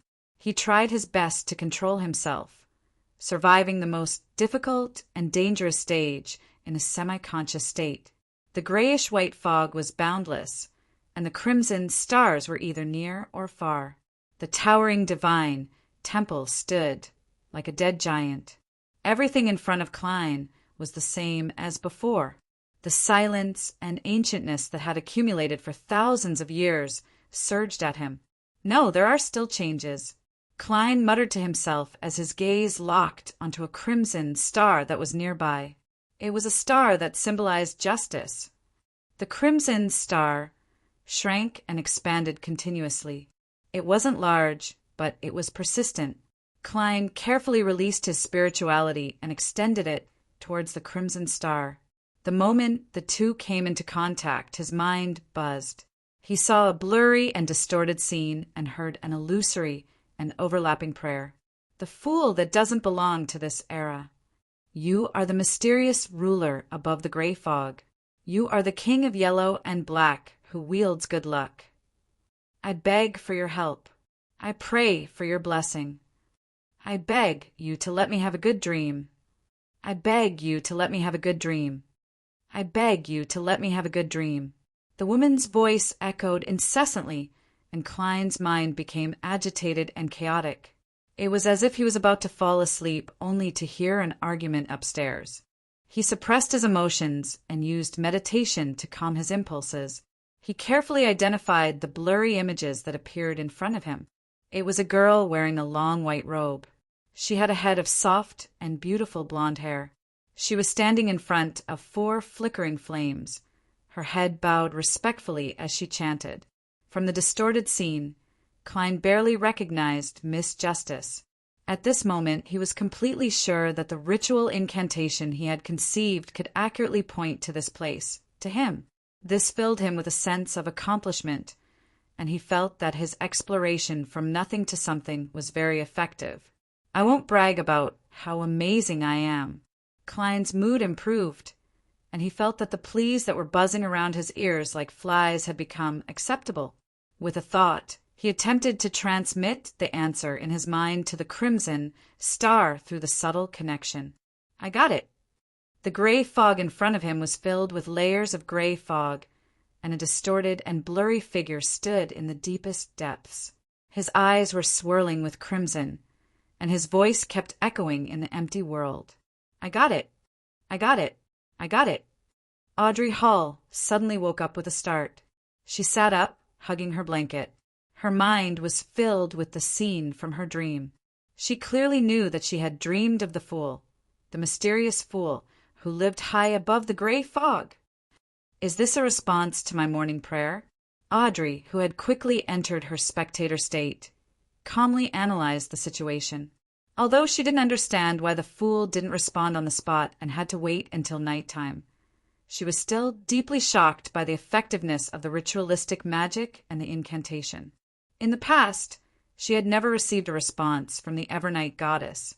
Even if Mr. Fool isn't a deity, he's probably not far from it. Audrey slowly took a breath and exhaled. Since the other party was a powerful existence that she couldn't resist, she quickly threw her worries aside and began to think about what she should do next. First, completely digest the spectator potion. My acting is pretty good. Second, find psychological alchemy. Third, see if I can get the telepathist potion formula from Mr. Fool, or clues to psychological alchemy. However, every godlike existence has a complete sequence chain that belongs to them. They might not know the formulas of other sequence pathways. A new beyonder organization, like psychological alchemy, might not be qualified to receive Mr. Fool's attention. After disengaging from contact, Klein was in a good mood as he sat at the end of the long bronze table. His body was shrouded in gray fog as he leaned back in his chair, clenched his fist to his mouth, and recalled and scrutinized what had happened. At this moment, he was the only living being in the world of the gray fog. Other than that, there was silence. It seems that I can only send messages over, and I can't use it to mobilize the power here. Then it seems that my previous trick won't work. Klein kept tapping his mouth as he silently concluded. His original plan was to see if he could use this method to bind himself and the gray fog world together if the designed incantation and ritual were effective, so as to pry into the power of this mysterious space. When the time came, he could pray to himself and circumvent the restrictions, mysteries, and dangers, making full use of the gray fog world. For example, he could first hold a ritual and pray to himself for the bestowment of spells. Then he could enter the world above the gray fog and respond to the request, giving the bestowment. It seems that I was too optimistic. My understanding and grasp of this gray fog world is far from that level. Klein shook his head in a self-deprecating manner as he prepared to leave. At this moment, he saw the crimson star that symbolized the hanging man begin to shrink and expand. He heard an illusory and formless sound ripple out. I happened to run into the hanging man holding a ritual. Klein nodded thoughtfully. He sat at the end of the long bronze table and reached out to touch the star. His spirituality spread out and touched the crimson star that was constantly shrinking and expanding. He heard the hanged man's deep and overlapping pleas, and he also saw a blurry scene. In the scene, the hanging man was dressed in a pure black robe, standing in front of 4 balls of fire. The spirituality around him formed a wall, isolating him from external influences. Klein didn't immediately respond. All he did was watch and listen quietly. "You are the king of yellow and black who wields good luck. I pray for your help." After the hanging man finished praying, he waited for a moment. Seeing that there was no response, he began to remove the wall of spirituality, extinguish the flames, and clean up the altar. In the end, he reached out and wiped it. Aqueous light spread out, and the table that served as the altar immediately looked brand new. Water-based spell, gift of the storm. The hanged man is indeed, or at the very least, a seafarer. Klein nodded slightly. Before the scene disappeared, he sent a response into the crimson blob according to what he had expected. Alger Wilson was in the city of Generosity, the capital of the Rorstad archipelago. He didn't go to the famous Red Theater with the crew. Instead, he stayed in the inn, closed the doors and windows, and attempted the ritual described by the fool. After completing the prayer with familiarity, Alger waited patiently for a while, but he didn't receive any response. It seems like this attempt isn't very successful. Mr. Fool has to change his method, he thought, feeling both relieved and slightly disappointed. After dealing with the aftermath, Alger planned to go downstairs and get a glass of Lanty-proof. Alcohol helped to unleash the powers of the Folk of Rage, so the mandated punishers of the Lord of Storms liked this drink. Opening the door, Alger was about to walk out when his vision blurred. He saw an illusory and boundless gray fog in the corridor. He saw a blurry figure sitting in the deepest part, as though he was sitting on a throne high above. I got it. A familiar and deep voice reverberated in Alger's ears, causing him to freeze on the spot as his head throbbed with pain. Alger's eyes darkened as he looked at his surroundings, only to realize that everything was no different from before. It was still the same floorboards that creaked when stepped on, the same old candlesticks on the walls, and the same not-so-clean corridor. I got it. The voice seemed to echo in Alger's ears. His expression darkened as he clenched his fist and hit his chest lightly, but he couldn't say anything respectful to the Lord of Storms. After a long silence, Alger's expression returned to normal, but his gaze deepened. Above the gray fog, Klein didn't waste too much time. When the remnant voices calmed down, he enveloped himself with his spirituality and fell into the gray fog, into the physical world. Light flashed in front of him, like a movie that was fast-forwarded dozens of times. After a moment of dizziness, Klein saw the curtains illuminated by the crimson moonlight, as well as the blurry silhouette of a desk and bookshelf. He picked up his silver knife again and removed the wall of spirituality in the room. Then, amidst a sudden gust of wind, he quietly opened the door and looked down the corridor. Seeing that there was no movement from his brother, Banson, and his sister, Melissa's rooms, he finally relaxed. This luck enhancement ritual is a must-have at home or on a trip. It's hidden and magical, Klein muttered silently as he closed the door and walked to his bed. Chapter 68. In the evening, the shadows of the carriage and horses were dragged out by the setting sun. Klein, who had already informed Banson and Melissa, had dinner at the Blackthorn Security Company and was riding a public carriage to the dock with old Neil. He was wearing his cheap formal attire because he was worried that a conflict might occur in such an occasion. If he were to damage the tuxedo that he usually took care of, it wouldn't just be a heartache. When the sunlight seemed to burn, the carriage came to a stop. Old Neil, who was still wearing his classic black robe and round-brimmed felt hat, paid no attention to the gazes of others as he walked towards the evil Dragon Bar diagonally across from him. Even though the bar was a little far away, and even though the door was heavily shut, Klein could still hear waves of cheers from inside. They seemed to be cheering for a certain hero.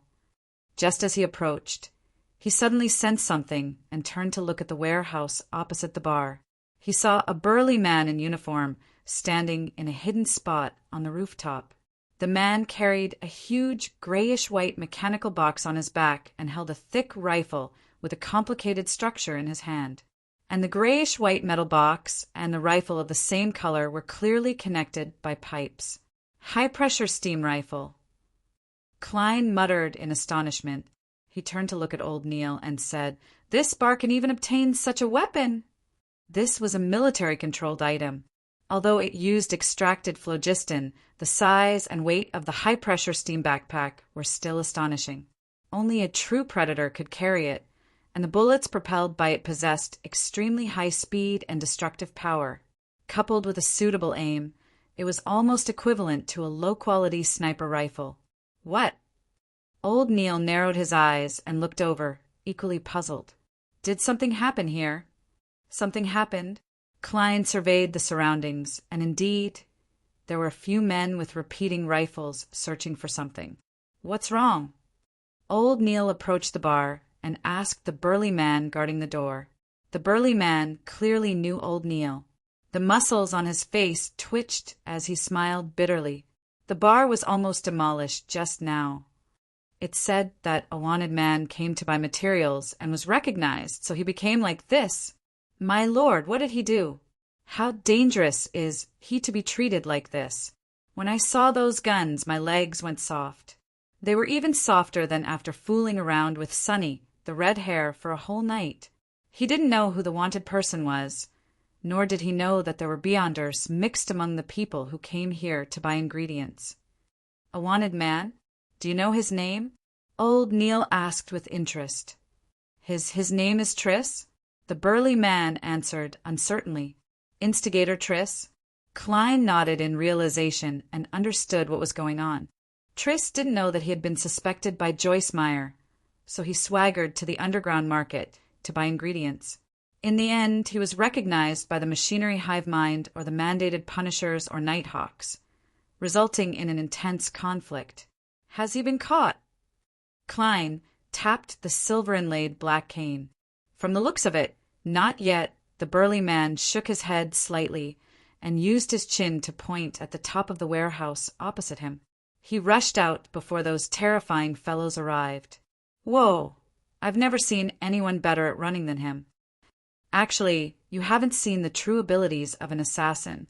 Otherwise, you would have been taken to an indescribable place to be re-educated. Klein lampooned. Is the market still open? Old Neil changed the subject and asked. It just recovered. The burly man answered affirmatively. That's good. Old Neil took 2 quick steps forward, reached out his right hand, and pushed open the heavy door. Klein followed closely behind and walked in. He was nearly knocked down by the stuffy heat and the smell of alcohol. There was a boxing ring in the middle of the evil dragon bar. 2 bare-chested men were engaged in an intense fight. Around them, dozens of customers were cheering for the person they were supporting. There was no lack of vulgar language among them. Old Neil ignored them as he led Klein around the boxing ring and into a billiard room at the back. There were 2 people in the billiard room, chatting and laughing with each other. When they saw old Neil push open the door and enter, they immediately fell silent for a few seconds. After confirming the visitor, they quietly made way, allowing old Neil and Klein to pass through the secret door behind them. After passing through several rooms, Klein's vision suddenly opened up. He saw a place the size of a lecture hall from his previous life. There were people setting up stalls with bottles and cans piled on them. There were also people walking among them, either scrutinizing, conversing, or comparing prices. A 20th of all profits will be given to Swain. Ah, he's the boss of Evil Dragon Bar, a former captain of a mandated Punisher team. He's even older than me, an old man who wishes to die of alcoholism. Old Neil introduced in a rambling manner. Klein thought for a moment and gave a sincere evaluation. It's a rather profitable business, because the cost was only to provide the venue and shelter. If you fancy an item but don't have enough money, you can borrow it from Swain. Of course, he will charge a very high interest rate. At this point, old Neil clenched his teeth. Indeed, it's just like a casino. It provides usury services. Klein held his cane and sized up his surroundings as he asked curiously, "What's going on?" He asked curiously, "Mr. Swain is a seafarer?" The captain of a mandated Punisher team should be a sequence 7. No, he's just a folk of rage. Tinjin isn't a coastal city. Here, the Church of the Goddess is more powerful than the Lord of Storms. Old Neil sneered. Actually, Swain had the chance to become a seafarer, but he was afraid of losing control. So he chose to give up. Just as Klein was about to ask the bar owner if he had ever nearly lost control, he suddenly sensed a strange phenomenon to his left. There seemed to be something hidden there, whispering and narrating. Klein turned his head and saw a pale-faced young man. He was wearing a tattered linen shirt and blue-gray trousers, unique to the working class. His eyes were unfocused, but there was a hint of madness in them. He was constantly muttering something. His spiritual perception is very high, or is it distorted? Klein muttered with a frown. What had triggered his spiritual perception was the other party's spiritual perception. Normally, The perception brought about by spiritual perception would definitely result in a certain interaction. It was almost impossible to hide it from others, but this others referred to spirit mediums who had cast their powers, as well as powerful figures with similar specialties. It was actually very difficult for a beyonder like Klein to distinguish between them. Only when the other party's spiritual perception reached a certain level, or when there was an abnormal distortion, would he be able to discover it. When their eyes met, the pale-faced young man with messy black hair strode over with a half-crazed and half-sleepwalking expression. He stopped in front of Klein and stared at him in a daze. Suddenly he laughed loudly. "Ha ha! The smell of death, the smell of death. Ah!" Before he could finish his sentence, he suddenly screamed. His eyes closed tightly as blood-colored liquid flowed out. "Ah! Damn it!" The young man covered his eyes, hugged his head, and struggled and rolled on the ground. After a while, he calmed down and lay there panting.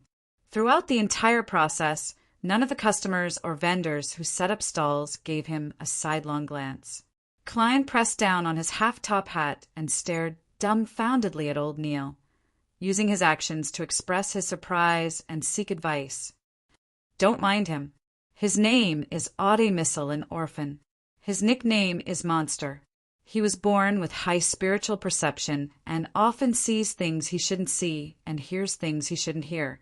Therefore, he often talks nonsense and often gets hurt, old Neil explained with a shake of his head. He can tell that this body of mine has died once. Klein frowned and lowered his voice. He asked in puzzlement, the Nighthawks, mandated punishers, and machinery hive mind have never thought of recruiting him into their team. No, we don't have a sequence potion that's suitable for him. Old Neil sighed. Yes, this is equivalent to being born with half a sequence's beginning. Klein asked curiously, then which sequence pathway is suitable for him? The sequence 9 he's suitable for is called Monster. That's where his nickname comes from. Unfortunately, only the life school of thought has grasped the beginning of this sequence pathway, old Neil replied in a low voice. He and Klein tried their best to avoid the people around them when they conversed, so as to prevent information from leaking to mysticism enthusiasts. Life school of thought. Klein recalled the information he had previously read. This secret organization appeared at the beginning of this epoch. Its exact origins were unknown, and it was mainly passed down from master to disciple. Their specific theories and beliefs were also rarely leaked. Klein only knew that they divided the world into 3 levels: the world of absolute rationality, also known as the world of absolute truth, the world of spirits, and the world of matter. It's said that this secret organization has even produced a prophet. Isn't this the corresponding sequence, pathway of a seer? I don't understand.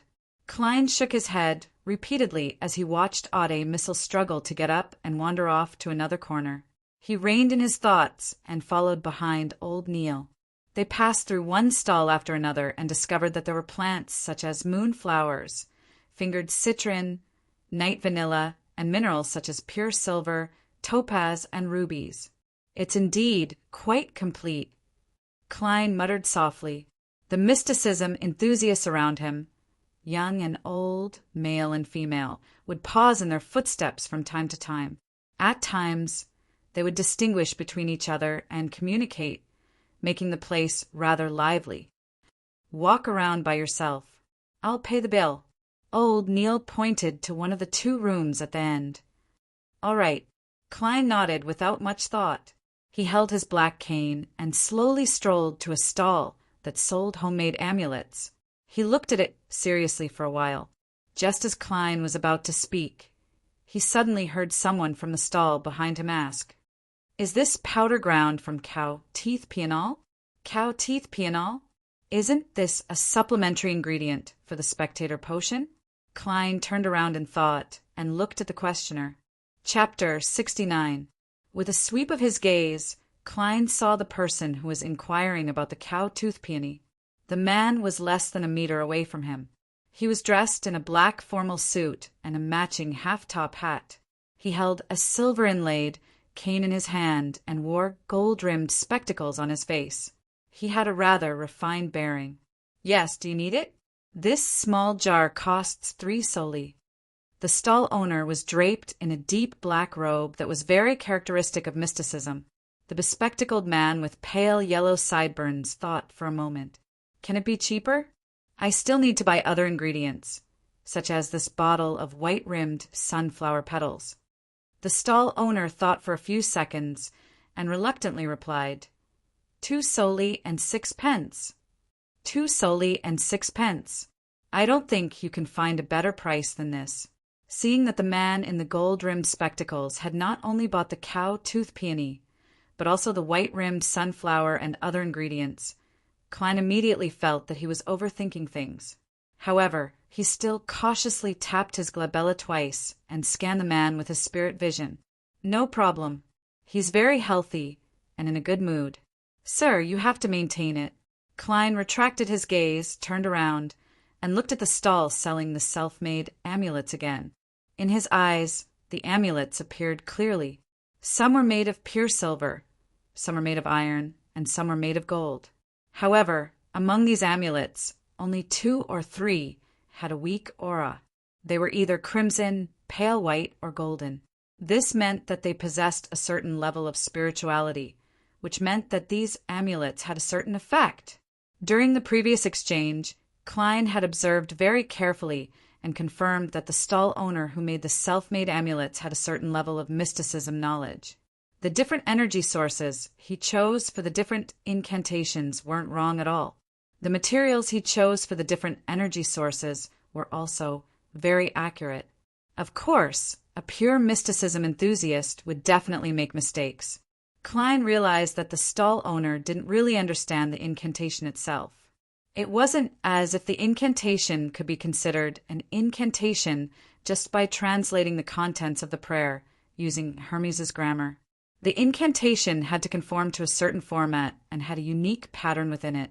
Another problem was that when the stall owner chose suitable symbols for the incantation and the source of power, there were also different degrees of mistakes.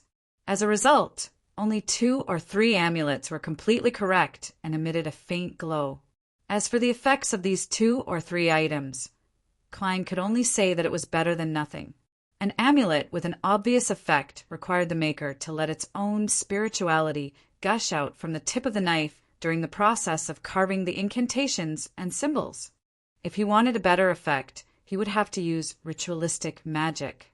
And these 2 things were almost impossible to do if one wasn't a beyonder. Klein tapped his glabella in thought and tapped the upper left corner of the stall twice with his black cane. "How much are these 2? He wasn't asking about the amulets with the color of the aura field, but about the semi-finished amulets that only had the outer appearance and hadn't been carved with runes and symbols. To Klein, there was no need to buy the ones with weak effects. His goal was to make the semi-finished amulets into real amulets. I'll make a protective amulet for Banson and Melissa. I can freeload the materials provided by the Nighthawks for my own. Man, have I been led astray by old Neil? I don't feel any guilt thinking about such things anymore." Klein's thoughts wandered as he watched the stall owner pick up the 2 semi-finished silver amulets. One of the 2 silver amulets was long and hollow in the middle.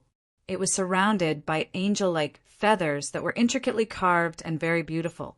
The other one was simple and plain, with almost no additional decorations or patterns. It was a vertical that symbolized the night sky with a circle that represented crimson embedded on it. As a cosmetic type, Klein took a fancy to them at a glance. The stall owner was a taciturn middle-aged man. He pointed at the more exquisite amulet and said, "This one is 6 soldi." After a pause, he caressed the plain amulet. "This one is 5 soldi 3 pence. That's too expensive. In fact, there's still a long way from being an amulet." Klein was used to haggling after being influenced by Banson and Melissa on a daily basis. After a battle of words, he bought the 2 silver accessories for 5 soldi 6 pence and 4 soldi 9 pence respectively. They can only be considered silver accessories for now. Klein thought, and the 10 solely 3 pence was deducted from the divination club's expenses, £5, that he had finally received. Just as Klein took the 2 silver accessories and put them in his pocket, he suddenly heard a gentle and youthful voice. "Sir, why didn't you buy a finished amulet?" Klein turned his head and saw that the person asking the question was a 15 or 16-year-old girl. She was wearing a light yellow dress with a lot of lace, and she was holding a gauze hat with ribbons in her hand. "Because I plan on making my own amulet. As you know, this is the wish of every mysticism enthusiast," Klein replied tactfully.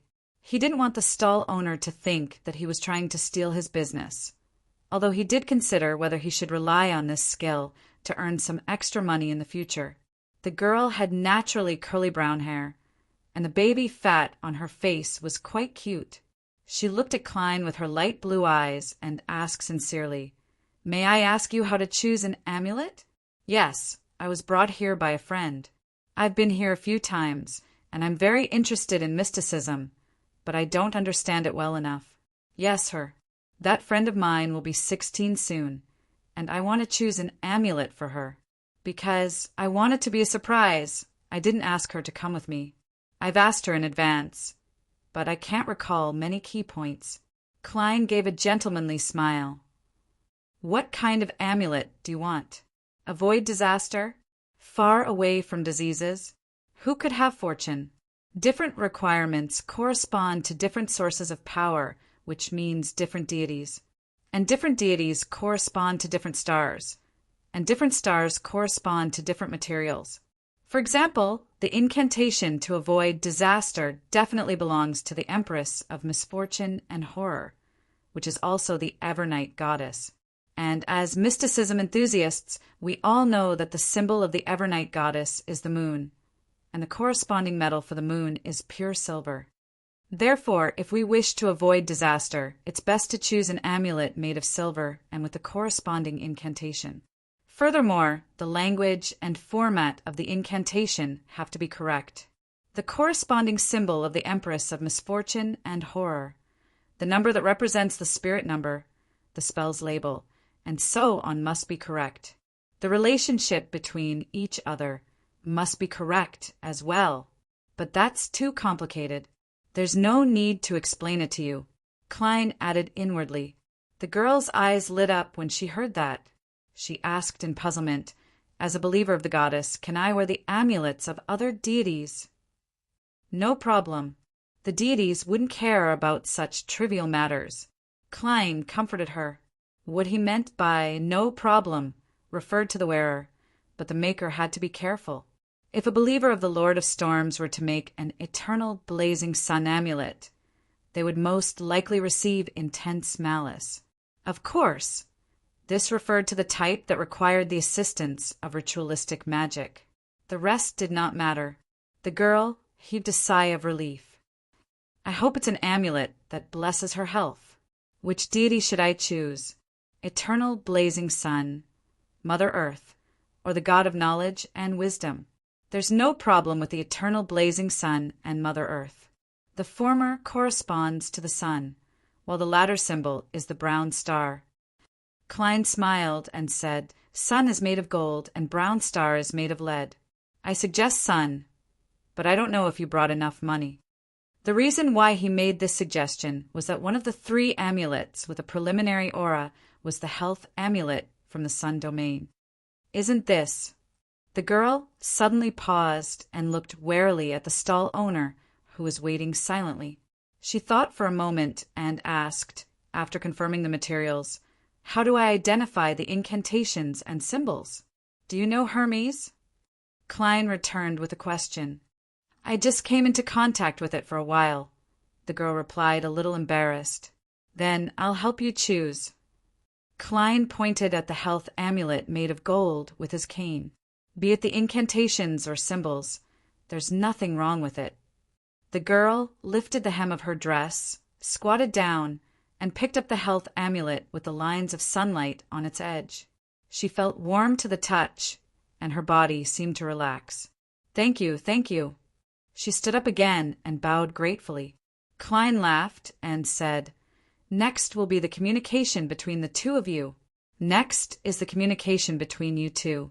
I still have other things to do." As he spoke, he glanced at the stall owner and realized that he had a strange look in his eyes, as though he was hesitating if he should give him a commission. Chuckling inwardly, Klein ignored the matter and unhurriedly circled the entire underground market, but he didn't find any true Beyonder ingredients. At this moment, old Neil had already paid his bill and came out with a dark-colored wooden box in his hand. Upon seeing Klein's puzzled look, he pointed to another room at the end of the street. "If you wish to buy or sell Beyonder ingredients, go there. After all, no one wishes to let others know what Beyonder items they've bought. Got it?" Klein nodded as though he was in thought. He didn't have any need to go there for the time being, so he walked out of the underground market with old Neil. How much did these elves cost? Suddenly, a questioning voice entered Klein's ears. "Elf flower. This is also an ingredient for the spectator potion." Klein's heart stirred as he turned to the side and saw the gentleman with the gold-rimmed glasses again. "What's wrong?" Old Neil asked in puzzlement. "It's nothing." Klein retracted his gaze, although he was a prospective member of the Nighthawks. He didn't think that all Beyonders had to be recruited and imprisoned. He believed that it depended on the situation. Among them, a spectator was definitely someone who wasn't dangerous to society, the kingdom, or the world. Furthermore, the possibility of a Sequence 9 losing control was very low. After leaving Evil Dragon Bar, Klein and old Neil took a public carriage and left the dock area. Then they parted ways in Northborough and returned to their respective homes. The public carriage drove into Daffodil Street and stopped by the side of the road. Just as Klein was about to alight, he suddenly saw a young lady in a grayish-white dress preparing to alight. The lady had smooth black hair, a round face, and slender eyes. Her facial features weren't outstanding individually, but when combined, they gave off a gentle and sweet feeling. Klein didn't pay attention to her because of her beauty, but because he noticed that her body was trembling slightly, abnormally. "Miss, are you not feeling well?" Klein asked with the intention of doing a good deed. The young lady shook her head violently. "No, I am just too tired." At that moment, the people behind him began to urge him to leave. Klein had no choice but to leave first. When he found his footing, he thought about what had just happened again. He pinched his glabella twice with his fingers, intending to confirm that the lady was fine. If she really had a serious illness that was about to act up, he would send her to the hospital. Chapter 70. Clip-clop, clip-clop, clip-clop. The horse galloped off as the wheels rolled. Activating his spirit vision and turning around, Klein didn't manage to see the gentle and sweet young lady as he wished. His eyes were filled with the scene of the brown carriage moving forward. At that moment, all the passengers who were about to board the public carriage had boarded it. The carriage doors were tightly shut as it gradually moved away, and inside the carriage, the 20 to 30 humans were too close to each other. Their auras overlapped and masked each other. In Klein's eyes, it was a riot of colors. It was truly difficult to distinguish them. He silently shook his head, raised his hand to tap his glabella, and deactivated his spirit vision. To him, it was a simple act of helping if he could. But if he had already missed the opportunity, and the situation wasn't particularly clear, there was no need to keep thinking about it and delay his own matters. Bathed in the crimson moonlight, Klein strolled home along the rather lively Daffodil Street. He saw Melissa sitting at the dining table. Under the bright gas lamp, she was engrossed in the exercises arranged by the school. She nibbled on the fountain pen's shaft and frowned, deep in thought. "Where's Banson?" Klein asked casually. "Ah." Melissa looked up and fell into a daze for a few seconds before saying, "He said that he went around several districts today and was covered in sweat from exhaustion. He wanted to take a bath to relax." "All right." Klein chuckled and suddenly realized that Melissa was wearing a dress he had never seen before. It was entirely beige in color and had fashionable goat leg sleeves. The The collar and edges of the dress were embedded with chiffon ruffles. Apart from that, it didn't have any overly complicated designs. It was a light, everyday style that perfectly accentuated the youthfulness of a 16 or 17-year-old girl. A new dress? Klein asked with a smile. This was a purchase that he and Banson had strongly requested for. Melissa tersely acknowledged. I just got it from Mrs. Rocher. I figured that I'd have to wash it later, so I might as well try it on first. Klein was rather puzzled when he heard that. Mrs. Rocher? Isn't she my former neighbor? Melissa nodded and explained in a serious tone. That's right. Mrs. Rochelle is actually a tailor, but she's not very lucky. She has no choice but to sew clothes for people at home. Her life is, a little difficult. I know that she's good at her craft, and the price is cheaper than going to a ladies' clothing store. Furthermore, it fits me well, so I ordered a new dress from her. It only costs 9 soldi and 5 pence, and it only takes a few days. The same dress would cost £1.50 at Harrods. What a thrifty housekeeping. Sis, I know that at least half of the reason is because you sympathize with Mrs. Rochelle. Klein didn't reprimand Melissa for acting on her own. When did you go to Harold's? It was on House Street, near the Divination Club. It was a place that only the middle class could afford. Melissa was at a loss for words. After a long while, she said, It's Selina and Elizabeth. They insisted that I go with them. I actually prefer Gears. I prefer places with steam and machinery. It's good for a girl to shop at a department store, occasionally. Klein comforted his sister with a smile. After chatting for a while, he quickly went up to the second floor in a hurry to wash off the stink of the bar. Just as he was about to return to his bedroom to get a change of clothes, he suddenly heard a commotion in the bathroom near the balcony. In just a few seconds, Banson opened the door and walked out while wiping his receding hair. How was it? Did you praise Melissa's new dress? He asked with a smile when he saw Klein. I think I forgot. I only asked where it was made. Klein said after some thought. Banson immediately chuckled and shook his head. What an incompetent brother. Melissa couldn't bear to put down the dress the moment she received it. After she finished cooking and washed the dishes, she couldn't wait to put it on. She hasn't taken it off yet. Didn't she want to change after she showered? She could also wash and dry it. Klein subconsciously retorted with Melissa's explanation. TSK, Banson sighed. It's been quite hot these few days, and she's been busy in the kitchen for so long. I think it would be much more comfortable to do her homework after showering. That's right. Klein came to a realization as he exchanged looks with his brother, Banson, and smiled. So that's how you are, Melissa. What's wrong with a girl wanting to be beautiful? There's no need to find an excuse to dress up. The corners of his mouth curled up as he shook his head gently and walked into his bedroom. Later, when he was showering, he vaguely heard knocking on the door downstairs. He immediately mumbled to himself, Doesn't the worker who collects coins from the gas meter only come once every 2 weeks?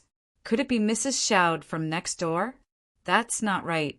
This lady is said to strictly abide by the etiquette of the middle class. She wouldn't visit at an inappropriate time.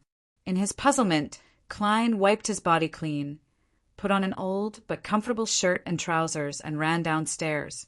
He looked around and didn't find any strangers, so he asked aloud, Who are you? He asked, Did someone knock on the door just now? Banson, who was leisurely reading the newspaper, smiled. It's Beach Mountbatten, one of the policemen in charge of Iron Cross Street. He asked us if we had met an 18 or 19-year-old boy with a chubby face today. Oh, he even gave us a portrait to identify. Unfortunately, Melissa and I haven't seen him. Otherwise, we would have gotten the reward. What about you, Klein? No. Klein roughly understood what was going on. Instigator Triss had successfully escaped from the area around the Evil Dragon Bar in the dock area and had escaped to the vicinity of Iron Cross Street and Daffodil Street. As a result, the police came to question him.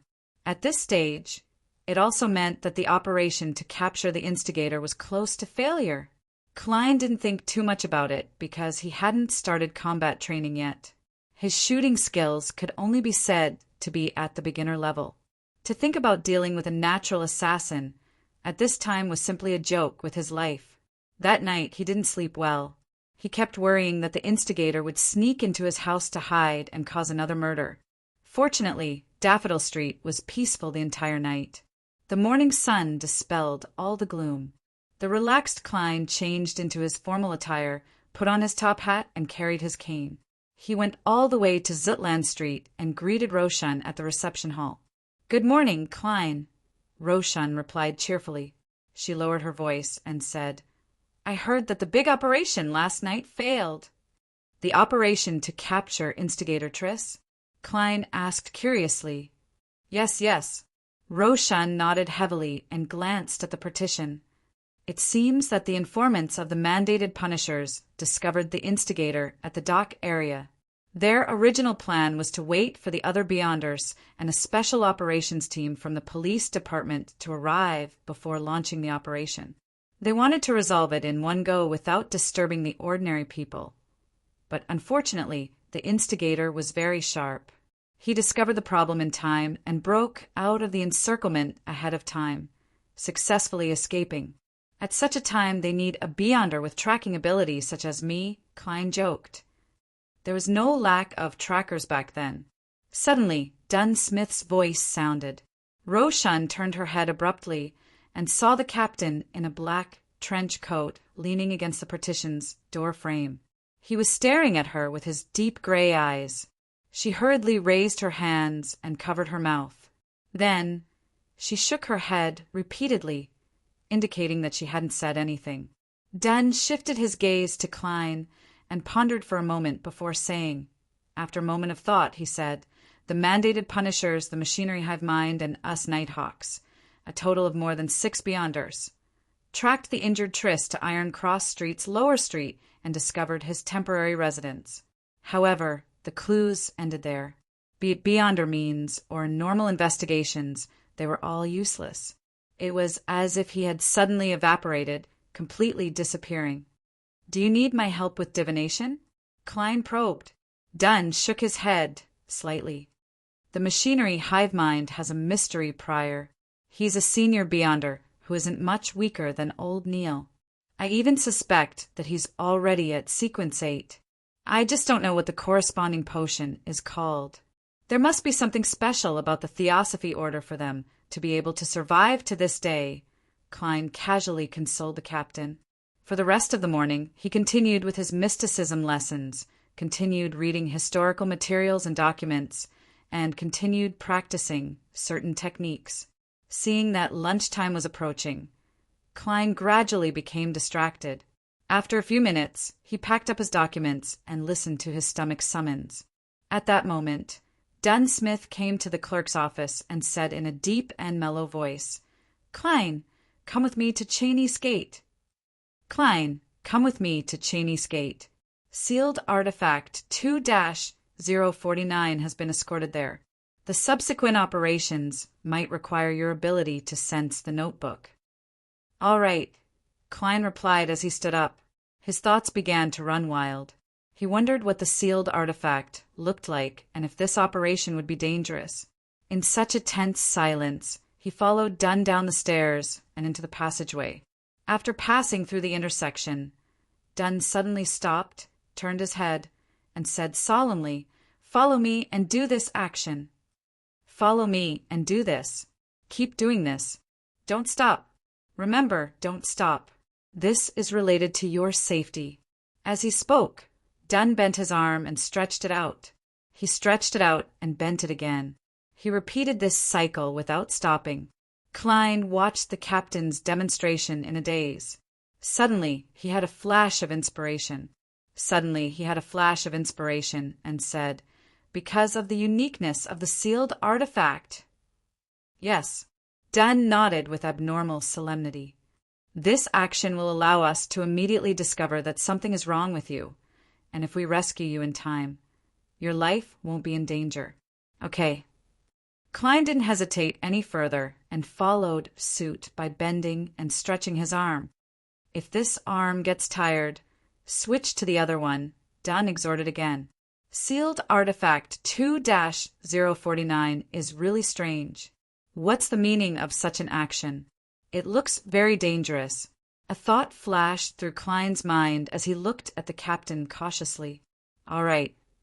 He had too many questions, but with Cheney's gate in sight, he could only suppress them. Chapter 71.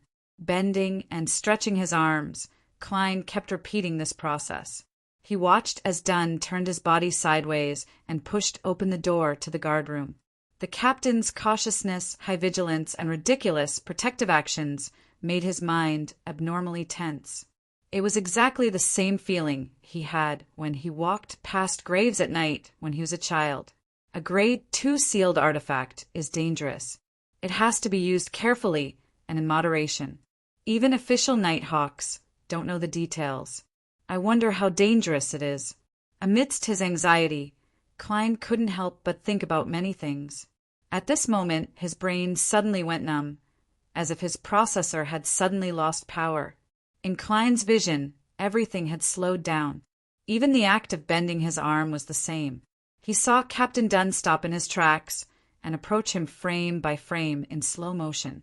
He saw Captain Dunn slowly extend his palm and push him on the shoulder. Suddenly, Klein's thoughts and vision returned to normal at the same time, as if what happened just now was just an illusion. "What happened?" he asked in a low voice, confused and a little frightened. Dunn shook his head at him and said in a deep voice, "Observe carefully." As soon as he finished speaking, he turned around and walked into the guardroom. Klein followed closely behind and saw 4 people either sitting or standing inside.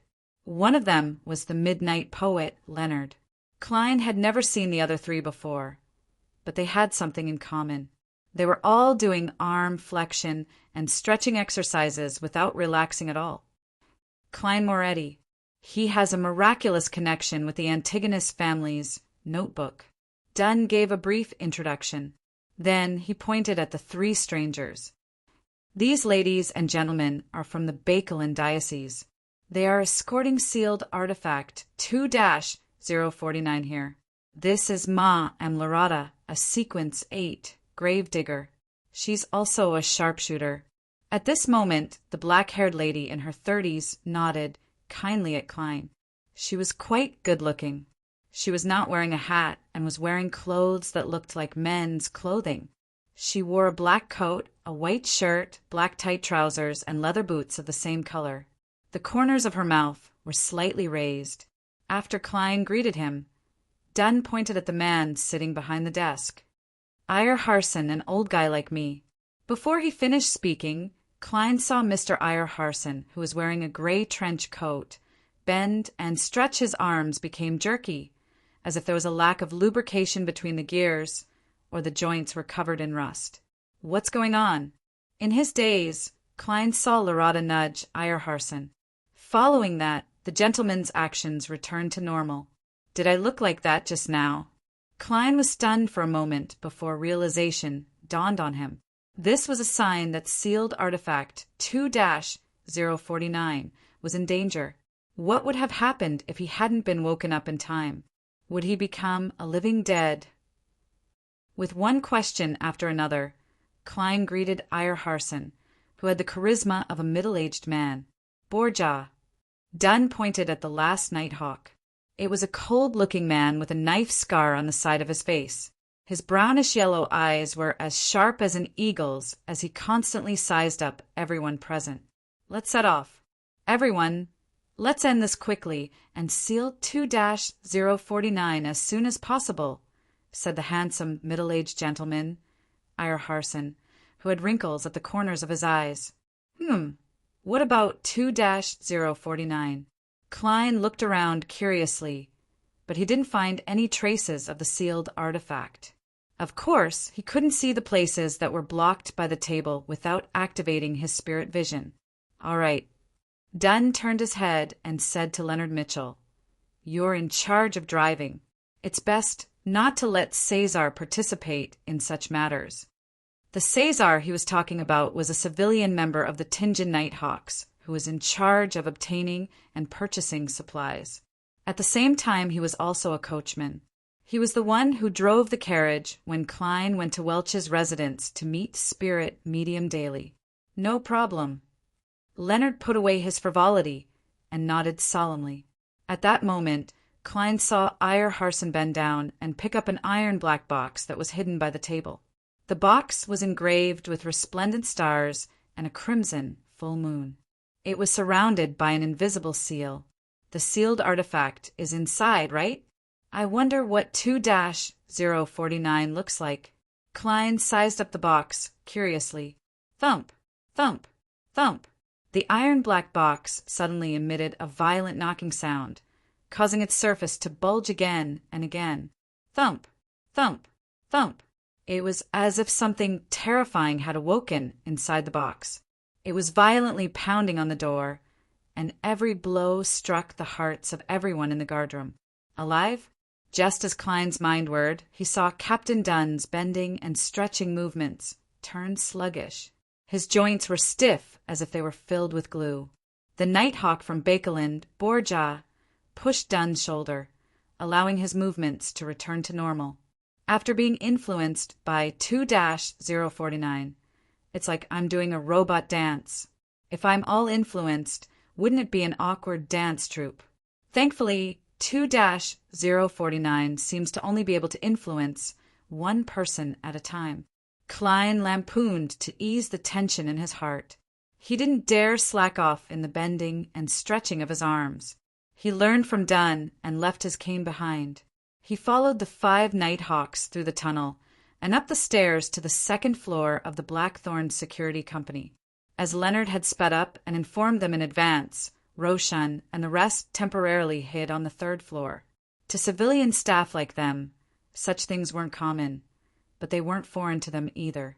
The other Nighthawk, Kenley, had temporarily replaced Dunn to guard Cheney's gate.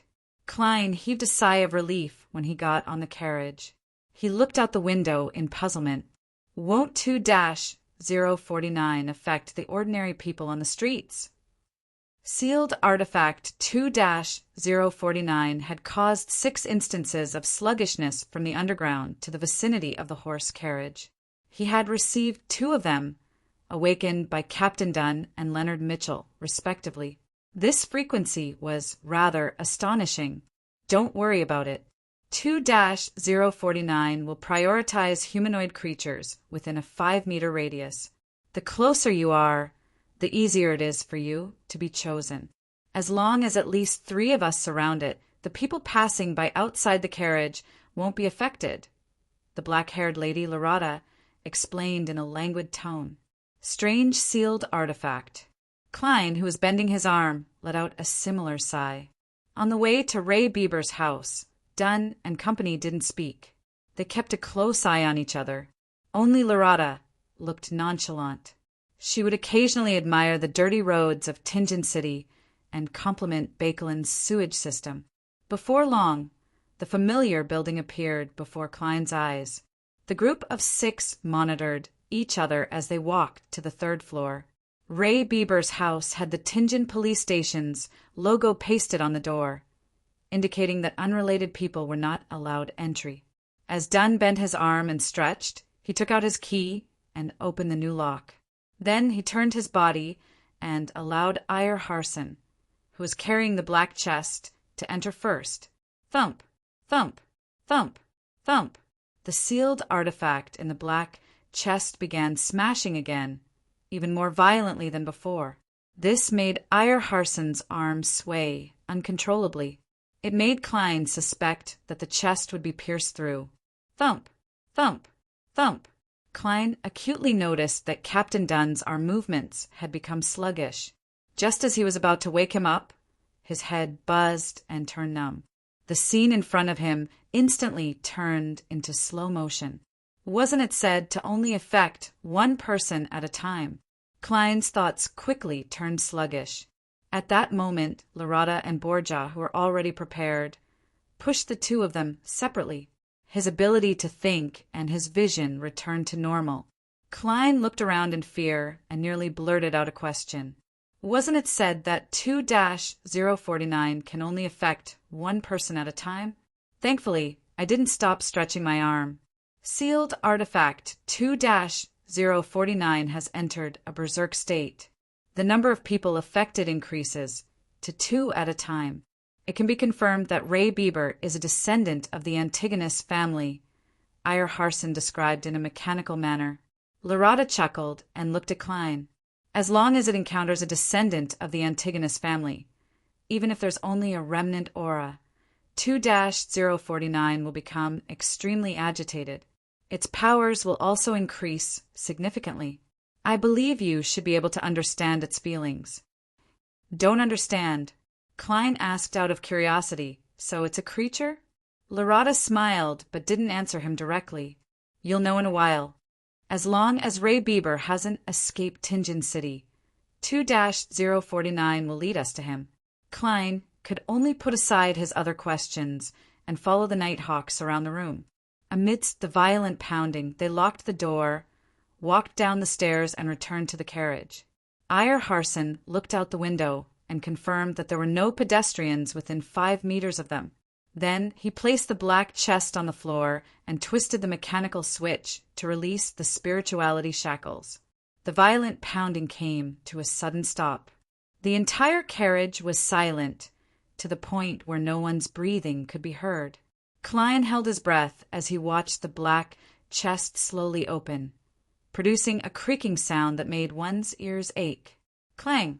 The chest toppled over as a thin brown arm reached out. It was about the length of a child's finger.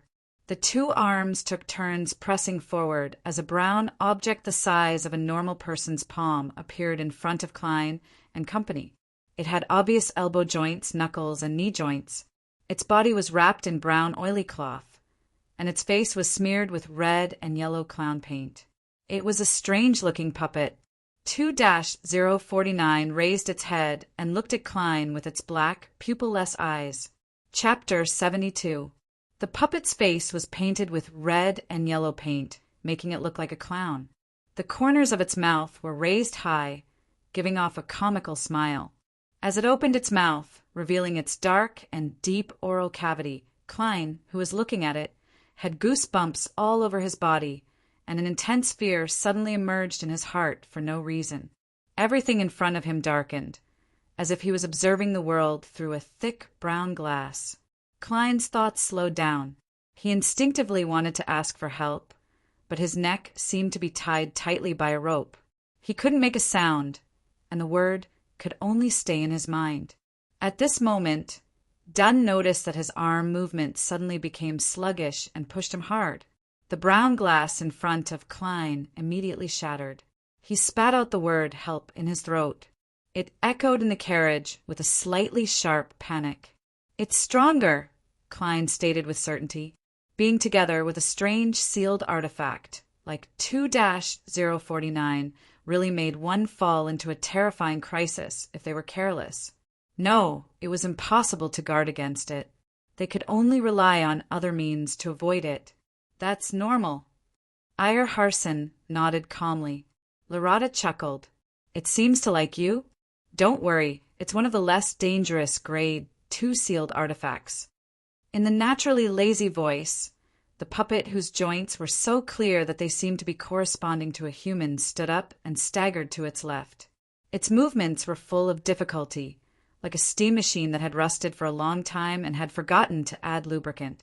Robot dance. The few Chinese words flashed through Klein's mind as he had a new guess about the danger 2-049 posed.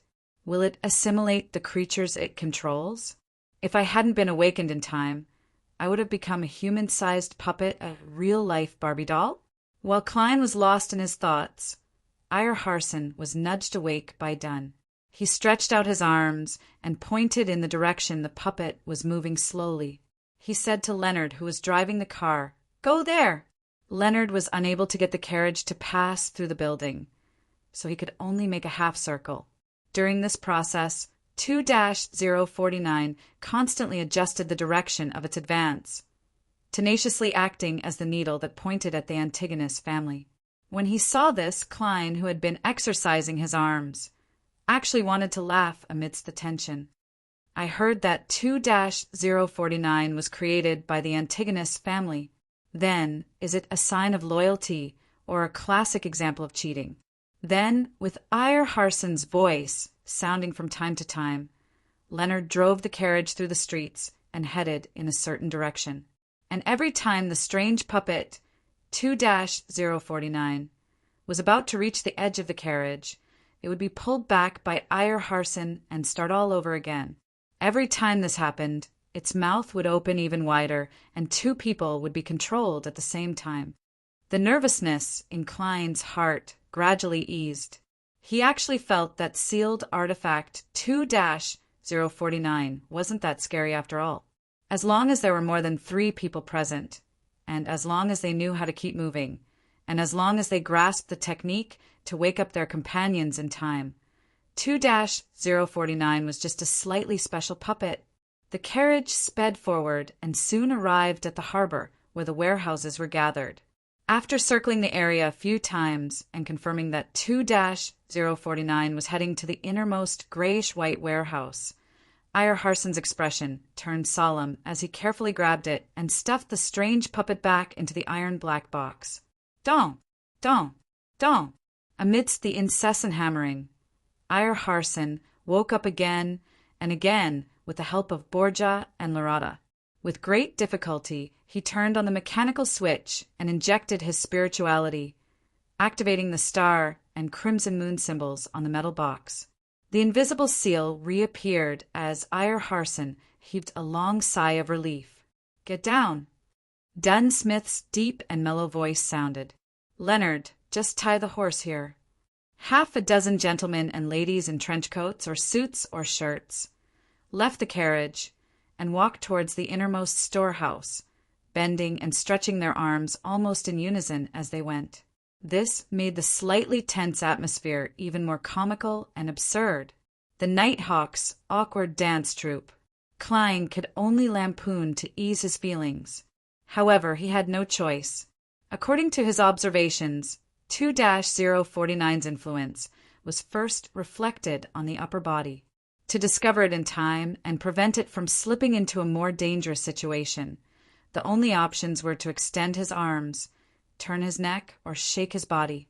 The latter, too, would make him look like a hooligan. As for actions like blinking and tapping his eyebrows, they were either too easily ignored or too large of a movement. Similarly, they weren't good choices. The awkward dance troupe is better than the Causeway Bay gangsters. Klein sighed and resigned himself to his fate as he followed Captain Dunn and company. The closer they got to the warehouse's door, the more nervous and worried he felt.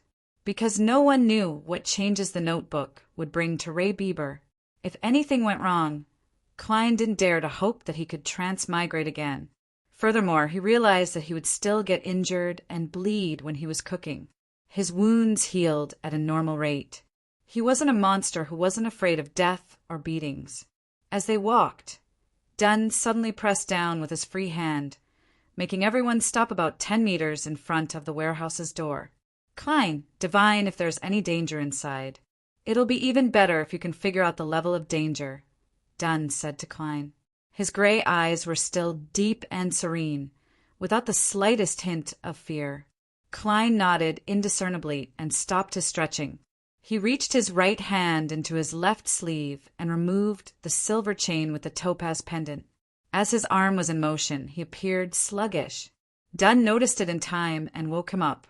Klein held the silver chain with his left hand and let the topaz fall naturally. At the same time, he controlled his right hand and only did a small stretch. When the topaz stabilized, he half closed his eyes and outlined a ball of light. He entered a state of cogitation and silently chanted, "There's danger inside the warehouse. There's danger inside the warehouse." After repeating it 7 times, he opened his eyes and saw the topaz slowly spinning in a clockwise motion. It spun faster and faster until it felt like it was pulling on Klein's left hand. "There's danger, a lot of danger," Klein said truthfully. Clockwise was an affirmation of the words recited in his mind, while counterclockwise was a denial. To other Beyonders, even mystery priors, using spirit dowsing would only be able to determine if there was any danger, but they wouldn't be able to obtain further information on the level of danger. However, Klein realized that when he used spirit dowsing, the pendant would spin at different speeds, indicating the different levels of the answer.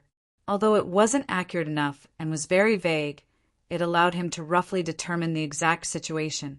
As expected of the seer potion, Klein was rather pleased with this. Just as he was about to put away the topaz pendant, the silent Leonard Mitchell suddenly said, "Divine if there's any danger around us." Divine if there's any danger around us. Yes, I'm worried that the secret order won't give up and has been keeping an eye on Ray Bieber's house. Then they'll follow us here and cause trouble at the critical moment. Dunn nodded in agreement.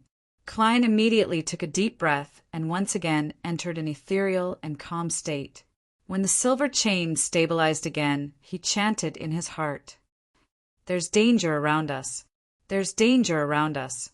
After repeating it over and over again, Klein opened his eyes and looked at the silver chain. In his dark brown eyes, the topaz pendant first moved counterclockwise with great difficulty before suddenly stopping and spinning clockwise. "There's danger around us," Klein said cautiously as his heart tightened. Furthermore, there were people who tried to interfere with the divination, but they lost to him in this invisible battle. Just as he finished his sentence, an orange fireball the size of a fist suddenly flew over from afar. It smashed towards the center of the group at an extremely fast speed. Dunn Smith, who had already drawn his long-barreled revolver before Klein did the divination, immediately raised his hand and pulled the trigger. Bang! Amidst the gunshot, the fireball didn't waver at all. It continued moving forward according to its predetermined trajectory, as though it was forcing the group to scatter and dodge. Originally, Klein wasn't too concerned about tailing the troublemaker because there were 6 Beyonders here, and there was no lack of Sequence 8 or 7 Beyonders. In a small place like Tingen, they were a force to be reckoned with. But when the fireball smashed towards him, he suddenly realized a fact. The truth was that to them, the most dangerous enemy was not the stalker, nor was it the troublemaker. It was not even Ray Bieber, who was in an unknown situation in the warehouse, but sealed artifact 2-049. Once they were separated and engaged in battle, they wouldn't be able to wake each other up in time. They would become real puppets one by one. As thoughts flashed through his mind, Klein was pulled by Leonard, and he rolled out with him to avoid the fireball. He didn't have time to feel sorry for his clothes. He saw the Nighthawks split into 2 groups to dodge in an orderly fashion. Poof! The orange fireball smashed onto the ground, but it didn't stir up any dust, as though nothing had happened. An illusion? Just as this thought surfaced in Klein's mind, he saw Eyre Harson lift up the black chest and throw it to the side at least 10 meters away. "Stay away from it. Guard it," Eyre shouted. Before he finished shouting, Leonard and Borgia moved closer and guarded the chest from a distance of at least 7 meters, preventing anyone from approaching. As for Dunn and Lorata, they each held their guns and stood together with Eyre Harson, who had drawn his silver sword. They formed a semicircle and charged towards the spot where the fireball had shot out. They also took care of the area to the side. Upon seeing this scene, Klein, who didn't bring his cane because he had to do stretching exercises, heaved a sigh of relief. He knew that he had overlooked an important problem. 2-049's influence had a limited range. As long as they kept a sufficient distance from it, there was no need to worry about danger. Chapter 73. Under the bright afternoon sun, Klein, whose clothes were stained with dust, quickly adjusted the firing position of his revolver and turned on the corresponding device, allowing himself to enter a state where he could shoot at the enemy at any time. The brass body of the gun reflected a flowing brilliance. He held the gun with one hand and held it horizontally in front of him, alert to any possible changes in his surroundings. At the same time, he was a little worried about Captain Dunn and Mr. Eyre Harson, who was wearing a gray trench coat. They were both nightmares, and they were better at influencing their enemies in the dark. He wasn't sure if a head-on confrontation would work. Just as Klein was thinking, Eyre Harson slowed down his charging pace, his expression turning calm and sorrowful. He opened his mouth and began to recite a calming poem that made one feel as though they were in the middle of the night. When the sun sets in the west, dewdrops adorn the lapels of the evening. She is as pale as the moon without makeup, or like the stars that accompany the moon, the evening primrose, moistened by the night dew, blooming and elegant and delicate flower, shunning the sunlight like a hermit. Note 1. As the recitation echoed, Klein almost lost his tense feeling and completely relaxed. Fortunately, he had similar experiences, and he wasn't facing Eyre Harson. Therefore, he quickly calmed himself down and used a half-custom state to resist the influence of the poem. Phew! He secretly heaved a sigh of relief. He no longer had any doubts about Dunn and Eyre's direct combat strength. As he had advanced not long ago, he didn't have a deep understanding of sequence potions. He had forgotten that Sequence 7 Nightmare was advanced from Sequence 8, Midnight Poet. It could completely retain its previous abilities, and there was even a slight improvement. As for Klein's impression of the Midnight Poet, it all came from Leonard Mitchell. He knew that this job had also inherited the uniqueness of Sleepless. It was good at fighting, shooting, climbing, and sensing. It was also good at using different styles of poetry to affect the surrounding creatures. Simply put, it was a violent poet. Amidst Eyre Harson's chanting, a ripple suddenly appeared beside the stacked wooden boxes. A man wearing a black tuxedo and a half-top hat emerged from the ripple. However, the man's face was painted with red, yellow, and white paint, making him look like a clown. It was a ridiculous contrast with his formal dress for a dinner party. Thud, thud, thud! The black-haired Lorata, who was introduced as a sharpshooter, sprinted forward. With a gun in one hand and a fist in the other, she closed in on the suited clown in a few steps. The tuxedo clown seemed to be affected by Eyre Harson's poem. His body shook slightly, but his eyes were calm and peaceful, without any desire to resist. Pa! The black-haired lady, Lorata, took a diagonal step with a boxing stance, raised her arm, and threw a punch at the suited clown's face. Bang! The air exploded, and the tuxedo clown suddenly shattered like a mirror. Piece by piece, they quickly evaporated and disappeared. At this moment, the figure of the clown in the swallow-tailed suit quickly appeared in a dark corner of the pile of wooden boxes a few steps away.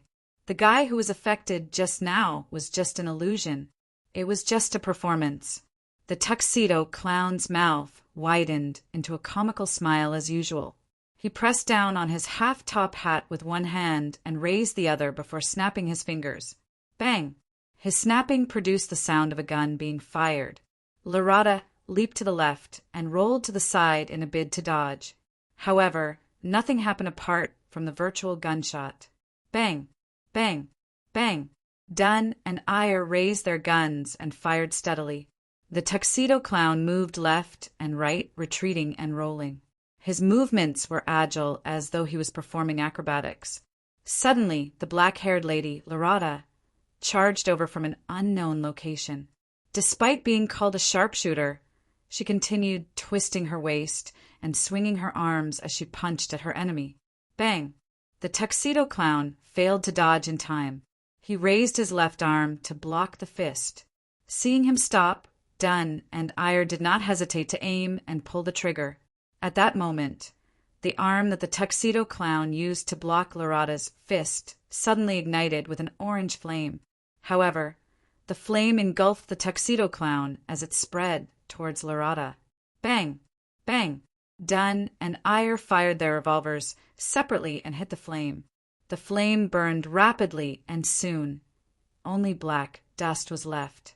However, the tuxedo clown's figure appeared not far away, hiding behind a few stacked wooden crates. He raised his right hand and snapped his fingers again. Bang! Amidst the virtual gunshot, Lorata suddenly came to a halt. She did not lunge forward. Mud splattered in front of her as bullet holes appeared. The tuxedo clown's attack was no longer an illusion. True and false, true and false, it was truly difficult to distinguish. Bang! Bang! Bang! The tuxedo clown snapped his fingers repeatedly as he dodged and reappeared to shoot at Dunn and Eyre. Upon seeing this scene, Lorata narrowed her eyes. She raised the dark, golden, long-barreled revolver in her left hand. Bang! The tuxedo clown suddenly crouched down and dodged the fatal blow. His half-top hat flew backwards and fell into the dust. There were obvious burn marks and bullet holes on it. After a few rolls, he climbed up the stacked wooden crates agilely like a curly-haired baboon. He snapped his fingers from above and shot out an air bullet. Eyre Harson took a few steps back and lowered his revolver. He began chanting once again. Her beauty is only open to the night. But the night turns a blind eye to beauty. Its love for her is completely blind. Note 1. The tuxedo clown constantly jumped between the wooden crates.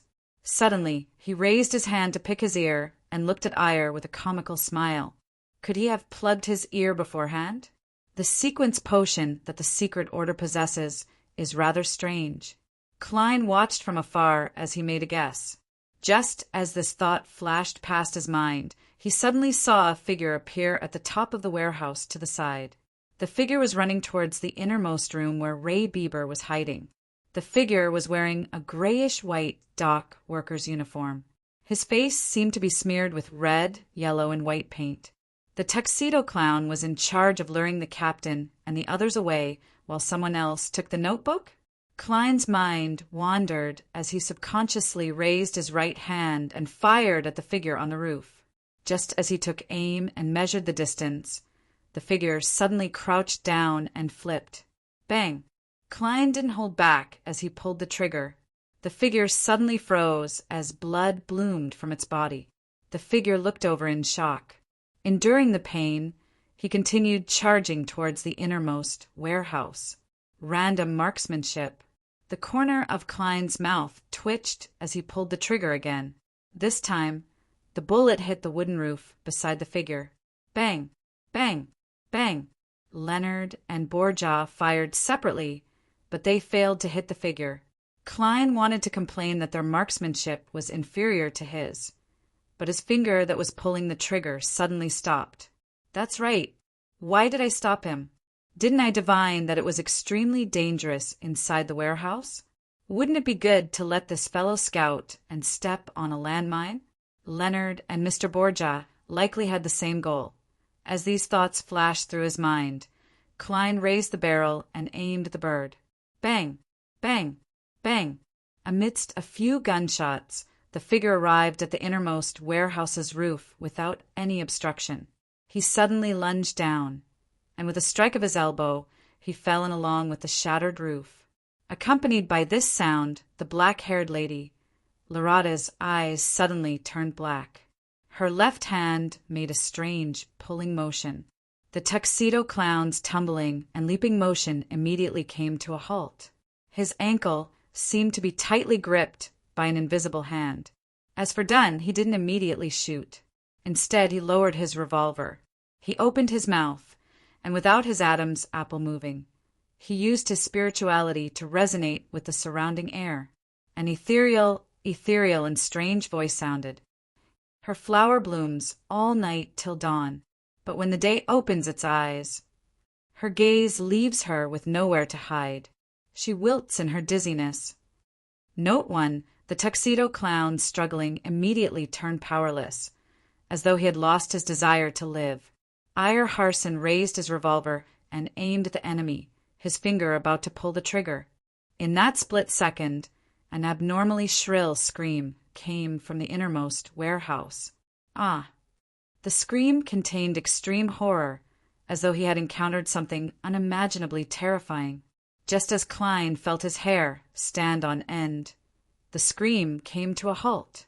The innermost warehouse returned to silence, a silence that left one's scalp tingling. Bang!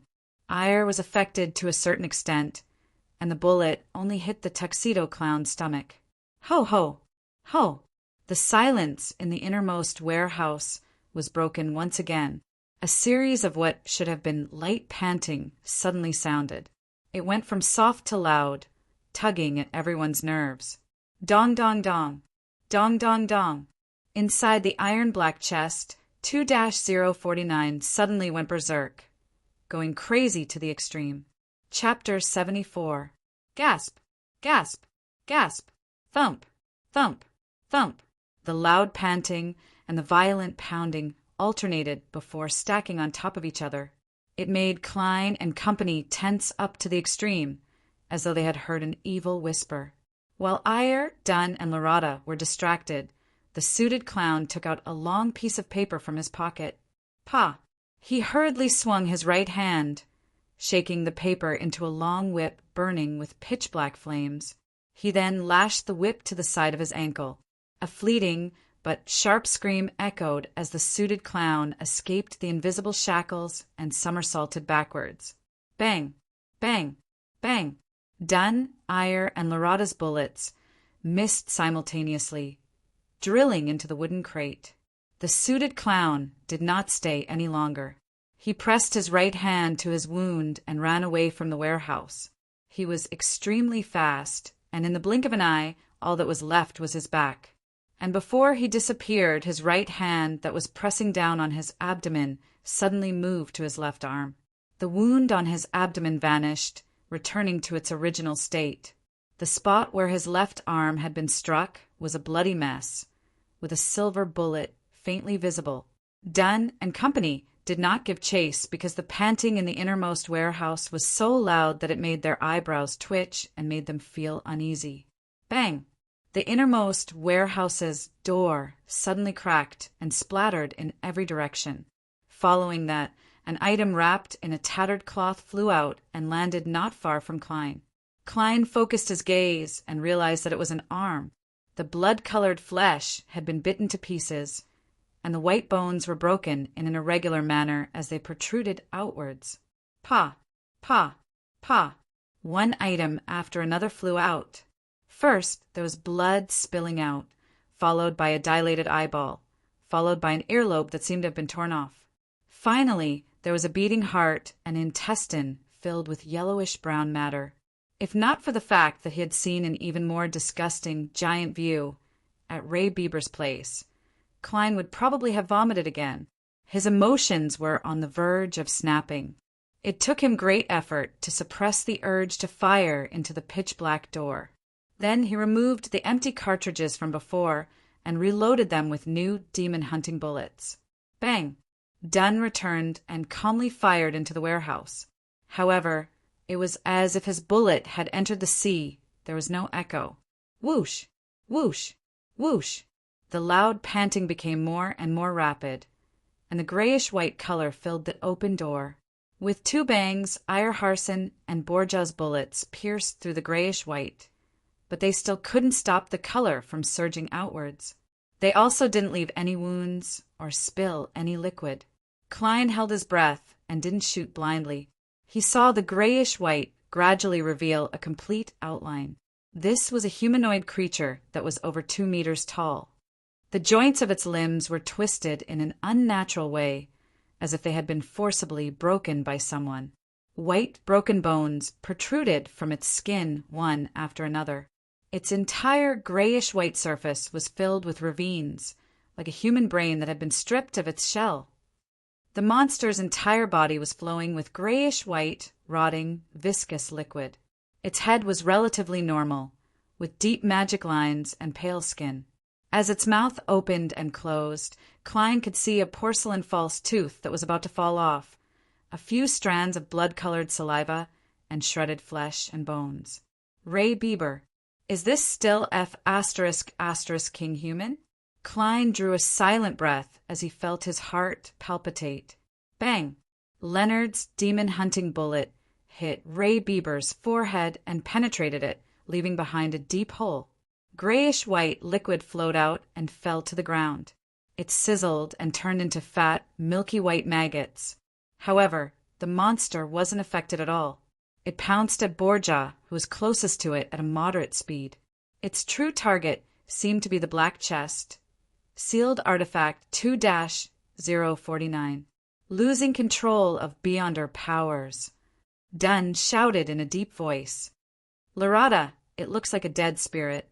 Quickly find its weakness." "All right." Larada didn't speak further as she raised her hand to cover her eyes. Her pupils turned grayish-white before turning colorless. It was as though she had entered the kingdom of the dead and the spiritual world. She looked down at the enemy from a higher level and searched for the most important node. Seeing that normal gunshots were ineffective, Klein didn't waste his bullets.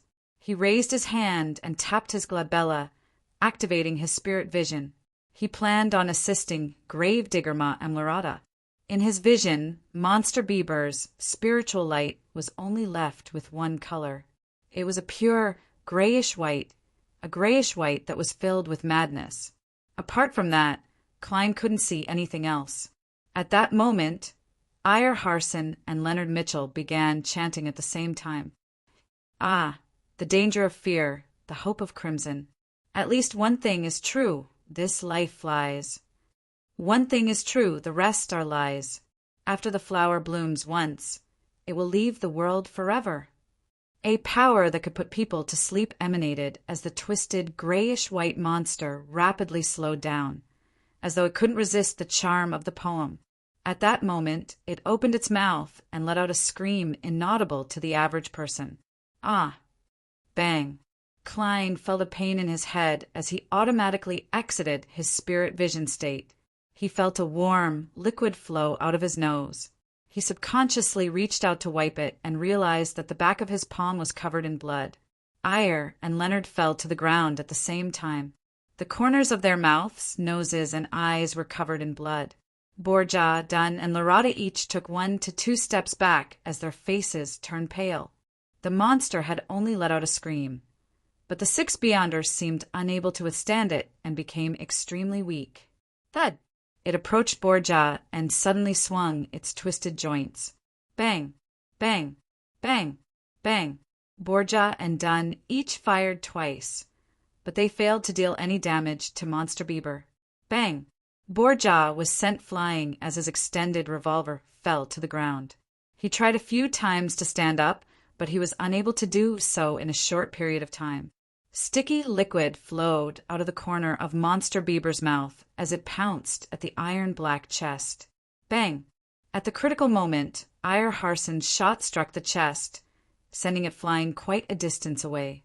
Monster Bieber failed to grab it as it charged forward for more than 10 meters. Cracks appeared on the iron-black chest, and as the sounds of the crashing continued, the cracks became more obvious. "Found it!" The black-haired lady, Larada, finally spoke. "I need you to restrain it for at least 3 seconds." "All right." Dunn did not waste his breath as he pressed his glabella and closed his eyes. He seemed to have fallen asleep, just like that. Invisible ripples spread out one after another. In an instant, Monster Bieber came to a halt as the madness in its eyes rapidly dissipated. Its thin layer of transparent eyelids also began to droop uncontrollably. Dunn's body began to tremble as something beneath his clothes began to bulge and squirm on the spot. It was as though there were slippery, scaleless, venomous snakes hidden within. Larada ran out frantically, and with a roll, she arrived beneath Monster Bieber. She pressed one hand to the ground and clenched her fist upwards, sending it into Monster Bieber's crotch like a cannonball. Pwah! She ignored the corrosive pain as she pressed her hand against the ground once again. Her entire body rose up as her fist drilled deeper. Rip!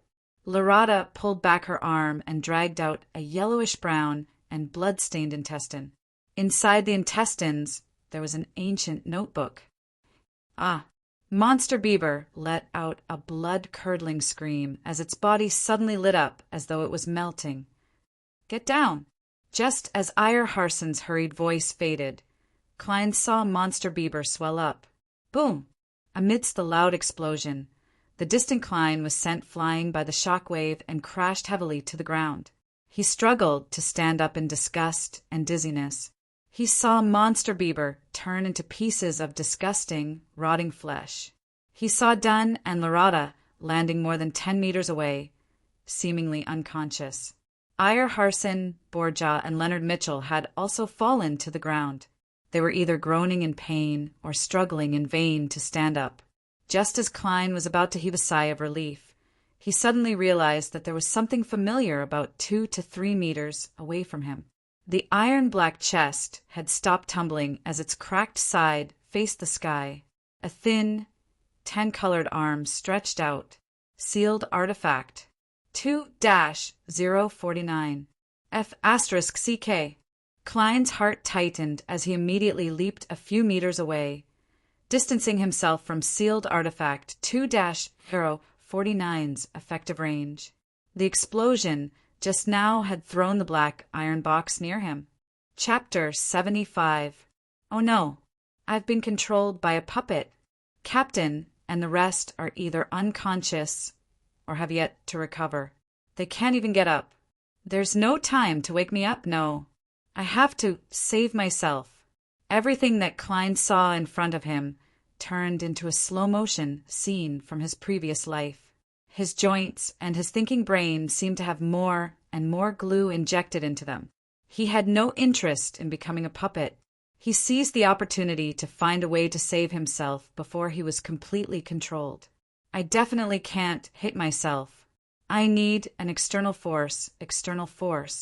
I'll give it a try. There's no time to delay or think. Klein used 2 to 3 seconds to grab an inspiration. He drove his rusty knee joint and took a counterclockwise step. At the same time, he didn't attempt to break free from the invisible rope that was tied around his throat. He only chanted in his heart, "Blessings arise from the celestial supremacy of heaven and earth." He wanted to use the mysterious world above the gray fog to awaken himself and escape the assimilation of sealed artifact 2-049. Creak, creak, creak. Klein's knees and ankles emitted an ear-piercing sound at the same time. With a slow and twisted posture, he took another counterclockwise step. Blessings arise from the celestial supremacy of heaven and earth. His thoughts became more and more sluggish. Klein was like a computer that contained all the family buckets and security guards. He clicked as he lifted his left foot and walked towards his predetermined position. Blessings arise from celestial supremacy. The thoughts in Klein's mind became more and more rigid and sluggish. He only took the final step based on his instincts. At this stage, he knew that he was almost completely controlled. Even if Iyer Harson got up in time and ran over to save him, he probably wouldn't be able to complete the awakening. But his strong desire to survive made him recite the final incantation. Blessings arise from the celestial supremacy. Just as he finished reciting the incantation, the extremely chaotic and crazy shouts and murmurs suddenly sounded. They scattered Klein's frozen thoughts, causing them to shatter and turn into uncontrollable thoughts. Klein's mind became a pot of boiling porridge. In a daze, he felt his body lighten and his spirituality float away. The boundless grayish-white fog and the crimson stars of different distances appeared in front of him again. They were vast, mysterious, blurry, and hazy. Klein's chaotic thoughts quickly settled down, and he finally regained his ability to think. He saw the majestic temple. Phew! Fortunately it worked, he muttered in fear. According to his previous observations, he knew that once he fell into the control of sealed artifact 2-049, it was basically equivalent to death. Typically speaking, there was no way to save him without medicine.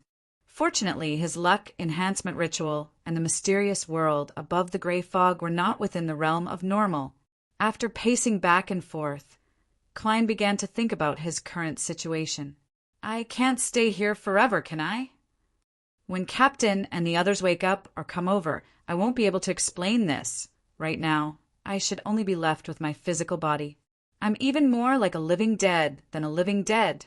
But if I were to take the risk and return, there's no way to ensure my safety. What if 2-049 controls me again? Amidst his thoughts, Klein suddenly smacked himself in the forehead and laughed softly. It looks like I haven't really gotten used to my identity as a seer. Before he finished his sentence, his figure had already appeared at the head of the long bronze table. He was sitting on the high-backed chair with the strange symbol on it. Klein stretched out his hand and picked up a fountain pen that appeared out of thin air in front of him. Swish, swish, swish. He wrote a sentence on the illusory white paper. It's safe to return to the real world. Following that, Klein took out the spirit pendulum's projection from his pocket. After a few gatherings, he realized that any item he had on him could be projected above the gray fog, but it would be a lot more illusory. Holding the silver chain in his left hand, Klein allowed the topaz pendant to touch the paper and the incident. The pendulum's swaying came to a stop. He half closed his eyes and calmly recited the words on the white paper. It's safe to return to the real world. It's safe to return to the real world. Over and over again, Klein used the complete spirit pendulum method to perform a divination. When he opened his eyes, he saw the pure topaz pendant slowly swaying, causing the silver chain to spin clockwise. Clockwise is a yes and counterclockwise is a no. It's safe to return to the real world. Klein heaved a sigh of relief and habitually put away the silver chain. Then he spread out his spirituality and enveloped his body, simulating a rapid descent. The hazy gray fog and crimson stars quickly turned illusory as they charged upwards. Klein quickly saw himself in a daze. He saw the brown puppet's body hanging outside the metal box, and he realized that the sealed artifact seemed to have stopped all movements.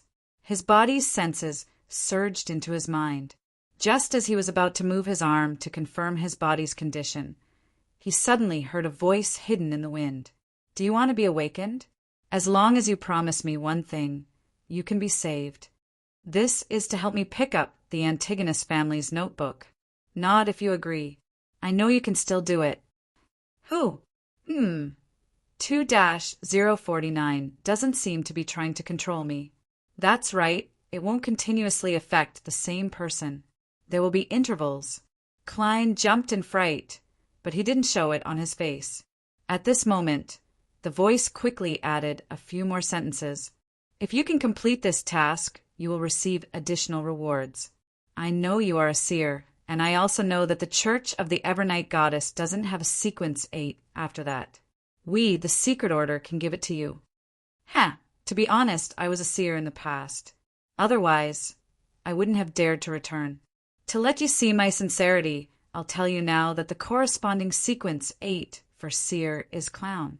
Clown? Secret Order. Klein nearly failed to maintain his puppet-like state. He never expected that the seer and the clown would be connected. Are they going to form a circus duo? All right, make your decision. Believe me, you don't have much time to waste. The voice came with the wind once again. In the distance, Dunn and Lorado were still unconscious. Borja seemed to be severely injured as he moaned motionlessly. Iyer Harson and Leonard Mitchell were in relatively better condition as they attempted to sit up. Why me? Secret Order. It's that suited clown, right? After he escaped, he secretly returned in an attempt to take advantage of the situation. But why me for help? He can deal with everyone here now. Upon hearing the voice's words, questions flashed in Klein's mind. Since the other party said that he was a seer, Klein began to analyze the situation with the thinking style of a seer. He must have divined that Monster Bieber would be destroyed and that we would suffer heavy losses if he dared to return. He didn't take the notebook himself and didn't deal with us directly because he likely divined that this matter was extremely risky. Therefore, he suspected that Captain and Ma and Lorado were pretending to be unconscious and that this was a trap set up for him. He didn't continue divining to confirm my present state. Firstly, there's a possibility that there's not enough time. If he waited any longer, Mr. Iyer Harson and company would have recovered a certain amount of their combat strength. Secondly, he's belittling me and believes that it's unnecessary. He knows a seer very well and definitely believes that I won't be able to escape the puppet's control. He's using me as cannon fodder to probe the trap from another angle, This means that the luck enhancement ritual doesn't show any abnormalities on the surface. Klein, whose mind wasn't sluggish, felt his thoughts flow smoothly. He had a general grasp of the suited clown's thoughts and goals. As for the other party's promise, he didn't believe it at all. Cannon fodder had no human rights. As thoughts flashed through his mind, Klein controlled his neck and nodded with great difficulty. At the same time he did this action, he confirmed that he had escaped the control of sealed artifact 2-049. As soon as he nodded, a transparent curtain moved 2 to 3 meters away from his side, outlining the silhouette of a man in a tuxedo with clown paint on his face. It was the secret order member who had escaped earlier. At that moment, as Klein had turned in the opposite direction in an attempt to escape the range of 2-049's influence, his back was facing the black chest and the puppet. The suited clown was in front of him. Firstly, it was to distance himself from the sealed artifact, and secondly, it was to avoid the muzzle of his gun. He appeared rather cautious. The suited clown took out a long piece of paper from his pocket and shook it violently. He shook it until it was as straight as a wooden stick. He held the wooden stick, and from a distance of 2 to 3 meters, he jabbed it at Klein's shoulder in an attempt to wake him up. This guy seems to know 2-049 very well. He knows that wherever the aura of the Antigonus family's descendant lingers, the puppet will go berserk and control 2 people at the same time. He also knows that smashing it with rocks doesn't seem to have any effect. At least, I haven't seen Captain and the others make similar attempts. Although Klein didn't understand why 2-049 didn't attempt to assimilate him, he didn't dare to stay within a 5-meter radius for too long. Hence, he held his breath and waited for an opportunity. Just as the paper stick was about to touch his shoulder, Klein suddenly raised his left hand, grabbed the top of the stick and pulled it back. The suited clown was caught off guard. His body was pulled and he staggered forward. The distance between him and Klein shortened once again to less than 2 meters. At the same time, Klein pressed down on the revolver's trigger with his right hand, which he had long prepared. Bang! Bang! He fired 2 shots consecutively, but he didn't aim at the suited clown. Instead, he aimed behind him, at the side that was far away from sealed artifact 2-049. Before the gunshot rang out, the suited clown had taken the initiative to roll from his stagger, instinctively dodging in advance. Klein released his grip on the paper stick. He took a few steps forward and dashed out of the danger zone. The suited clown had just rolled twice and was about to turn around and pounce when his head suddenly buzzed. His thoughts quickly turned sluggish. Not good. He's deliberately forcing me to dodge in the direction of the Antigonus puppet. I'm within 5 meters. How can he not be controlled by Antigonus? Puppet. The suited clown's rolling came to a halt. His joints seemed to be rusty as he tried to crawl out. At that moment, Klein had already turned around. He held his revolver with both hands and aimed at the slow-moving target. In his eyes, this was equivalent to shooting at a fixed target. As he had previously witnessed the battle between the suited clown and Dunn, Ayer, and Loretta, Klein knew that the suited clown was agile and good at rolling. Therefore, even though the distance between them was only 1 or 2 meters, he cautiously gave up on shooting directly. Instead, he forced the suited clown to dodge to the home ground that he had anticipated, the vicinity of sealed artifact 2-049.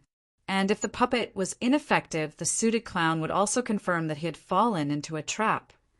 His counterattack would only be to escape, and he wouldn't pose any real threat. Bang!